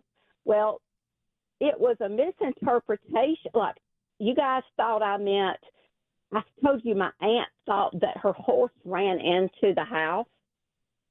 Well, my southern, what I was trying to say is ran into the side of the house. Okay. Y'all thought it meant ran in, you said as if a horse could open a doorknob and go in the house. Oh, I see. It ran in the side of the house, but you just said ran into the house because you're a Southerner, and we thought it got inside. Yes. Oh, yeah. Yes. I got it. How long ago was this? It's been a long time ago. Yeah, I don't even remember the horse part. I just remember the earthquake part. Was it 95 It Tuscaloosa? was hilarious. 95 in Tuscaloosa? That's probably right. Probably it so, was, Adam. well, it was in we were in Sylacauga. Okay. But y'all had us rolling, and then when the clip went off and you said as if a horse could open the door and go in the house, that was the most hilarious end part that y'all never got to know about. But Well, that's fun. Well, here we are, 30 years later, and you're telling us what happened. That's funny, Linda. My favorite, and it was early on, one of my favorite callers of all time, and I don't do it as often now, but when I first started going out and speaking, I would use this on people wondering, what's it like to do the show? Yeah. And that was the woman about getting bit by a monkey. Yeah. I'll never forget that call. That was one of my favorite calls. This woman calls up just out of nowhere, and we're taking calls, and she goes, we say, hello, Rick and Bubba show. And, of course, I don't know why, but it doesn't happen as much now because we have call screeners. But in those days, they would always say, is this the Rick and Bubba show? And so that's funny in itself because what other places answer hello, Rick and Bubba show? Yeah, that are there others? Something. And so anyway, and then she said, hey, I got to ask y'all a question. And we said, okay. And she said, what would y'all do if you were bitten by a monkey? And so we thought, well, she must have been bitten by a monkey. I thought maybe she's got an exotic pet, maybe something at a zoo went bad, maybe a circus. And so I asked what I thought was a legitimate question. I said, ma'am, have you been bitten by a monkey? She said, no, I was just thinking about that. That was it? And I was, what? I mean, of all the times that I've been on international flights that went on for 15, 18 hours and had a lot of time to think. Never once did I think, what would I do right now if I was bitten by a monkey? I mean, I couldn't believe that was on her mind. She wanted y'all's opinion on it. Yeah. We continue. Justin in Bristol, Tennessee. Justin, go ahead. Hey, guys. I just wondered if, since 1,000 Pound Sisters has now ended, if Greg has found Big Little Brawlers, the show about micro wrestling and Pigeon Forge. I'm going to move into that. Discovery Channel. Greg. Yeah, I'm going to move into that. Now, 1,000 Pound Sisters, if they have a marathon one day, because I missed a lot of episodes, I may have to catch up on it, but I will definitely watch. People have been sending me emails on that. Have you not just gone after that like a Rick, I didn't have room for them and the 1,000 Pound No, I'm Sisters. saying now that it's that it's ready. I got to give it a look. Julie in Birmingham, ZZK. Julie, go ahead. Hey, Rick and Bubba, I just want to tell y'all thank you Greg? for all your years of service. Oh, thank you. Thanks for calling. Thanks for listening. I used to work for FedEx, and I went to Bubba's house one day to deliver a package to his house. And I was standing there talking to him, and I just could not believe that I was standing there talking to Bubba from Rick and Bubba. Wow, my goodness. And and so I got ready to leave, and I handed him the package, and he goes, hey, hold on a minute. and he came over and he handed me a gift card. How about that? But Bubba and his gift cards. Hey, that's big-hearted Bubba. Big-hearted Bubba and his gift cards. You're one of the fortunate people that he gives those gift cards to, and he's always got them ready. And I was like, and it was at Christmas time. I was like, that's when he really goes. That's when he totes them around. He hands them out. Bubba loves Christmas too. He does. He'll give out some stuff and leave a good tip. Well, Judy, what a great memory. You're in kind of an all-star class there. Thank you very much. And thank you for the kind words. We'll be back. More Rick and Bubba coming up. 866-WE-BE-BIG is our number. Our website, Rick and Bubba, spell out the word and.com. Go there for all the information about the Rick and Bubba show and then some. Hang on. The show continues right after this.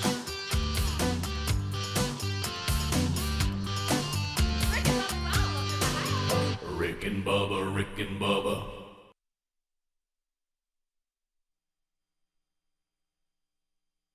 Some of the things that God has done in my life, he knew it wasn't going to be accomplished any other way.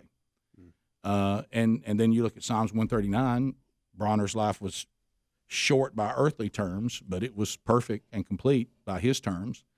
And ultimately, the time that we'll get to spend with Bronner is eternity. You know, and sometimes we cling to these things of the world because it's all we know. But ultimately, God is wanting us to look to see it bigger than that. And like I say, you sum it up with 1 Peter 1, 6 and 7. You know, in this you rejoice, though now, this is what we literally did. We said, all right, let's underline this. In this you rejoice, underline that. Though now for a little while, underline that. If necessary, underline that twice. Underline that twice. If necessary, you have been grieved by various trials, underline that, to test the genuineness of your faith. Now, let's underline that 3 times. Blump, blump, blump. It says, so that unlike gold that perishes when it's refined by fire, that your faith, when it's being refined, will actually result at the revelation and the glory of Jesus Christ. It's to refine us. It's to grow us. Paul tells us in 2 Corinthians 12, it's to humble us. You know, when Sherri talks about that time when the doctors are looking at her and they're trying to revive Bronner and she's praying. And just like Romans chapter 8 says, sometimes the Holy Spirit intervenes and prays what you ought to pray. Wow. And she says she hears coming up out of her soul something she couldn't say, not my will be done, Lord, but your will be done. And right after that, the doctor looks up and says, hey, we just have to stop. Is that not my will, Lord? And where'd she learn that from? Jesus. When all of us, hey, there's a moment, guys, where Jesus is so stressed about taking on the wrath of God, his sweat's mixed with blood. Those capillaries are bursting over stress because he's going to take on God's wrath. And he says, is there another way to do this, Father? And then, of course, he was obedient and says, not my will, but yours be done. So I just want to thank all of you. I want to thank the audience. I want to thank Olive Baptist Church for trusting us with that opportunity, and it is a responsibility. And also just giving us this wonderful week in where we were bathed in the love of the church, the love of our brothers and sisters, the love of our family and our friends. And we just had a great time, and it was a powerful day, and I will put it down as one of the favorite weekends I've ever had. That's great. So thanks to all who were involved to make that happen. It's Rick and Bubba University, the podcast released over the weekend. The new episode is available today if you didn't catch it over the weekend. Our guest, our series interviewing the wives continues. Sherri Burgess, our guest this past Thursday and released over the weekend if you missed that. All right, so Super Bowl is set. It looks like it will be the 49ers and the Chiefs. Like I say, I can't speak much to this at all. I literally have seen 3/4 of one game the entire season. So, but I have seen enough highlights and paid attention to coverage to know that these two appear to be they've played well all season long. Well, you know who Patrick Mahomes is if you watch TV at all because he's in a lot of commercials. So. Oh yeah, and you know, it was interesting because when I first was introduced to Patrick Mahomes, it's when he was lead singer for Counting Crows. Right, yeah. And, I will admit this because I did not know who he was. He was a first-round draft pick. It ain't like he was but I didn't know who he was. I'd never heard of him in college. Texas Tech. Yeah, I'd never heard of him. until he's pro when he started playing pro. Because he's really good. Yeah, He very is. elusive, big arm, smart with the ball, fun to watch. I mean, he's just, that's one of the things. Some of the Super Bowls have been blowouts. They haven't been, fun to watch. But both of these teams have pretty high-powered offenses, so nobody's going to be out of it, even if they get behind. So it has a lot of potential. I'll say that. Well, yeah, I didn't. Like I said, I saw 3/4 of one game, and that was the Packers, because Speedy was in a situation where it was your probably modern-day favorite team versus your childhood favorite team in the AFC Championship. But I was kind of, and I know this is going to, how we talk about when you get to the point where all you want to see is a good game, you actually can enjoy it. Right. Yeah. But I thought to myself, and I say this about the Packers as well, and I know some of my fellow Packer fans will be upset with me. I really want to see a good Super Bowl.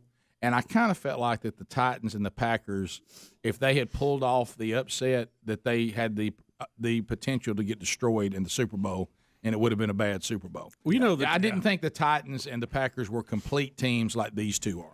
Well, these Titans two are complete teams. had a good game plan against the Chiefs, and early on looked like they were going to be able to hang with them. They were having long drives, keeping the Rick and Bubba's in Ohio. Rick and Bubba. Pass the gravy, please. Rick and Bubba. Ooh, it brings me to my knees. Rick and Bubba. I can't start another Rick and Bubba. day without 'em, brother. All righty, 9 minutes to the top of the hour. Rick and Bubba's show. No RBU this weekend, so you can go back and catch some maybe you missed.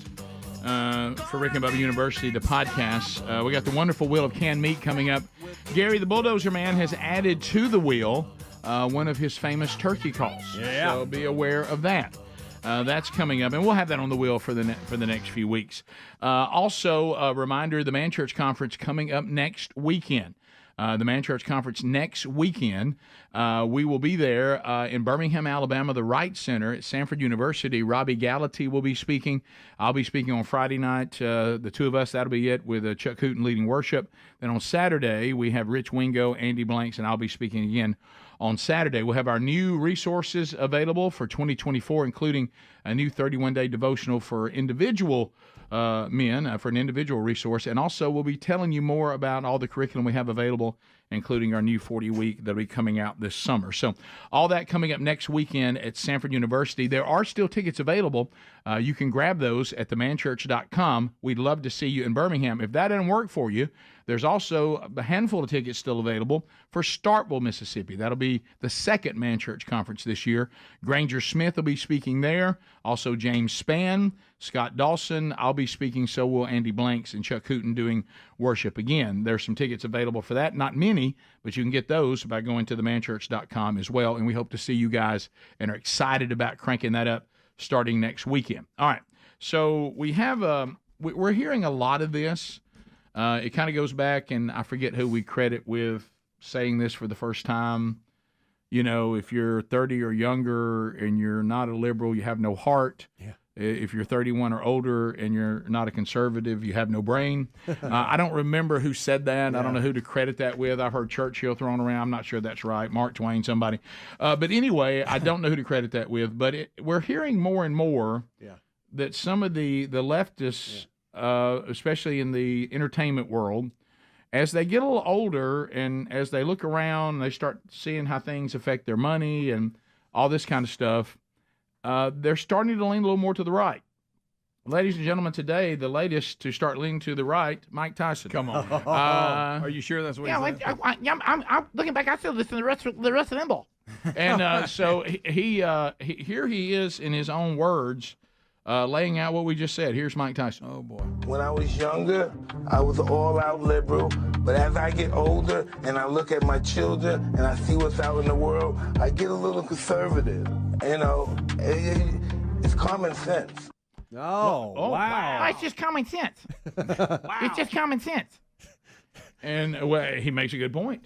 He does. He does, Mike. If only he could. Well, some of this stuff, I have the same. Yeah, I'm perplexed. Why would some people be against things that are just logically good? I don't know why I have to have a label. When I was young, I was to the left.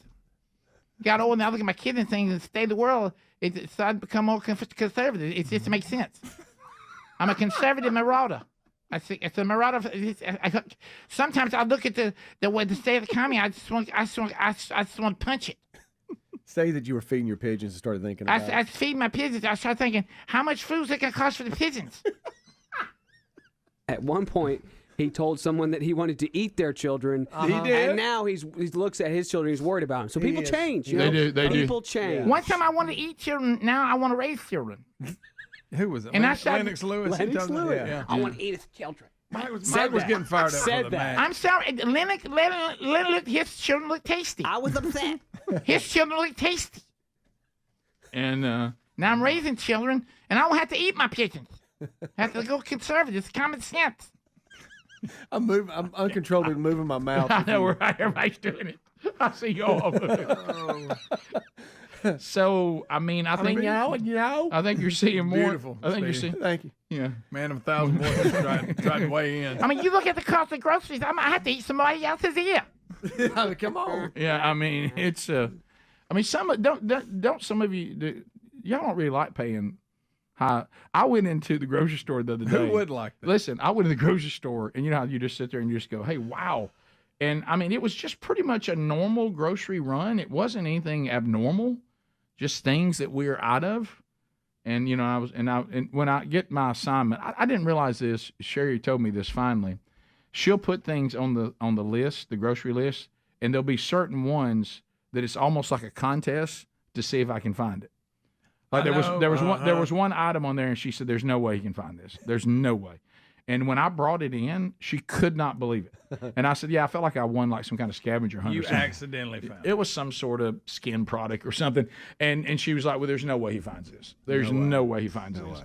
And I found it without asking him when I just kept staring at the list, and I kept looking on the shelf, and I would stare at the list, and I would get the name of it, and I kept looking for the name, and it wasn't a tiny little box. It was not a very big box at all. Uh-oh. And I found it, and there was just elation. I thought, found the hard one. Got lucky. Whenever I go for my parents, I'll go online and get a screenshot of it. Yeah, and then she'll send stand me there with my pictures, too. phone and look and see if I see the color jump out at me. Has she ever? No, there it is. Yeah, have they ever sent a picture? There's the label. Have you ever sent a picture there's something on the picture, the color's not vibrant enough, and you look at the and you think that's it, and you look at the colors and they don't really match. Yeah.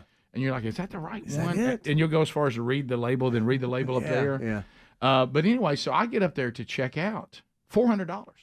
What? And I was like, $400. I was like, $400? Guys, I'm telling you, it wasn't anything What but was like that thing some you were chicken. looking for? What did it cost? I don't know. I was like, $400. And I even did the holy, and everybody was looking at me. I was like, "What in the world?" And I looked back. I thought, "Did I get something that's made of gold?" You must have got something really good. No, it really was pretty basic stuff. God, I mean, well, now dog food the other day, I went in there and got a bag of dog food, and it jumped by like $5. Yeah, and I'm like, this is for the dogs to eat. I'm not even eating it. So I mean, kind of wanted to buy. You know, I may have to start. I think we all want things to cost less, don't we? I think so. I normally do like that. Yeah. I'm over 200 every single time I go to the grocery store now, and it hurts so bad. Yeah. And so and just wait till the kids get older. It only becomes more expensive. Oh, they eat. They got bigger tummies. Oh my god. When did paper towels become printed on sheets of gold? Oh, Right, yeah. My goodness. Even the knockoff brands. Yes. Oh. The Brawny. Yeah. Your great values. Yeah. My goodness. It's like it's almost like, and then I love how they look at you. Did you find everything that you needed? Well, yeah. I just can't afford it. Yeah. I mean, and I keep bringing this up. Y'all they need to change the question to, can you afford everything you found? Right. Yes. I say yes, but not confidently. I still judge it all by what a combo meal costs, no matter where. And the combo meal is at a record high. It is. Did you see the Big Mac combo up in Connecticut was $18? Wow. For that fine. What? For that fine spread. Oh, is it the Big Mac combo meal? Yeah. Build back better. But Biden says he's done a Bidenomics. good job though. He's doing a good job. Bidenomics. Top of the hour. Rick and Bubba, Rick and Bubba.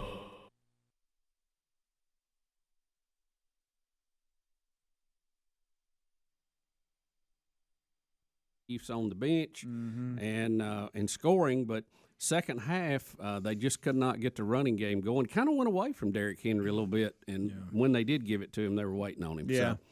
So the Chiefs just too elusive, and they're all headed to Miami. It ought to be a good one.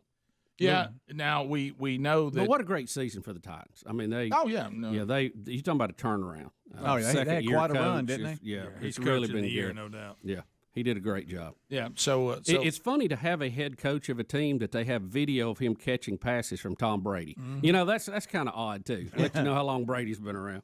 Well, we'll see. And again, I haven't seen much of it, but I hear the defensive front of the 49ers is really, really good. Or they are really, really good. Very good. And so that'll be an interesting matchup, them versus Mahomes. And that's the matchup I'm waiting for. Yeah, I've been wanting to see that all year. Yeah, I think it'll be a good Super Bowl. Yeah. I mean, it may be Super Bowl party worthy this year. if I go to fandom, I like the Titans and the Packers much more than I do the Chiefs and the 49ers, as far as just fandom. Yeah. But as just now a fan of football that wants to see a good matchup, this is the better matchup. Yeah. Well, the 49ers were so dominating. We were talking about it. They just ran all over them. I mean, the quarterback for the 49ers was 6 for 8 for 77 yards. That's all he had to have to put up 37 points. That's amazing. Well, it sounds like, based on what you're telling me there, because I didn't see it, it sounds like that it was very similar to what teams do against good defensive fronts. Now, can the Chiefs do this? Sometimes the best thing you do against an athletic defensive front is to just run right at them and just see if you can't get bodies on bodies and find some room and fall in there. If you're doing all this drop back passing, if they're an athletic, you get on the edge defensive line, they make your life miserable. But if you sometimes can just run right at them, their athletic ability you neutralize speed is neutralized, and now it's just man on man. And but Mahomes is going to be he has a better chance than say Aaron No, Rodgers no did, doubt. as far as because of his mobility. No doubt. But Yeah, now he's very still though, if elusive. you're running for your life, even though you can keep the play going, a lot of times it didn't work out. But he won't be a stationary target like. Right. And Mahomes can absolutely sling the ball. Oh, I mean, throw it- you know, he throw it a most of mile. the time when you're scrambling, you want receivers to come back to you. He gets mad when they turn and don't go deep. And he may because throw he'd just it rather hang it underhand. up. He yeah. may throw it behind his Left-handed, head. yep. Yeah, he don't. No look. Just It's unreal. to show that there's some consistency here.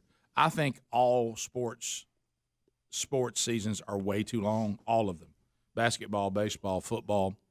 Can we get the Super Bowl done, please? I mean, I hate this. I didn't like how they, I didn't like how they did in college football where they waited 2 weeks. Can we just go ahead and play? Nobody cares about the Pro Bowl. I know y'all try to make us care about it.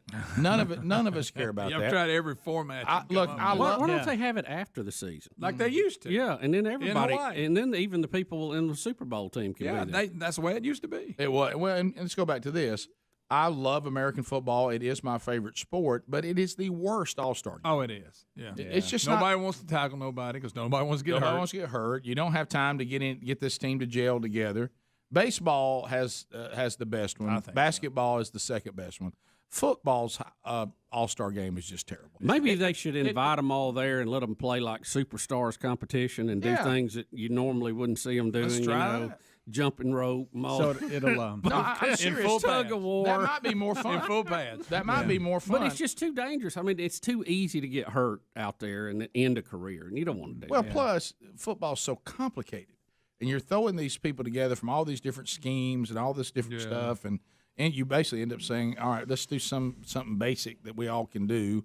I've always said Can't just blitz. acknowledge them as all-stars, give them something, and do it at like a highlight show on ESPN one Sunday evening. Yeah. And all we get is highlights and speeches, and to me, that's do you better. remember how love that idea. Bob Hope used to do the All-American we team loved in it. college? Why don't they just do one for I pro? forgot about You know, that. introduce them in their jerseys, all that, but then see them doing other things. You know, that might be good. No, I love the idea. Take the SB format and just do NFL football. Here are the best NFL players this year. And and have it at a nice place they want to go and take their family and have a week off. Here's the best of the best. Let's talk about these guys and show their highlights. Yeah. And and we can do the. Is it actually a game this time? I heard one time they said a skills competition. I think they or something. have. They do have that, Bubba. Yeah. But Is that part of it's it? separate from the game. Yeah, it's at 2:00 Central, the 26th at Camping World Stadium in Orlando. So Right. it'll be this coming Sunday. Okay. Well, I'd rather have the Super Bowl this Sunday than that the week after. No and then doubt. if you wanted to see it, you could. Well, you've given us a week. We don't even know Well, what to do look, with. we love it, but you're dragging it out too long. Don't and drag some it of the out. best players are not there. I know. Because they're playing in the Super Bowl, and that's another reason I would like a award show. You know what the Pro Bowl is to the NFL? It's like they're hanging on to a girl they need to break up with. Yeah. She's no good for you. And they've You know tried what I mean? everything under the sun to make it work. Let it go. Let's have a banquet and let's watch some highlights and let it go. Let me ask you this too, because it's also in the news. The Tom Brady situation. It looks like he's going to be an unrestricted free agent. Are they letting him go a little quick for him to be the GOAT? And the fact that they had a great season, they lost in the playoffs, could have used a good tight end like they used to have. Is it a little quick to punt him? You know, I know that's how it feels, but and look, here I am again, someone who doesn't even watch. But it just over the decades, and maybe they're wrong this time because nobody has a perfect record. Belichick and that management are master.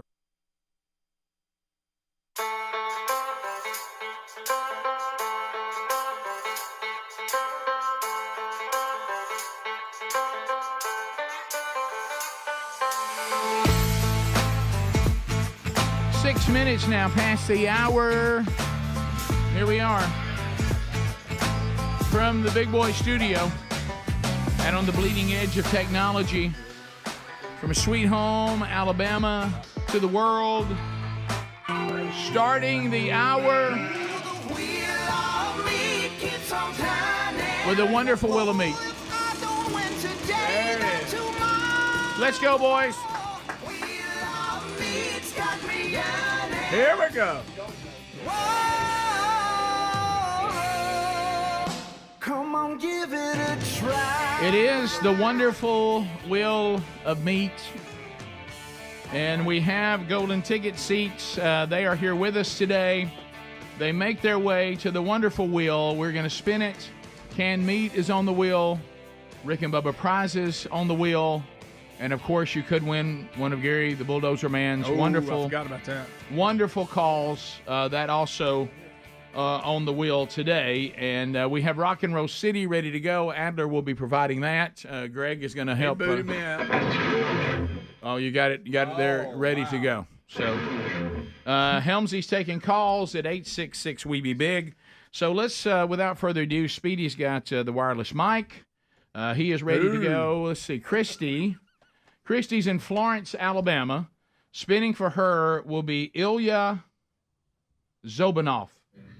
Did I get that right? That's good. Ilya Zobanov. All right, Christy, what do you say to Ilya to get him to spin that wheel for you?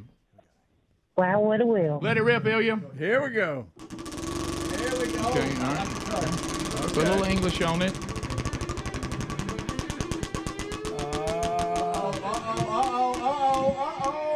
Oh, one shot. Pat, wear it. Christy, congratulations. You've got the Rick and Greg doesn't know the chance. I don't know why. You've got the Rick and Bubba Flex Fit trucker hat. So, Christy, we'll put you on hold. Now, keep in mind, there's a lot going on at the Rick and Bubba store right now. Y'all realize it's possible we don't even have this hat anymore. Yes, that's true. But we will get you something. Okay, so there. hat. By the way, we may be giving away things we don't even have. True. Okay, so we'll see how this goes. Up next, Emily Zobanov. She is ready to go. Marie is out of North Augusta / Columbia, South Carolina. All right, Marie, welcome to the program. Spinning for you will be Emily. What do you say to Emily to get her to spin that wheel for you? I say I'm tubing and love you guys, and wow, what a wheel. Let it rip, Emily. There she goes. There goes the wheel. Let's see if we can get a win for Marie. Come on, Marie. Oh, it is Henry the horse. Oh, boy. How about Henry the horse? Henry the horse is going to come. Is coming out to talk. That's what you did, Marie and Emily. Henry the horse, here he comes, jogging to the mic. Hey, Henry, or galloping. What's up, guys? Or galloping to the mic. Hey, Henry.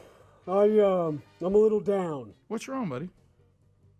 I heard the big announcement from you guys. Yeah. And when y'all told me you had a big announcement coming, I thought for sure that Adler was coming out of the closet, but no. Stay tuned. The year's not over. Hey, The year's not over. We got 10 lines. What a horse. Henry's mean horse. Oh, what a mean horse. Everybody say, hey. Oh, thank you, Marie. So, Henry, not being kind to Adler. Ken is in Prattville. Ken, I-92, WLWI, Holly Turner from the Golden Ticket Seats will spin on your behalf. Ken, what do you say to Holly to get her to spin that wheel? Well, what a wheel. Let it rip, Holly. Oh, there it is. Don't be scared of it. She gave it a pretty good spin. Let's see. Come on, Holly. Not Henry again. No, here we go. Okay. Rick and Bubba. Rick and Bubba. It's funny, Speedy, trying to get Greg involved. So It's been a long time. Ken, this is what it means. Now in the situation we're in, there's no telling what's actually there. But it means that you can win anything you want out of the Rick and Bubba store as long as we have it. So we will put you on hold, and you can find you something there in the store. If we have it, you can too. If not, we'll make sure you get one of the new shirts, okay? All right, thank you. That's not even there yet. Thank you, Ken. Yeah, the 3 decades. When it gets there. Well, 3 decades of radio gold. It's a cool shirt. Have you seen the artwork? Is that the one that that y'all released the other day? I like it's that. really cool. Okay, Shout Indiana out. is standing by. Samantha is here. Ilya has gone back to spin the wheel again, He's Samantha. back up. Come on, and what do you say to Ilya to get her to spin that wheel of meat for you? Wow, what a wheel. All right, let's go. Ilya, there you go. There you go. Ilya, I meant he. I get him and his wife confused. I keep thinking her name's Ilya, but it's his name. All right, here we go. Well, I don't know, Greg. I don't. Oh, just Pippin. I mean, Samantha, you were destroyed by eaten by Jaws. Pippin! Where's my dog Pippin? Pippin! There it is. By the way, based on Adler's comments yesterday, I don't think he would mind if Pippin had been eaten. If it was his dog. You're right. Okay, there. Lori in Alabama. Here's Emily. Emily is spinning again. Lori, what do you say to Emily to get her to spin that wheel for you? Wow, what a wheel. All right, let's go, Emily. Let it rip. Son of a gun. Let it rip, Zobanoff. All right, here we go. All right, here we go. Come on with it. Oh, another hat. All right. Oh, my goodness. Hat, wear it. That's better, Greg. All right, so here's the deal. Lori, we don't know what hats we have. How about a hat? You were supposed to get one of these Flex Fit hats. I don't know whether we have any in stock. We had 1,400 orders in 24 hours when we announced. Yeah, we may have. So we'll put you on hold. If whatever hat we have, it'll be yours. So thank you, Wear Lori. it. Thanks for listening to the show. No, thank you. Let's go to Joel. Joel is out of Smith. is that Bellefontaine, Ohio? Joel, is that what that says? Yes, Bellefontaine. Oh, how about Bellefontaine, Ohio? Okay. Well, you've got Holly to spin the wheel for you. What do you say to her to get her to spin that wheel? Wow, what a wheel, Holly. Let's go, Holly. Let it rip. And then she's running. I have a feeling Holly's not supposed to be here. Yeah. Holly's hiding. Holly's hiding. All right, let's see. All right, sorry, Holly, I didn't know. All right, Oh! bandana. Bandana. So this is a pet bandana. So if your dog has not been eaten by Jaws, now Bubba claims that humans can wear them too. Yeah. Joe, right. so Joe, if we have these bandanas, we'll send it to you. If not, maybe Bubba will give you one of his gift cards. All right, so we'll put you on. All right. Let's see. Does he tote those outside of Christmas at all? You know, I don't know. think so. I think I need to let Ilya spin again, Ilya. but since I called him a her, and, Wow. and I want to make good on that. Here Ilya, comes the Ilya did very masculine and very strong Ilya. Zobanoff, there he is. He's ready. He's ready to go. You know, sometimes these names can go either way, but that is totally on me. Let's go to Penny out of Birmingham, Alabama. Penny, what do you say to Ilya to get him to spin that wheel for you? Wow, what a wheel. Let it rip, Ilya. There we go. Zobanoff is spinning the wheel. Our final spin of the week. Let's see if we can get Penny a win here. Penny. Oh, yeah. T-shirt, T-shirt, T-shirt. Wear it. You were a little quick on the T-shirt. You kind of started. I'm sorry, I'm a little over here off. Okay, so Penny, Rick and Bubba T-shirt for you. It says the Can't Have Nothing shirt, but that may be gone. So if not, we'll get you the new shirt that's about to come out. Okay. So Penny, we'll put you on hold. Yeah, congratulations. Let's give it up for our golden ticket. Yep. Well done. That's what I'm talking about. Especially the woman with no name. We don't know who she is. Yeah, we don't know what we she's don't know here, what she's doing not. here. Ilya, nice work. Emily, good work. Dobinoffs were on point. They were. We'll come back. We grind through the rest of this hour with you, America, trying to get you to the weekend. More Rick and Bubba coming up. Don't forget, if you're looking for your Rick and Bubba swag, get it while it still exists. rickandbubba.com under the store. We'll be right back. Rick and Bubba, Rick and Bubba.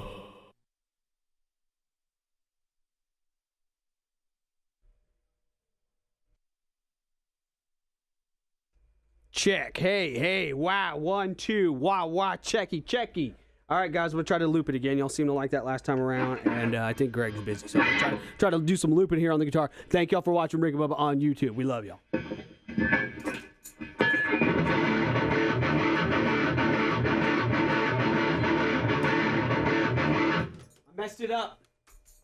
I messed it up. Try that again. Here we go.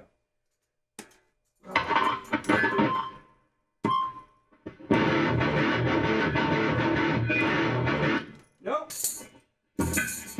Messed it up again. This is the worst moment of my life.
At knowing when someone's done. Right. They're masterful at it. And he's not as sharp as he used to be. Right. We all give you that. They get rid of people a lot of times. You're like, what are they doing, man? And then all of a sudden, there they are, right back in the Super Bowl again. And that person, you see that person go somewhere else, and you're like, okay, they were right. He was done. But do you want to see Tom Brady as a Raider? Or No, of course not. Or a Bengal or whatever. Of course not.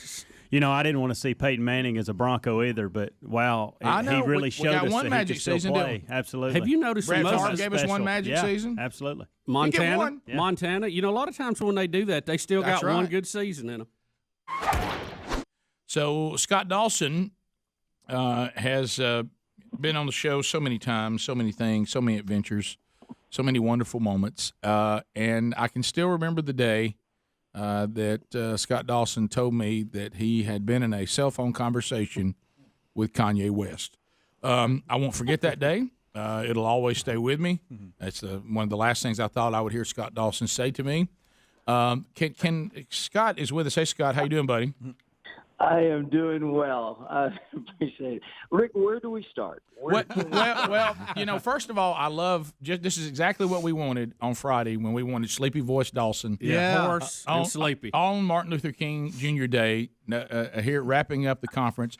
Can I for a minute, though, because I want people to hear this. We have it.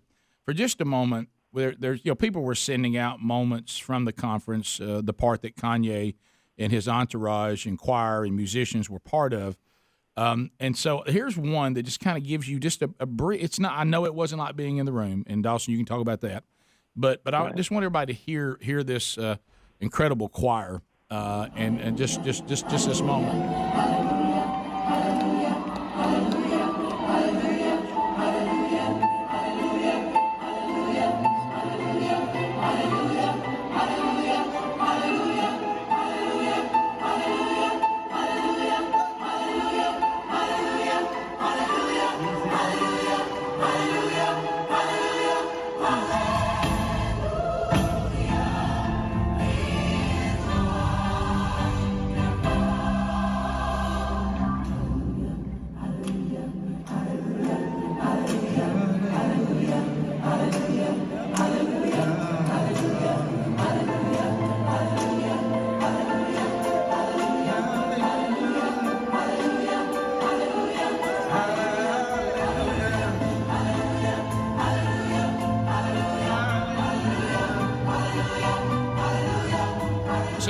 that's just a smidge of what it was like, and people were sending us.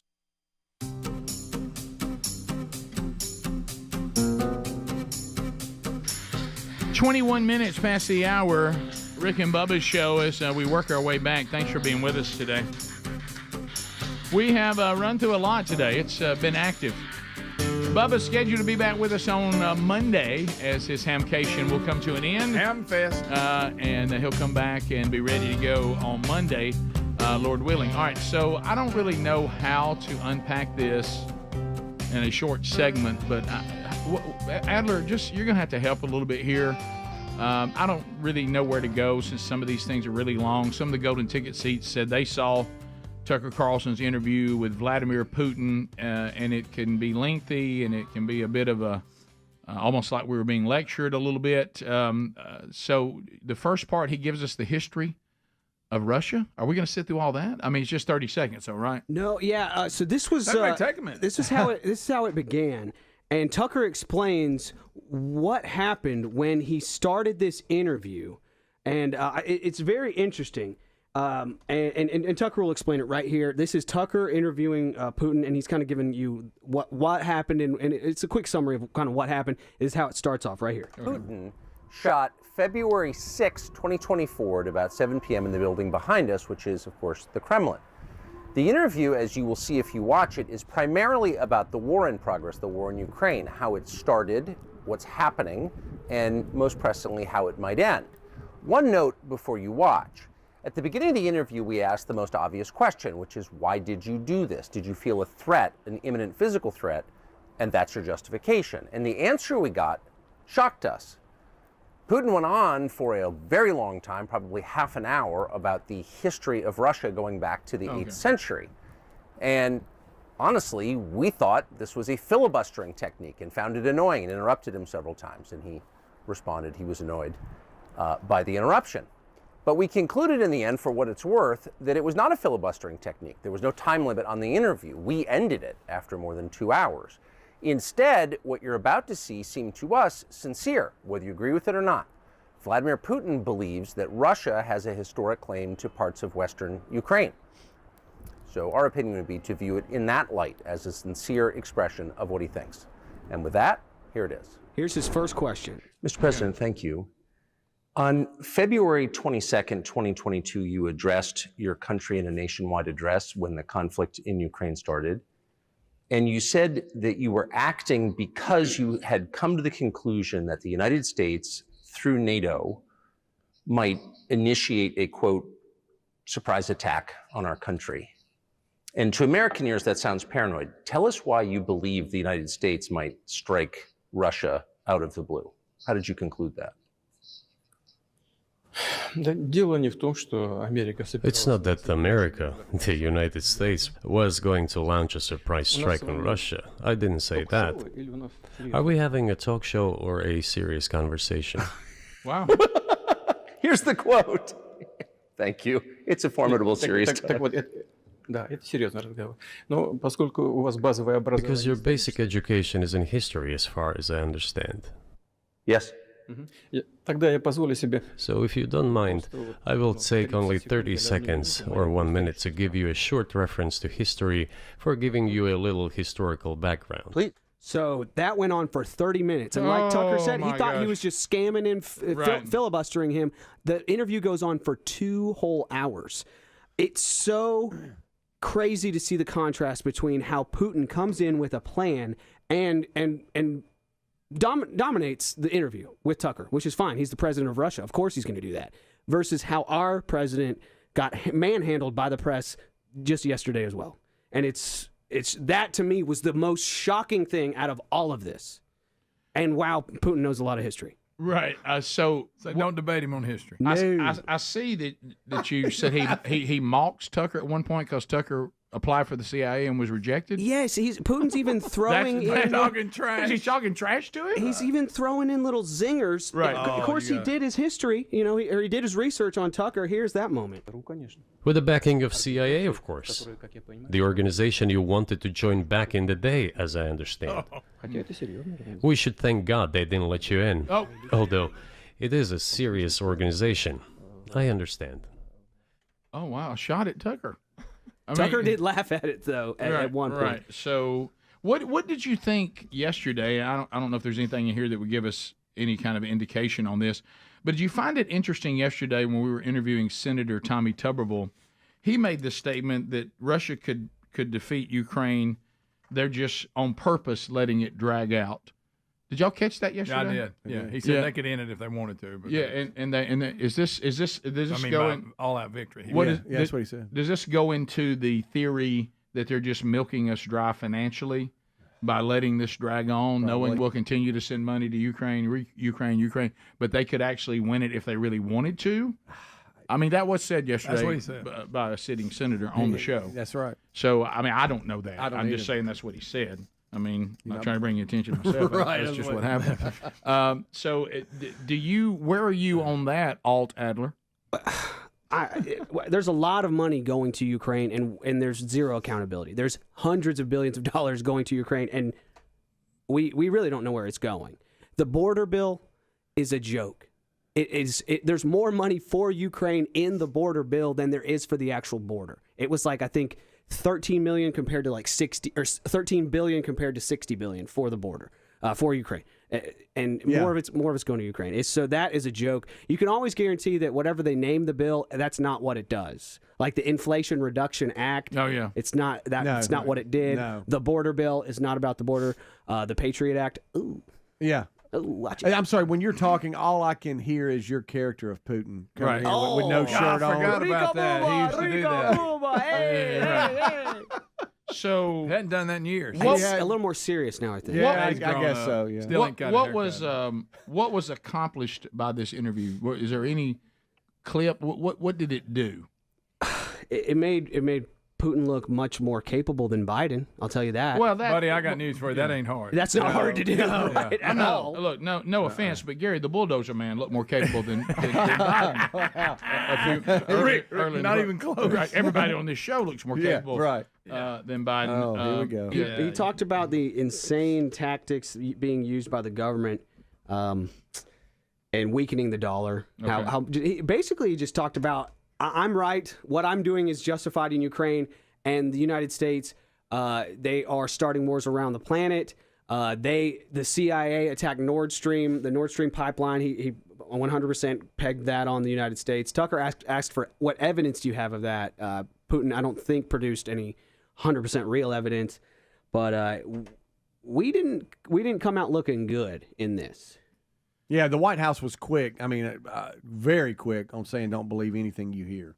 Sure, they couldn't release that quick enough. They say that a lot. Sure, and I don't know to be honest with you, who's.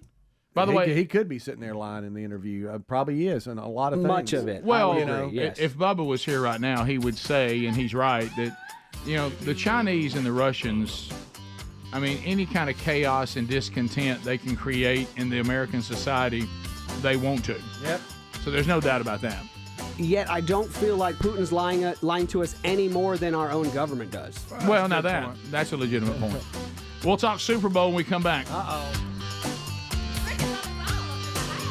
Rick and Bubba, Rick and Bubba.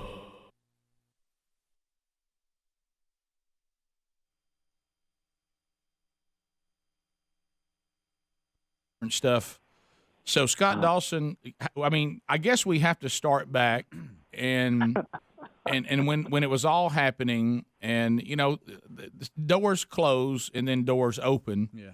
And you remember the time you and I were at a banquet, and I had just run into some obstacles on something that we're working on that now is being launched in March, involving men's ministry, themanchurch.com. And I said to you right after you'd had a setback, rolling up to this conference, I said, I'm kind of excited because it was going so smooth. I was afraid God wasn't in it.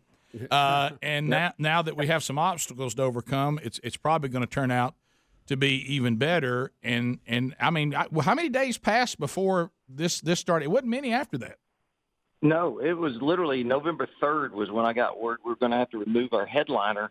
And we had lunch, I think it was the next Monday. Yeah. And you said that, and I think you'll even remember my countenance entirely changed because I was like, That's exactly right. It was too easy. Lord, we've gotten Satan ticked, and lo and behold, look what the Lord did. I mean, he was setting this up for an incredible harvest event. And it has, again, I just go, where do we start? I'm following you guys because there's so many different things. Well, we kind of know the history. So why don't we get into what we don't know? And that is what happened this weekend. And then we can always go back and talk about. And I've got some tech questions. Yeah, it looks like everybody's got wireless on. I got to know how they pull that off. The last time we talked to you, you were trying to fulfill the request of 38,000 stems of flowers. Yes. And they look great in that shot we saw. We now see where they were. The choir and Kanye, and I guess I don't know whoever else is in this square. It's almost like a picture seeing a concert in the round, and they're in the middle of everything with 4 screens around them in a square, and then the flowers, the 38,000 flowers, are like a border that goes all the way around the praise and worship that's going on in the middle. Is that a good, accurate description if you can't see it? Yep.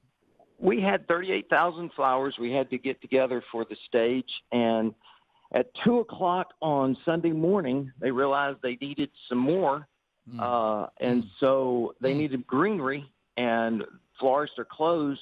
So a farmer up here in East Tennessee was paid very handsomely for some trees to be cut down on his property so we could finish the ambiance. Oh my goodness! Oh my goodness, Scott! How many what people? business opportunity that came his way? How many people total are performing there on stage? What's your choir numbers? There was total on that stage was 130 people. Good. And did all of those come together from California? They came from all over, but most of them flew in on a chartered plane from California. And one, I think you heard even in just that little bit of that we played, they're incredibly talented. Oh yes, no doubt, absolutely. Oh my gosh! And what it was so surreal was that it was not a concert; it was more of an experience. It was not like a bunch of show. They just got up and they actually turned towards the center of the room. So we were looking at the backs for a lot of the time, and they were just singing. There was no fanfare. People who have seen Kanye in the past probably would expect him to come down from the ceiling or come up from the floor. Right. He actually just walked in with the choir very discreetly and sat in the middle. And when he was going to sing, he would stand up and he would do his part. But he was part of the experience. And I think that goes back to what we talk about Kanye. And I'll tell you this one part. And Rick, you and I've talked. I'm convinced this guy's he's had a radical transformation from the gospel. Praise God. Can I just tell you on this? And I'm not trying to I'm trying to honor the guy, but we were going to have the youth pastors pray over him. And when he walked in, we were going to, bring him out from behind the wall and get him up on stage and give him accolades and just pray over him just to honor him. And when he saw the youth pastors, he said, no, I would rather just pray here because I don't want to get up on stage. I feel their prayers, but I don't feel worthy enough to stand before them up on a stage. And I thought, oh my gosh, that's the power of the gospel of Jesus Christ. This man has been radically transformed. Well, and what I like about that is what it shows, as you said, that's a transformation, but it shows what is supernatural, a humility, and for him, it seems like even he realizes that he's, because of the platform he already had, that there's such a responsibility. Rick and Bubba. Day without him, brother. Rick and Bubba, Rick and Bubba. Oh, there is no other. Rick and Bubba, waking on their blood. 35 minutes now past the hour. Rick and Bubba show, here we come. Fieldofgreens.com. Fieldofgreens.com. Go there right now. If you're not taking this product, we had a little bit of a panic at the house yesterday. Now that Sherri's come on board, our supply is not. We had to increase. Oh, really? Sherri said, "Hey, we're 2 scoops and we're done." I said 2 scoops. 2 scoops, and you have. Happened to me last And night. then I looked at my email, and they said, you're 24 to 48 hours for being restocked. I need that to be 24. I didn't like seeing my product in Hurst, Texas. I could see it. Yeah. That happened to me last month. Yeah. I panicked. But you can't, because you know why? This product is so good, and it really works well. And you know they're giving the body the fuel the body needs, and that's hard to do. I mean, let's face it. Well, you may try, but do we really get all the fruits and vegetables in with no help? We just don't. First of all, the American diet doesn't really help. You got to be intentional and aggressive to make that happen. So why don't you just relax and let Field of Greens handle that, and you will see the difference. They go as far as to say if your doctor doesn't say, let me tell you something, I don't know what you're doing, but you need to keep doing it. If you don't get a healthier review from your doctor after taking it, they'll refund you. So go to fieldofgreens.com right now. Use the promo code Bubba. It's one of the best moves we've made. I love this product. And you've heard me go on and on about it, so I don't want to be a bip, but I do want you to move on this. Fieldofgreens.com, promo code Bubba, save 15%. You can find the link at rickandbubba.com under the sponsors button. Join the Field of Greens group. All right, so we've got the Super Bowl. Super Bowl, the big game. The big game, and that we're supposed to call it or something? Yeah, something like that. In a commercial, you got to have to say big game or whatever. Big game. How about this? Cram it, clowns. We'll say Super Bowl if we want to. But Until anyway, further notice. So apparently, Video 5, apparently someone has pulled the fire alarm at the 49ers hotel. Yep. You got to love the Chief fans for this one. Yes. And we got Coach Shanahan talking about this. And also, I don't think the players were thrilled who played for the 49ers. McCaffrey and Bosa was not at all. Yeah, woke them up. Yeah, so here we go. Here's Coach talking about it. We were already up, so I didn't get any of the coaches, and we're in the basement, so we didn't actually hear it. But by the time I saw the players at 7 and asked them how their night was, they all were complaining about the fire alarm and all having to go outside and everything. I didn't realize how big of a deal it was till I met them, and they showed me the video, and no one wants to get up at 6 and have to go outside when we don't have meetings till 8, but it is what it is. So it was definitely done on purpose. Right. And they're not thrilled by it. All right, Okay. so gentlemen, I'm not saying we'll go with the Sport Czar trophy because I don't think we should do that without Bubba here. Yeah. But what's your general thoughts? How do we see this game? This is where when you do what we do for a living, and we'll sit here and kind of pontificate on a topic that I don't know what I'm talking about.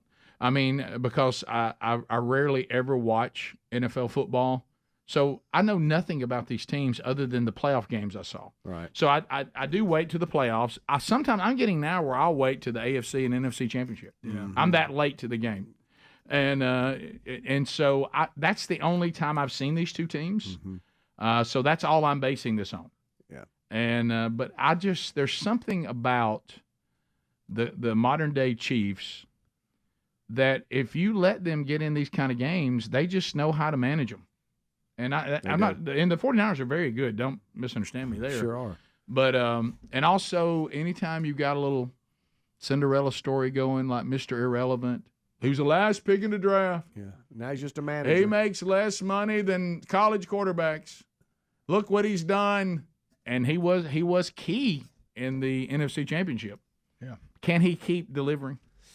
I don't know. Greg claims, we can talk about it. I claim that today he claimed early in the kickoff hour that he was asked about him looking like Lee Harvey. Yeah, Adler.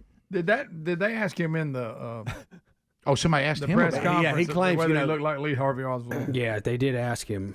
He said, "No, this is the first I've heard of it," and he didn't really seem to like it that much. Oh, well, who would? Yeah, who would? Yeah, it's going back to our what's last segment. next? Anybody ever tell you like Charles Manson? What? Yeah, well, I mean, what? Well, the side by Tell me side. No, the side by side is not good. But I mean, nobody wants to be associated with Lee Harvey Oswald. No. Yeah. Look, here he is being asked about it. Okay. Yeah. Oh, I can't watch this. You and Okay, Lee does Harvey count. Oswald circling around the internet right now. People think you two look alike. Did you ever hear that before? I haven't. That's my first time hearing it. Yeah. What do you think about that comparison? Physical comparison. I don't know. What did the reporter think he was going to say? Sounds great. Yeah. Really? That's awesome. Sounds great. I agree. Awesome. Oh, Lee Harvey Oswald. Everybody loves him. What did he think he was going to say? I don't know. How you I feel don't about know. that? Not good. But How would you feel, sir? All kidding aside, he does favor him. Oh, there He it is. does. He looks kind of like He it. does kind of look like If it. you missed our last segment in yesterday's show, And I think you may have shot you somebody. missed you one. Wow, he does look like him. Boy, He does. I'm so yeah. sorry. Yeah, he looks like him. Yeah, the bottom two really. Oh, Oh, my. I ain't Wow. so sure we may have a Their connection here. noses. All right. Greg. Yeah. But look, both teams are great. Both defensive fronts are amazing. It just you got Mahomes and he's That's gonna be the extended difference. plays and Yeah. Kelsey and all the. But let's talk more about the events surrounding it. I thought the show has done a great job this week on not playing Super Bowl commercials. We Yes, have. thank you. We'll see him for the first time. Of course, that's because nobody wanted to hear Greg about it. Right, and I think we gave in to that. Last year we did a little better. Yeah, 2 it years wasn't ago that we bad. were awful. I finally just give up. Yeah, but I thought we did a really good job. You got Reba singing the national anthem. Greg, we don't do her mouth way thing. she does. She's doing the mouth thing that Reba does. Yeah. Well, What, what does she do? Oh, Gosh, that's all I'm going to say. Yeah. Watch it. Get ready. Greg, I mean, there's nothing wrong with it. One more time? You want more? Yeah, okay. Look, she's extremely successful. It's singing is. techniques work really good for her. Yeah. you got Usher, Thanks, Greg. Can't quit. singing the halftime I ain't into performance. that either. Will you give Usher's performance anything? I will give it just so to see the production. It'll be over the top. I'm not exactly into his music, but the production, and you'll have people show up out there that you didn't know was coming. Yeah. Now Joe Buck earlier in the week had warned, But I'm not excited about it. Yeah, that the game being in Las Vegas presents problems that he predicted somebody would get in trouble because they don't know how to act right in Vegas, Las Vegas. not a great town. So far, so good, but we'll see how that plays out. Oh, I don't know, Jim. Yeah, CBS does have the call. Yeah, so we will have Tony Romo. Tony Romo and Jim Nantz. I don't know, Jim. I don't know, Jim. Just get ready for that. Oh, a lot. Yeah. Zoinks! Okay. Vegas says the 49ers will win by 2 points. Okay, toss up. Betting toss up. I don't know, Chris. They'll be the first. If the Chiefs do it, though, they'll be the first to repeat since the Patriots. Is that right? Am I reading that right I here? think so. I would go with that because it would seem that Okay. if you got to guess, I would guess Patriots. Really, Mahomes knows nothing more than being in big games because that's Yeah. all he's done. You look at his college career, and we didn't really know who he was. I had no idea who. And then now he's done what he's done. It's pretty impressive. I'm going to be helping him out 56 is the mic. Well, I don't know, Mahomes. Watch it. What about here's what this formation is what they're doing. Oh, I can see what's coming. They're cutting pressure off the left side, Jim. He They're kills walking me. up pressure. He's going to drop back into coverage, Jim. Does he think he's talking to anybody else but Jim? No, he's talking to Jim. I think he. If let me tell you this: if you're a drinker, do not sign up for a drinking game. You have to drink every time he says Jim. No, that's you're not going to You do better well. call Uber. You better just say no to that. All right, so give me your prediction, even though you don't know. I got it. We've talked about that. Right. Give me your quarter scores. What? At the end of the Quarter first quarter, No, is that's it a not close? Is it low scoring? It is. Okay, so its defenses are going. Does nuts. it follow all the games we've watched in the first half? You think you're going to see the greatest game there's ever been? then somebody blows and them then out somebody in the goes second. nuts in the second. Yeah. So then halftime, is it within 7?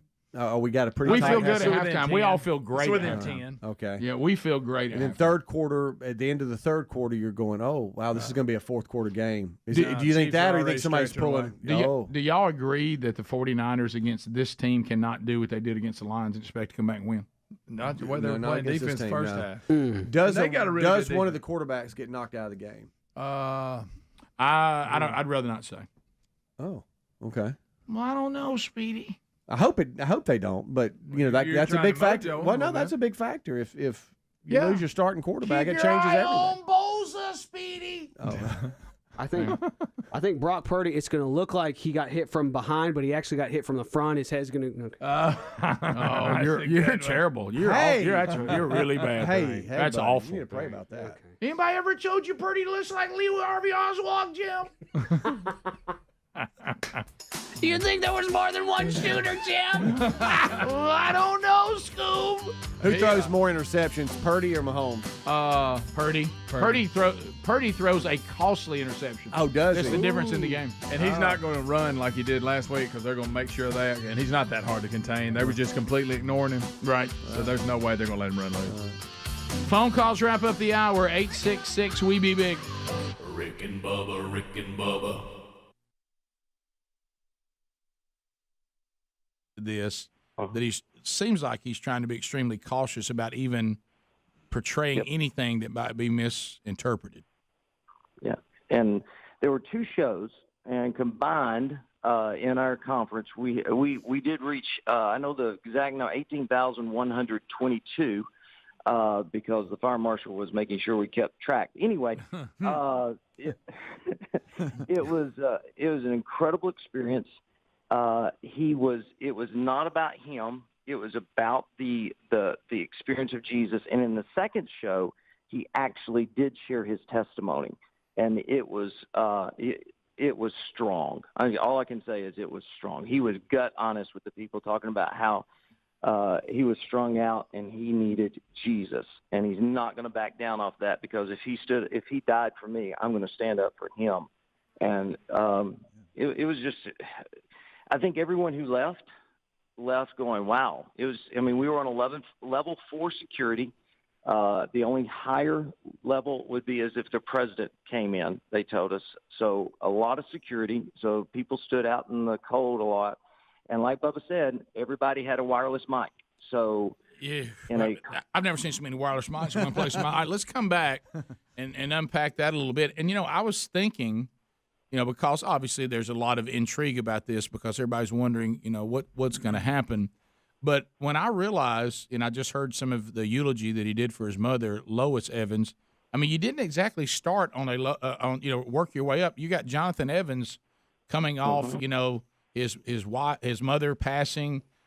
He's a phenomenal speaker anyway, but now he's been through all that, so I can imagine the message that he brought to get the whole thing started. You had a lot going on. It was a powerful, powerful weekend. And don't forget that up-and-coming group Hillsong was here. The up-and-coming group Hillsong. All right, we'll come back, and we'll walk through what the things that took place. And if you got one more segment, we'd appreciate that. Sure. That'd be great. All right, we'll come back. Scott Dawson is with us, looking back over Kanye West coming to Pigeon Forge, Tennessee for Sunday service. Rick and Bubba, Rick and Bubba. It's 9 minutes now to the top of the hour. We're talking to Scott Dawson. It was a national story. You probably saw some of the updates. Kanye West, who has publicly announced that he has been redeemed by Jesus Christ and is now a follower, and is using his platform now to point people to Jesus with something called Sunday Service. Of course, his last album that came out, too, was, I guess, in the hip-hop genre. You would call it a gospel hip-hop album. I've got to hear some of the music from that. I know he did some of those songs, because I had some people send me some videos of that. But so Scott, let's talk a little bit about, what it was like in the room, the experience. Obviously, you had students from all over the country that were already coming just because it's strength to stand. You guys have been doing it for 30 years. We've had the honor to be part of several of those this past weekend. Obviously, you and I were together on that fateful January the 19th, and it was so there's so much history that goes with this. So they were already locked in, but then when Kanye was announced, that also started bringing people maybe who had never been before. That's right. It was one of those where you remember when we announced him on November, I think it was 15th, if I'm not mistaken. I'm tired now, but we were averaging about 100 churches an hour trying to register. Yeah. And so we quickly sold out, and that's when we went, all right, we're going to do a one-ticket session to the conference that afternoon, because so many people wanted to hear Kanye. But and we drew from 18 different states.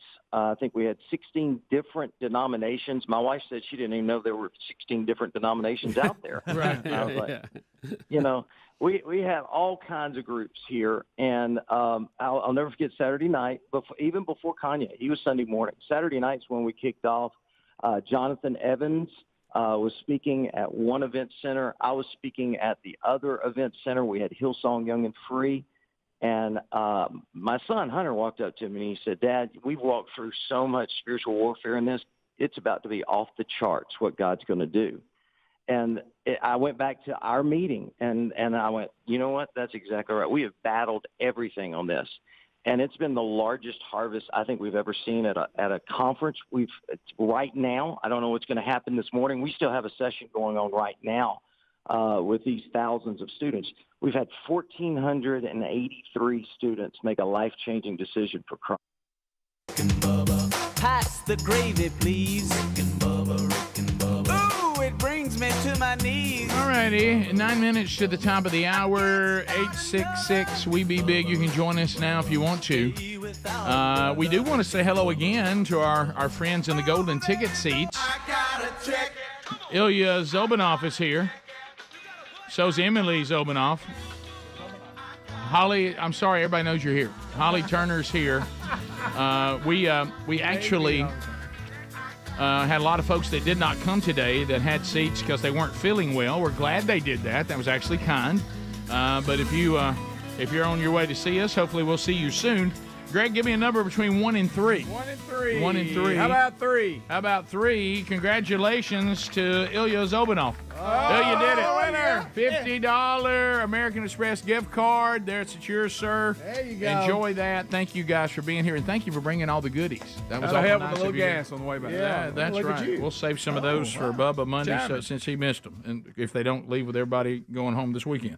So $50. Thank you, Dr. Dudney, for the American Express gift card and helping out. It looks like Carl out of Arkansas is calling us again. Carl, how are you doing, buddy?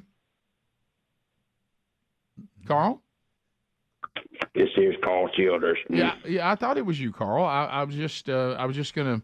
When I saw Carl from Arkansas on the board, I thought it might be you, and I've actually had some people texting me and emailing me out of Arkansas saying that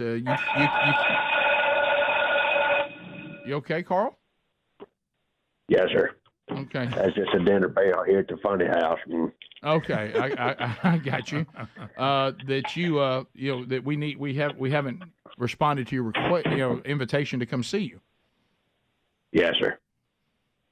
Well, I'm gonna tell you why I was calling. Okay, yeah. I hear tell Valentine's Day is next week. That is correct. Yes. I need to get Melinda down to the dollar store or something or another. Want to hear what y'all thought. Okay. Well, I mean, does she big old box of candy? Does she like candy's a good idea, Greg? Does she like flowers, Carl? Flowers sure are pretty. Yeah, they really are, and a lot of ladies like flowers. You can almost never go wrong with those. Thought about getting a sack full of hard candy and few cans of potted meat and whatnot. The hard candy you may be okay. I don't think about the potted meat. Probably, maybe pass on that. Probably not. Maybe some hard candy and some flowers. There you go. There you go. I hear tell y'all about to be out of work. Well, Carl, we got some time. Everything's okay. No need to be concerned with us. Well, Linda Wheatley still got Doyle Hargrave's construction truck. If y'all would take a notice to take over his outfit. Okay. All right. The note taken, Carl. Yeah. Thank you. Thank Carl. you. He's just trying to help. Well, y'all just let me know if y'all want it. Okay, Carl. Thank you, Carl. Always good to hear from you. Yes.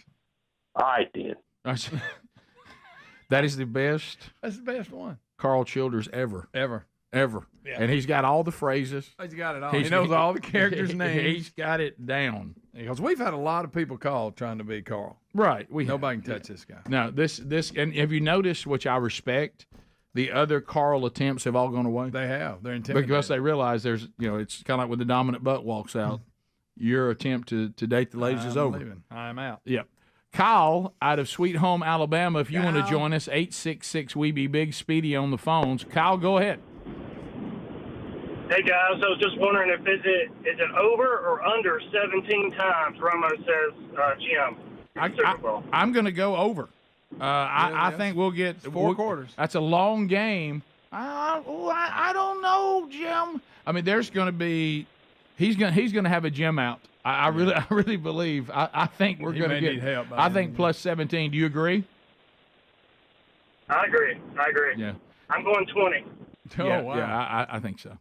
And like I say, do not play a drinking game involving how many times Romo says. You won't remember the fourth quarter. No, you will not. Do you ever find yourself kind of wishing the game would we get a little quicker. There's a lot of. Do you think know there's how I am about unnecessary reviewing everything? I'm done. In college is the worst. Reviewing everything. Look, close enough. Okay, I'm sorry. He's right at the goal line. Maybe his knee was slight. It's close enough. Yeah, we're really now, slow. fumbles. I'll let you go ahead and look at fumbles. Before long, American football is going to be slower than baseball. I can't stand baseball's speeding up, football's slowing down. I think they're going to meet somewhere. Yeah. And I know I can't believe you haven't said this. This may be one of those things where us being brothers, you can see a little bit of it. I could do without God Bless America. It does make the beginning a little long. Let's just get the national anthem is all we need. You that. Yeah, I don't think that's inappropriate. Right, and I think that request right now is probably a moot point. It is. Since we're gonna get it. We probably need to repent before He's going to bless us. So, and if we want to sing a song, let's repent and God bless us, then I'd be all in. Next thing you're going to want to get rid of is the Black National Anthem, Rick. What in the world? I'm not walking into that one. Forgot about that. Not walking into that one. Who's the weekend singing the ahead. national anthem? Who's singing it? Did you say Reba? I thought Reba. Oh, that's right. You just said that a minute ago. I didn't say it. One of y'all said it. I just made fun of her mouth. Okay. And God Bless America is Post Malone, right? I think you're right. Oh yeah, that's right. That's right. Okay. That should be interesting. And then Ursher is the halftime. Thank you. Yes. Roger in Alabama. Roger, go ahead. Yeah. Hey, yeah, I was going to tell Rick he needs to give old Garry more credit on that turkey call. It is hurting the population. Well, he's concerned. I was hunting down there. Yeah. I was hunting down there at Walnut Creek. He needs to put a warning in there because I out before daylight. Them old gobbers blowed the pine cones out. And I tried to ease in there, and I had them old decoys hanging over my shoulder right at daylight. And I went to cluck it and purring on that big spur, and something hit me in the shoulder. And I thought the Elijah Bates booger had blelled out on me, boy. It was a big old hen. She was stomping me. I was screaming like a woman in labor. Almighty, boy, it just messed the whole hunt up. I said, oh, Garry needs to put a warning in there. You got to wait till daylight and get set up with that old big spur. Oh, why do I think that's one of Gary's neighbors? It is. It has to be. Hey, Garry. call up there and say something about my call now. Yeah. Can't you see him doing that? I know him. It's a good call. I mean, there's nobody exaggerating that. Are you up for, now people are wanting to show us their impressions, are you up for someone attempting Donald Duck? Where are you on Donald Duck impressions? You know, I've kind of been overdone on them. Okay. When I was a kid, I thought it was really nice, especially when Disco Duck came out. Right. But, you want to try it? Oh, why not? Hey, Donald Duck, go ahead.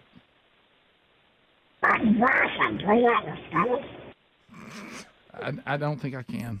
Do you? I mean, it wasn't bad. It wasn't bad. But that they ran out of breath. That with the cell phone, I don't think Donald Duck can call on a cell phone. That'd be hard. But what I mean that is, wing. Yeah. But what I'm talking about, just the fact I don't think that impression works on the cell phone. I know it don't. I think a Donald Duck impression, you got to be in the room. Landline. Yeah. At least a landline. Right. And wasn't it Helms that told us he had a dentist when he was a kid that did Donald Duck all the time? This was as an adult. An adult. Yeah. That worked on his teeth, and he would do Donald Duck while he was working on doesn't he? Yeah. Yeah. So. Yeah, how about that? Like when he was grown? Yes. But what was he saying? I get it if he was a little kid at the dentist's office for the first time. Sure. Oh, no, I'd be all about that. Trying to relax the kid. I'm 50. So the kid won't be scared, all that. Yeah. No, but this guy, he talks like Donald Duck to his patients. Okay. Can y'all hear me? Yeah. Okay. He said the dentist would sit there and be like. So was he pretty good? I'd be concerned that he's working on my teeth. I don't know. Was he pretty good? Thanks for being with us. He must have thought he was. Yeah. Well, Greg, you don't do it if you don't think you're good at it. No. Thanks for being with us. If you're wrapping up the week with us, thank y'all so much. Bubba should be back on Monday, and he'll review Hamcation. And have a great weekend. No RBU this weekend, so go catch one maybe you missed. Rick and Bubba, Rick and Bubba.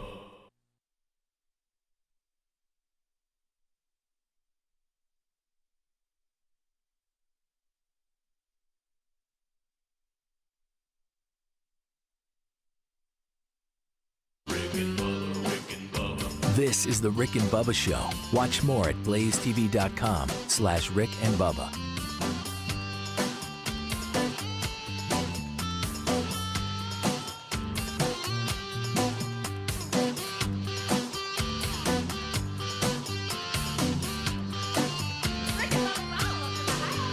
Rick and Bubba, Rick and Bubba.